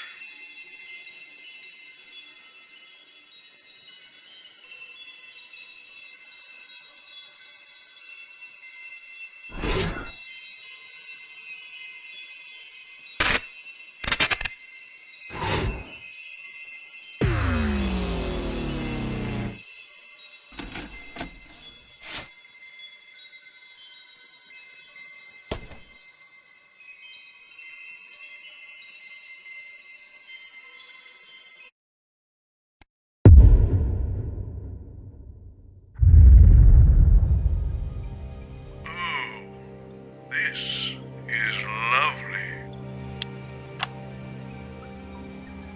This way, please. This is Jeremy. Welcome, welcome. Delightful to meet you. Jeremy Donaldson. Dr. Charles Magnus. Chester Mims. 324. My favourite Gwangons are Garglax, Kitterkill and Peng. Fascinating. Shall we? Oh, yeah. This is excellent. Leave that alone, please, Colin. Robo Jetty. Brilliant. This is the future, then. It's the present, Colin. Are you feeling all right? Do you need to visit the bliss space? Bliss space? How much that cost? You're so funny. Where is the bliss space? Same place it's always been. She was more helpful as a human. Don't be technophobic, please, Colin. The uploaded are just as human as everyone else. Is everyone in the future this sickeningly nice? I guess we'll find that out tomorrow. So not in the next 5 minutes or... Colin, you brighten my day, and I love you.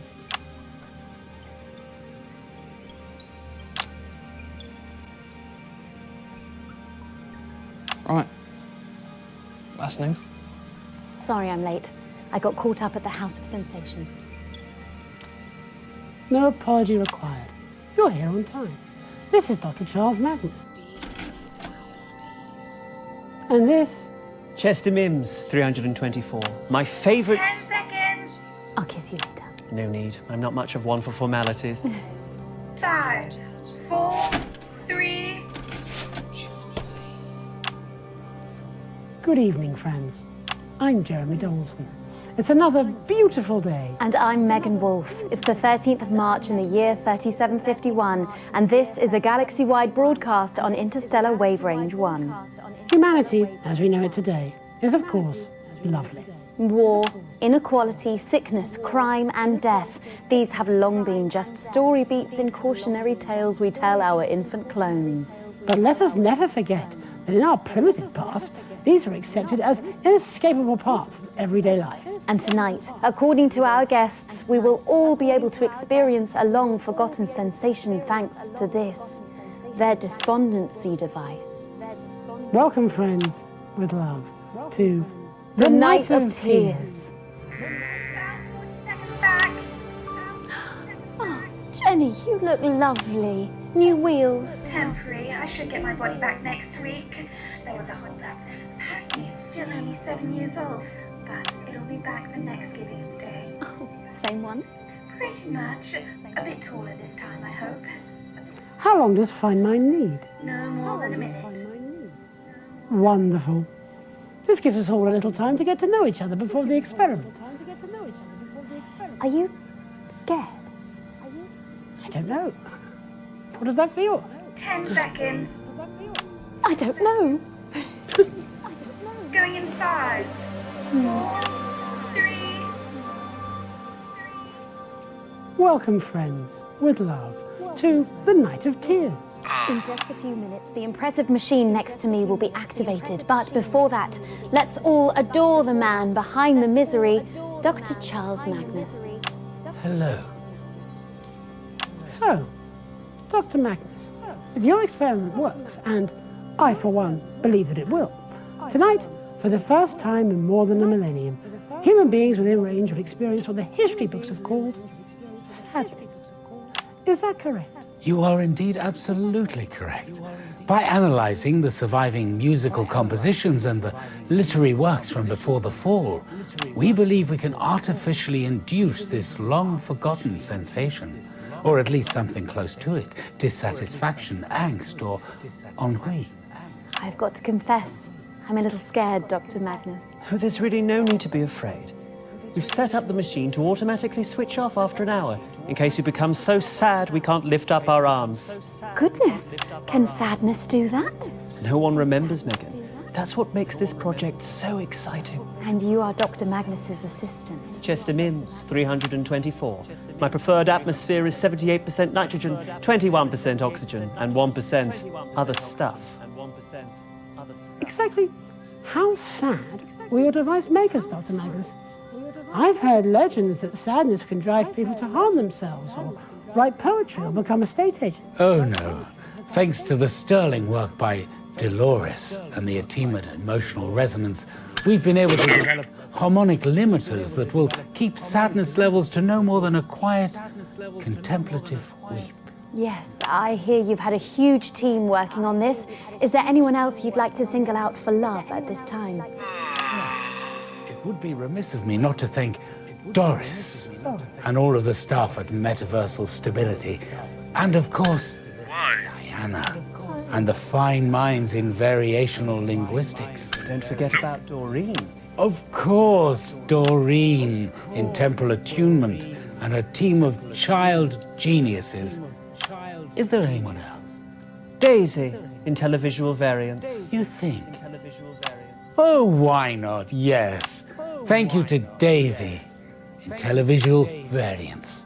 How many people worked on this project? Hundreds. Thousands, possibly. And it all culminates in this live test. But first, a message from the fine mind. Good evening, friends. With love. It has been calculated that tonight's experiment has a 90.1% probability of success. Those who take part will experience emotions they may find uncomfortable. To opt out from the experiment, please set your dwelling's harmonic filtration frequency to 540. The experiment is scheduled to last 120 minutes. The fine mind will be monitoring carefully and will be able to report the experiment within 15.2 nanoseconds of an error being detected. You are safe and you are protected. The fine mind loves you and you love each other. All is well. And to those of you choosing to take the journey this evening into your own consciousness, the fine mind wishes you an enlighteningly miserable experience. Safe travels with love. Well, final checks are being carried out by Mr. Minutes, and I think we're just about ready to go. Excited, Dr. Magnus? Yes, I think I am. But hopefully soon I will be utterly miserable. Indeed. On that, as on absolutely everything else, we can all agree. Let's push that button and see if we can't stop enjoying our perfect lives. Chester. Of course. And with love.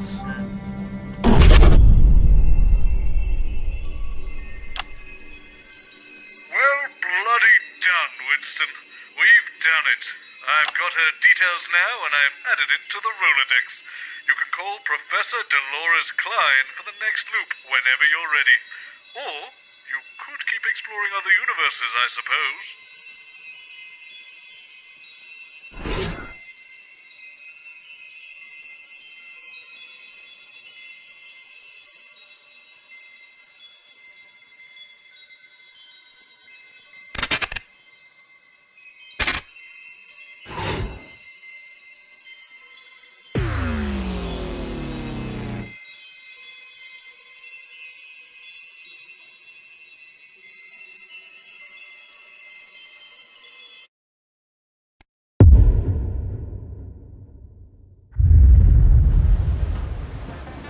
Winston, I don't want to alarm you, but I think I'm moving. And I don't feel good. I told thee 1,000 times, Chester. It'd be the number of blind dates I've been on when they all turned out to be mermaids, followed by the number of pucks on me left hand, before the hook, that is.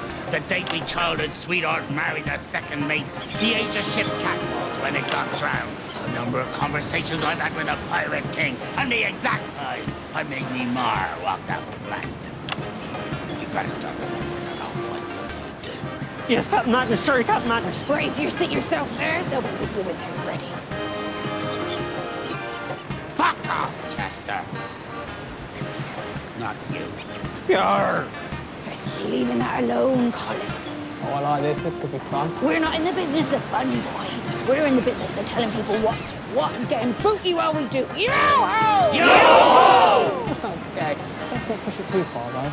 Might get old of it quick, this one. What is Colin getting old? Oh, blast if I know. Boy's got naught but empty sails on top of his shoulders. Captain Magnus. Captain Donald. Gotta say, not sure I trust you in your heart. We pirates don't do trust. True enough. Sorry I be late. Ran into a couple of blackguards. Had to teach them a thing or two about manners. You must be Captain Wolf. Always thought it was strange there was the two. Ah, just means there's two blades to run you through if you whisper. All right, you lot, get to it. We're going live in 5, 4, 3, 2. Yo-ho! I be Captain Donald. And I'm Captain Wolf. Yo-ho! Tonight we got a very special announcement for everyone in the fleet, straight from the Pirate King himself, so listen up. Damn straight. We ain't in the habit of repeating ourselves. Deep in Dreadfist Cove, in an island that can't be found, Captain Magnus has been working on something that will change the pirate's life for good. He's got a few things to say, and we got a few things to ask him, so keep watching as we bring you the Night of Cheers!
trust you all knew better than to go anywhere.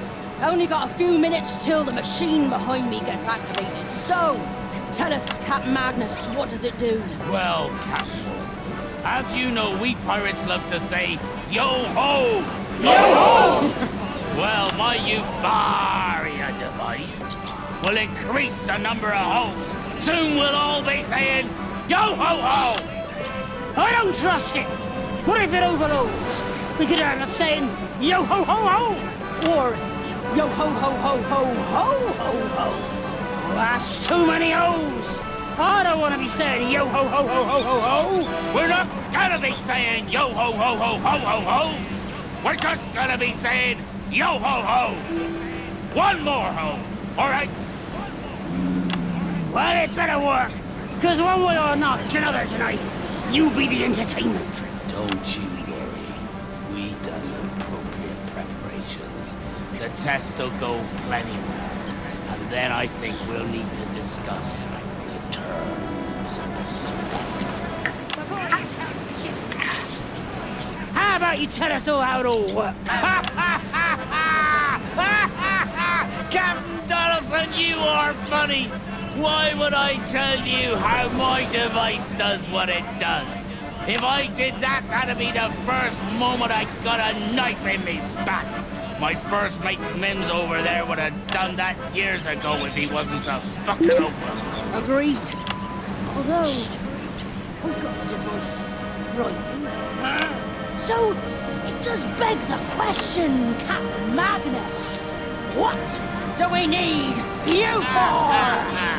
I thought you might try something like that. That's why I took precautions. Don't do anything too hasty like that, Jesus. Easy on the merchant. Shut your mouth! We're here for trading, not for talking. Good work, Mr. Mims. I'm glad to see nothing went wrong. Now, where's the other one? Other one. Yeah. The one who's gonna fuck up your day. Now drop it, you fuck. I hope for your sake, Captain, that this device works. Because if it doesn't, you'll be in a world of pain trying to fix it. Press the button, Cole. Let's get these hoes in and grab us some battery. You see, that entire line's going to mean something totally different to a modern-day audience. Stop your blathering and press the button, you Or I will kill you myself and press the button. All right, Ryan, do it already. Let's move to stay this working anyway.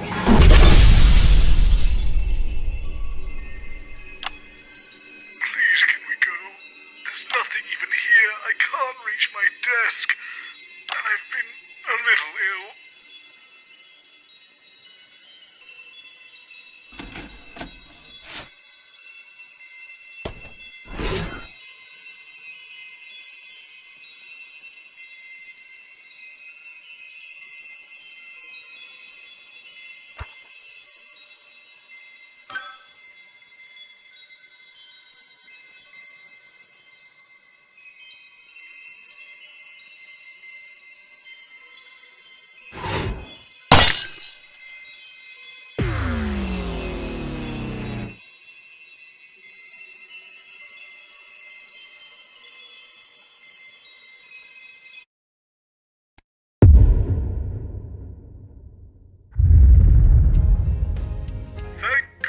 We're back from the multiverse.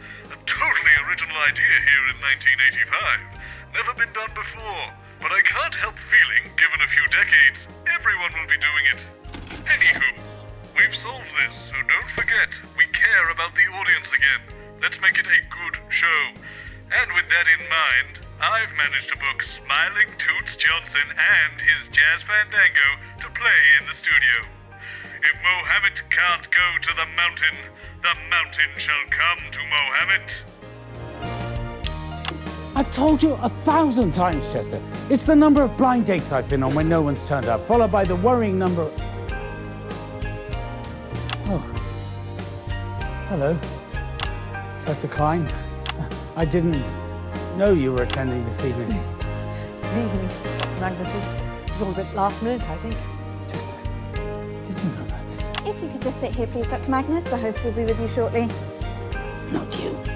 Sorry, Dr. Magnus. Are you not staying, Chester? Yes. Where are you going, Mr. Mims? Sit down. Just... Professor Klein and I think you have a lot to add. Leave that alone, please, Colin. This is more like it, yes. Everything's in its place. You okay, Colin? Why can't I just be... Glad you're not singing. Why would I? Who's the mouse? Boseman booked her last minute. Also, there's a new script on the autocue and he says to talk about love. Who does Boseman? Has he lost his fucking mind? Nothing like smiles, Jeremy. Don't emphasise. Jeremy Donaldson, professional matchmaker, apparently. Goodness, hope we won't be needing one of those. A matchmaker? God, no. The very thought. It's ridiculous. Boseman held me up. Did he ask you to? Cupid here, just relay the message. I heard that. Well, I think you'd look really good with wings on, actually. 10 seconds. And a nappy. And now on That's a Channel look. 1, it's time for a special event. 5, We're throwing the 4, regular schedule away 3. for a night of smiles with Jeremy Donaldson and Good evening. I'm Jeremy Donaldson. And I'm Megan Wolfe. It's the 13th of March 1985, and this is a Channel 1 special event hosted by your national nightly news team. What is happiness? It's a question that has baffled artists and poets since the dawn of time. Primitive caveman romantically rendering his intended unconscious with a simple stone club to the jazzman and their spooky clubs. Loosening libidos with each daring move. Or the audience, tap, tappity, tap, tapping their toes to the crazy rhythms of the mysterious night in an effort to unwrap her most intimate secrets. Who wrote this? Boseman, apparently. You having a midlife crisis? And yet she eludes us, this fragile happiness that flits from heart to heart, staying only as a guest until, of course, we are found by our true love and our heart starts to beat in syncopation with another. For when we are in love, every moment is happy, every sound a melody, every face is radiant, beautiful and engrossing as an alley cat. And when they find the first word ever scrawled to the cave walls in the flickering light of that primitive flame, you can bet your soul that that word would be love. Or even jazz. So don't move that dial, stick with Channel 1 all evening as we bring you The Night of Love. You know, Winston, we've reached the end of our journey. There have been ups, there have been downs, but in the end, we've come through it a little older and a little wiser. And I, like you, am looking forward to going home. So let's make it a good one.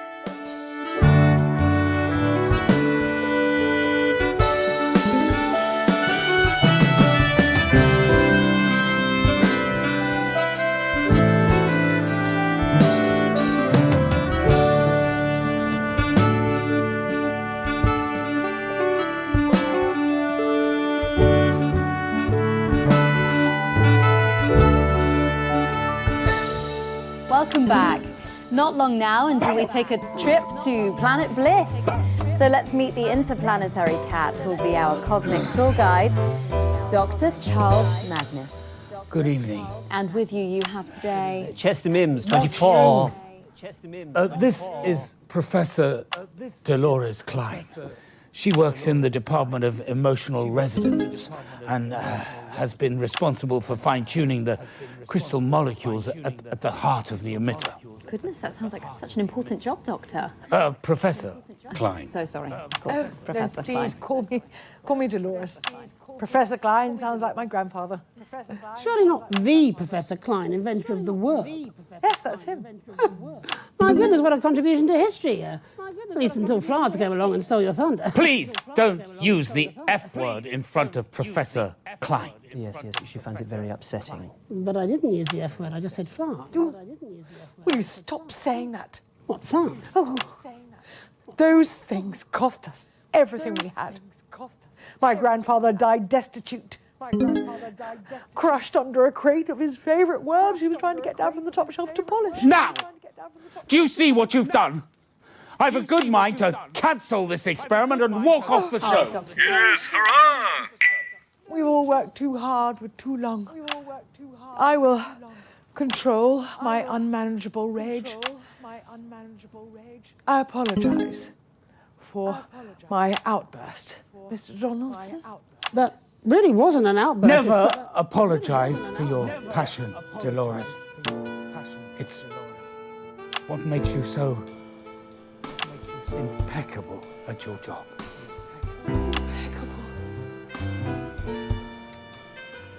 I might even say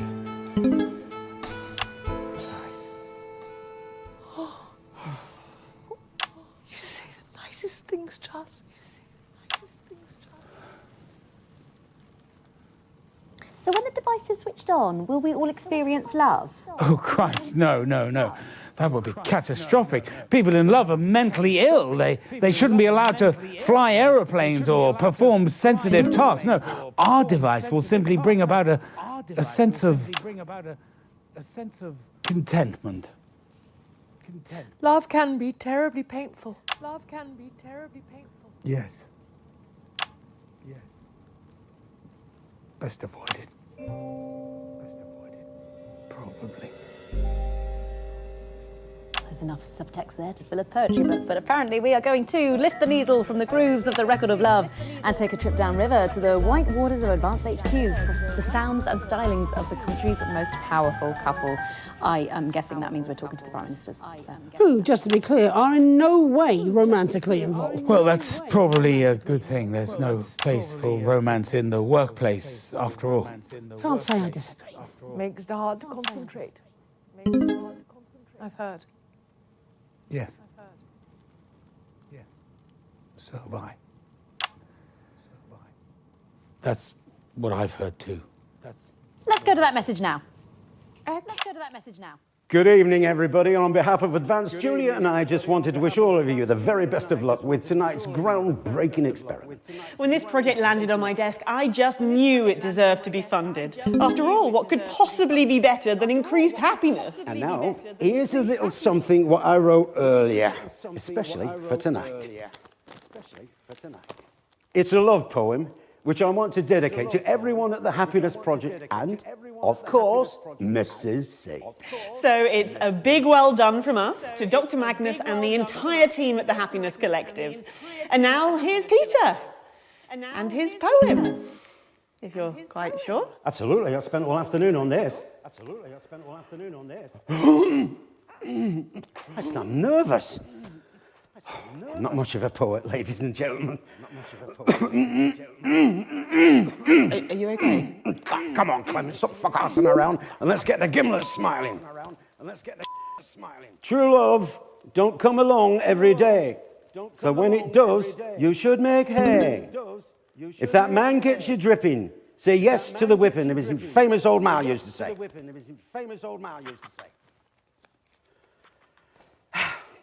Okay. Good luck, everybody. Good luck. Back to the studio. Fantastic, the Prime Minister's there, and of course, without the assets and wealth funding you received. We'd still be making prototypes out of hope. And you are Chester? Chester Mims, 24. I'm attracted to badgers, some shelving units, and women between the ages of 22 and 51. You're going to press the button, are you? Oh, I rather think the three of us should push it. Don't you, Professor Klein? Why don't you, put your hand on top of mine? Yes, of course. That's right. And Dr. Magnus, why don't you put your hand on Professor Klein's? That's right.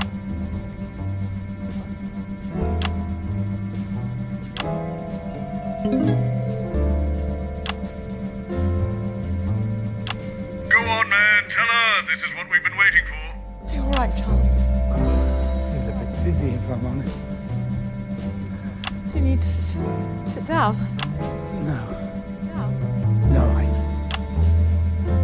think I need to say something. Something I should have said a long time ago. Well, perhaps you should say it during the break, Dr. Magnus. Keep out of it, Donaldson. No, you're right. How silly of me.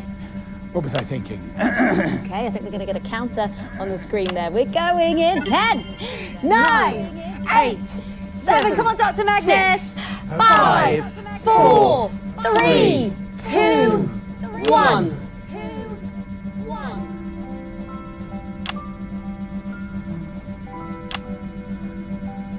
I love...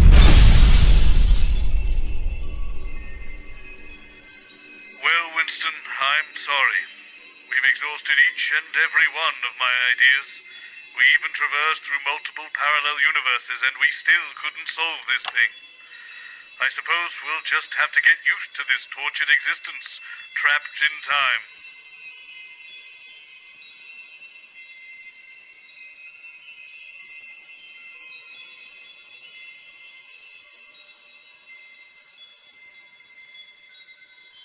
You might find it amusing to make my channel into a zoo, but I am in no mood.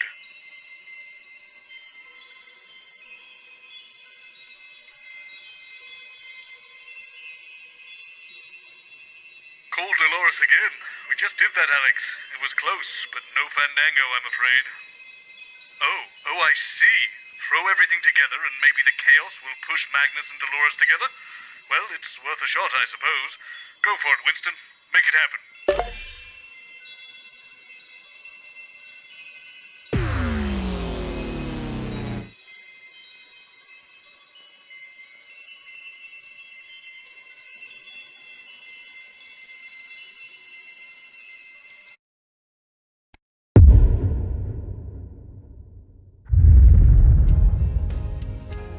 Right, could you all gather on set, please? Jenny, what's going on? Oh, hello, Robert.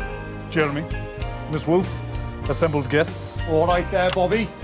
Good evening, Mr. Algebra. I've gathered you all here to help me with a televisual experiment. Why us? You are available. I'm between shoots. I have a book to promote. Whereas I've been up since 5 yelling at my staff at my capital restaurant, but I'm here too because I'm not fucking lazy. I'm just here to break hearts and sell garden furniture. Could we all please just focus? Sorry, Bobster. Tonight's television program is entitled The Night of Smiles, ostensibly because we're testing the Euphoria device. But this is a ruse. There is but one aim and one aim alone for tonight's program. Ratings. No. Love. Oh, how gorgeous. Two of tonight's guests, namely Dr. Dolores Klein and Dr. Charles Magnus, have fostered a deep, unspoken love for each other through many years of tedious scientific research. Yet neither has had the courage to speak of their affections. Divine. Isn't a film like this one? Oh, was that The Love That Couldn't Sing? Oh, you've seen it? I've watched everything you've ever made, usually with my trousers off. I'm sorry, Robert, but we've been planning the show for weeks, and surely the experiment takes Fuck priority the here. experiment! You have no idea what you're talking about. I've seen more versions of this than I care to remember, and I know more about the next 10 minutes than the greatest minds in history. Just get the two fucking scientists together, and I will buy you all fucking houses. Understood? Is that understood? Yes. Good. Try not to be too obvious about it, Alan. Why is he picking on me? You've just got one of those faces. Oh, and don't mention Flards. Crazy Neil never mentions Flards. We've still got 6 containers of Werbs to ship. Oh, they'll never sell. Everyone's using Flards these days. More stable at the knuckle joint. You never forget your first flart. Great for basting and for throwing at your kitchen staff. The third Mrs. Neil kept one in the bedside drawer. Oh, sweetie, we all do that. I literally just told you not to talk about fucking Flards. Jenny, get the scientists. Let's get this started up again. What did he mean again? I'd explain, but you'd think I was weird. TV was being a matchmaker. So don't then. This is my wheelhouse. Definitely leave it to someone with an EQ. You're replacing one day. Oh, Jesus. You're irreplaceable. Even so, you will. For the best I've ever seen.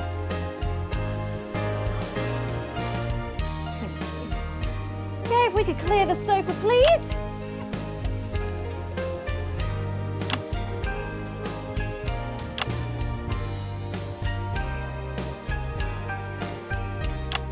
That's my chair, Geoff. Oh, Christ, sorry. Right you are. Room for one.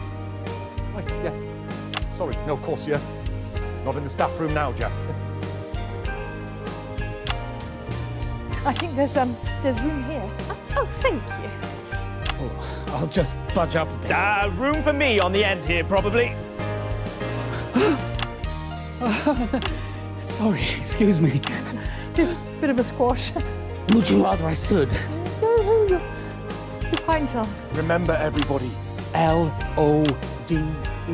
10 seconds, everybody. They're scientists. They can spell, you doofnut. 5, Right. I've done everything I can, Winston. The rest is up to you. I'm Have a great show. And I'm Megan Wolfe. It's the 13th of March, 1985, and you are here with us. I'm sorry. You seem to be perspiring rather a lot. My heart has experienced a mild acceleration, I think. Let me check. Is this a good time to mention my new book? We haven't even got to the opening titles yet, Alan. What are you going to keep that book on, friend? Oh, God, not you as well. You want to buy a shelf? We got all sizes, in crazy prices. Let's have a look at that book, friend. Yeah, it's here. In this.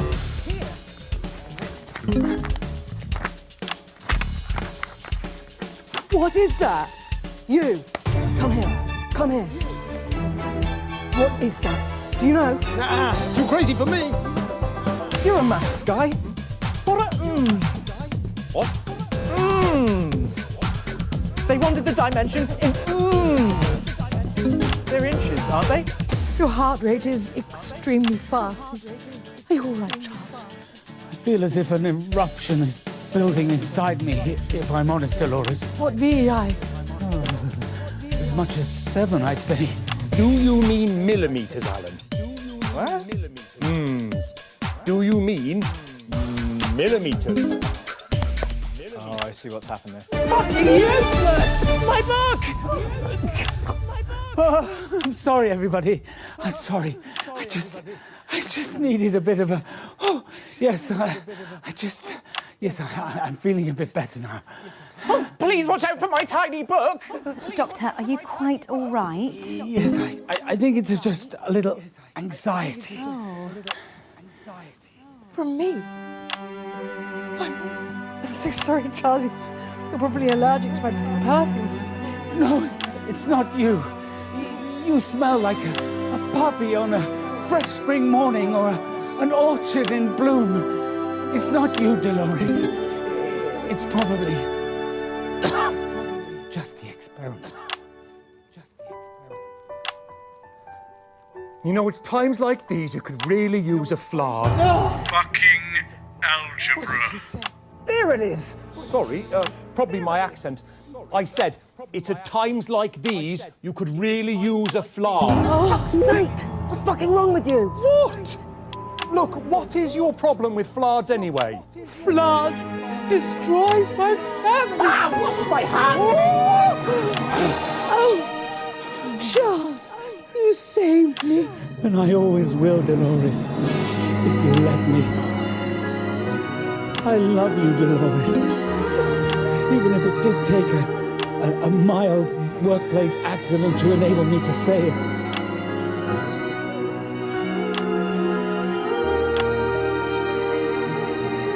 Yeah, you're kind of just sitting on me now.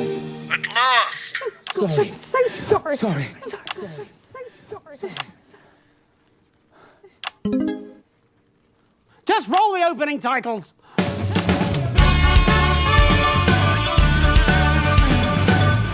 Well, Winston, this menagerie of chaos you've come up with better be worth it.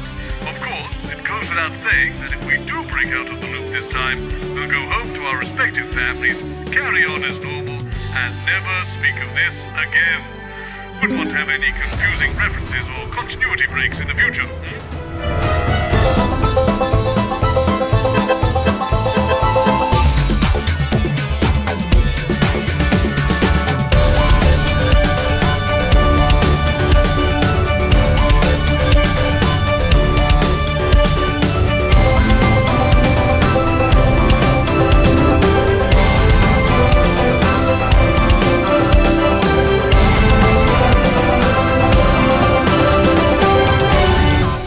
Welcome back to the Night of Smiles. The machine behind us will make you all happier. Believe it? Neither do I. But let's press the button anyway and see what happens. Wow, yes, let's do that. I think we can get a counter on the screen here. There it is, and we're going in 10, 9, come on everyone, 8, Come on, Magnus. 4, 3, 2, 8. To Magnus? I'm sorry, Chester. I'm sorry, everyone. But the experiment cannot proceed. Thank God. What are you talking about, old boy? Ah, don't worry about it. I've been a fraud for years. My real name's just Neil. This device is a fraud. A paper tiger. No, Dr. Magnus, we've attuned everything. It doesn't matter. We don't need a machine to bring us happiness any more than we would want someone to eat for us or laugh for us. We don't need a euphoria device. Happiness is everywhere, already, and it's different for everyone. For me, it's how I feel when I look into Dr. Klein's eyes. And at her meticulous research. But for you, it might be a particular view at sunset, or the darkness of a theatre just before a play is about to begin, or your mother's cooking, or all of these things, or a million other things. We don't need anything to make us happy.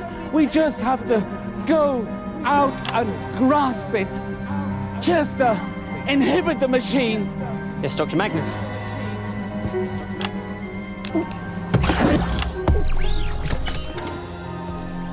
Machine inhibited. Suppose we can all go home.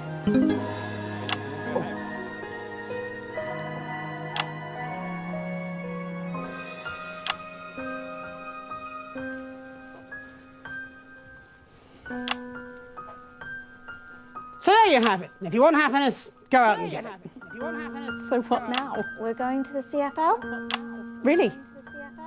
Okay, if you say so. We apologise for the change in tonight's schedule, which was mainly caused by... well, by love, I suppose. The universe is probably safer, and our boss owns us a house. So, all in all, a good evening. But it's about to get even better as we have a treat in store. It's all the highlights from today's semi-finals of the Feline Football Championships. So let's go to that now. Jolly good show there, Alex. Jolly good. I'll see you tomorrow, when we can get back to the real news.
Gary Kimberley. You join me for the CFL Championship Cup semi-finals. The Fluffers versus the Meows.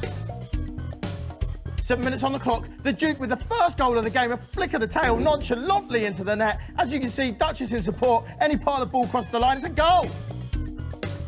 All getting lively in the semi-final now. You can see Tiddles has a go at Cuthbert, knowing he's going to get that reaction. He gets exactly what he wanted. Poor to the face. It's an early red card. They're down to 3 caps in the semi-final. The returning Cuthbert makes no difference here. Top scorer for the Fluffers this season, Duke. Rear hind finish from the halfway line. Absolutely blinding. There's a clear instruction here at half-time from Monty Fortune. Get out there, lay the law back down to them, boys. Do not let them get away with this. Fight, fight, fight. The Duchess has a go at Cuthbert. And as you see, he slinks off to the on-field vet. He's going to need stitches. Last action of this semi-final. Unbelievable finish. Here he goes, rear high. Balls, there he goes. It's unbelievable. Off the post and in. It's 3-0. It's game over. And in the words of Monty Fortune, true master trouncing.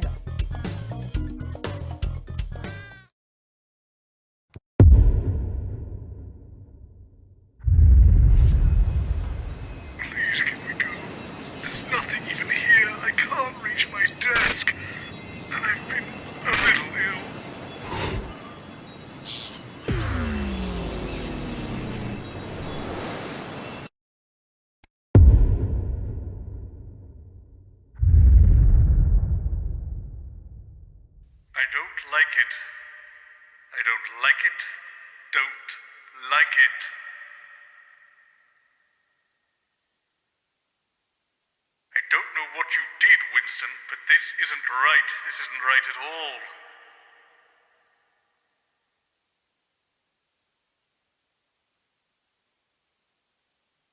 I don't like it, Alex. I'm just a voice. I can't see anything, can't do anything. Wait, how am I even talking? I don't have a body. I don't... Oh God, I can't...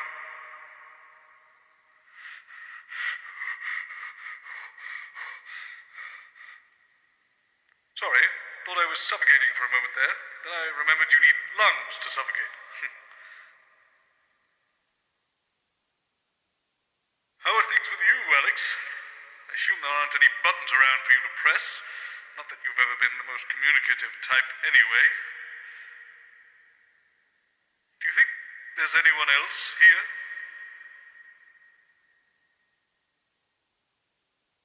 If we wait long enough, will someone eventually come along and find us?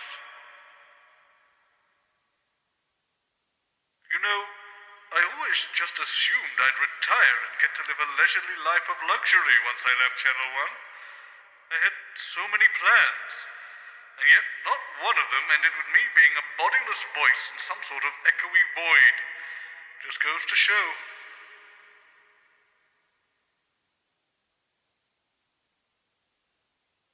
I really hope there's something there with you, Winston, because there's literally nothing I can do to get us out of this. You are there, aren't you, Winston? I'm not stuck here on my own, am I? Oh God, maybe I am.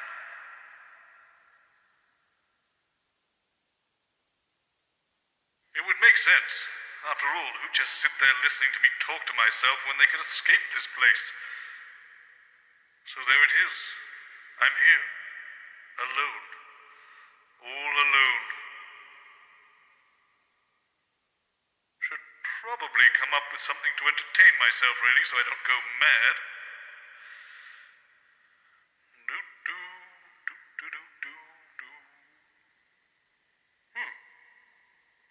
Maybe I should do jazz. I feel like this place has a distinct lack of jazz. Jazz. Jazz. Jazz. Jazz.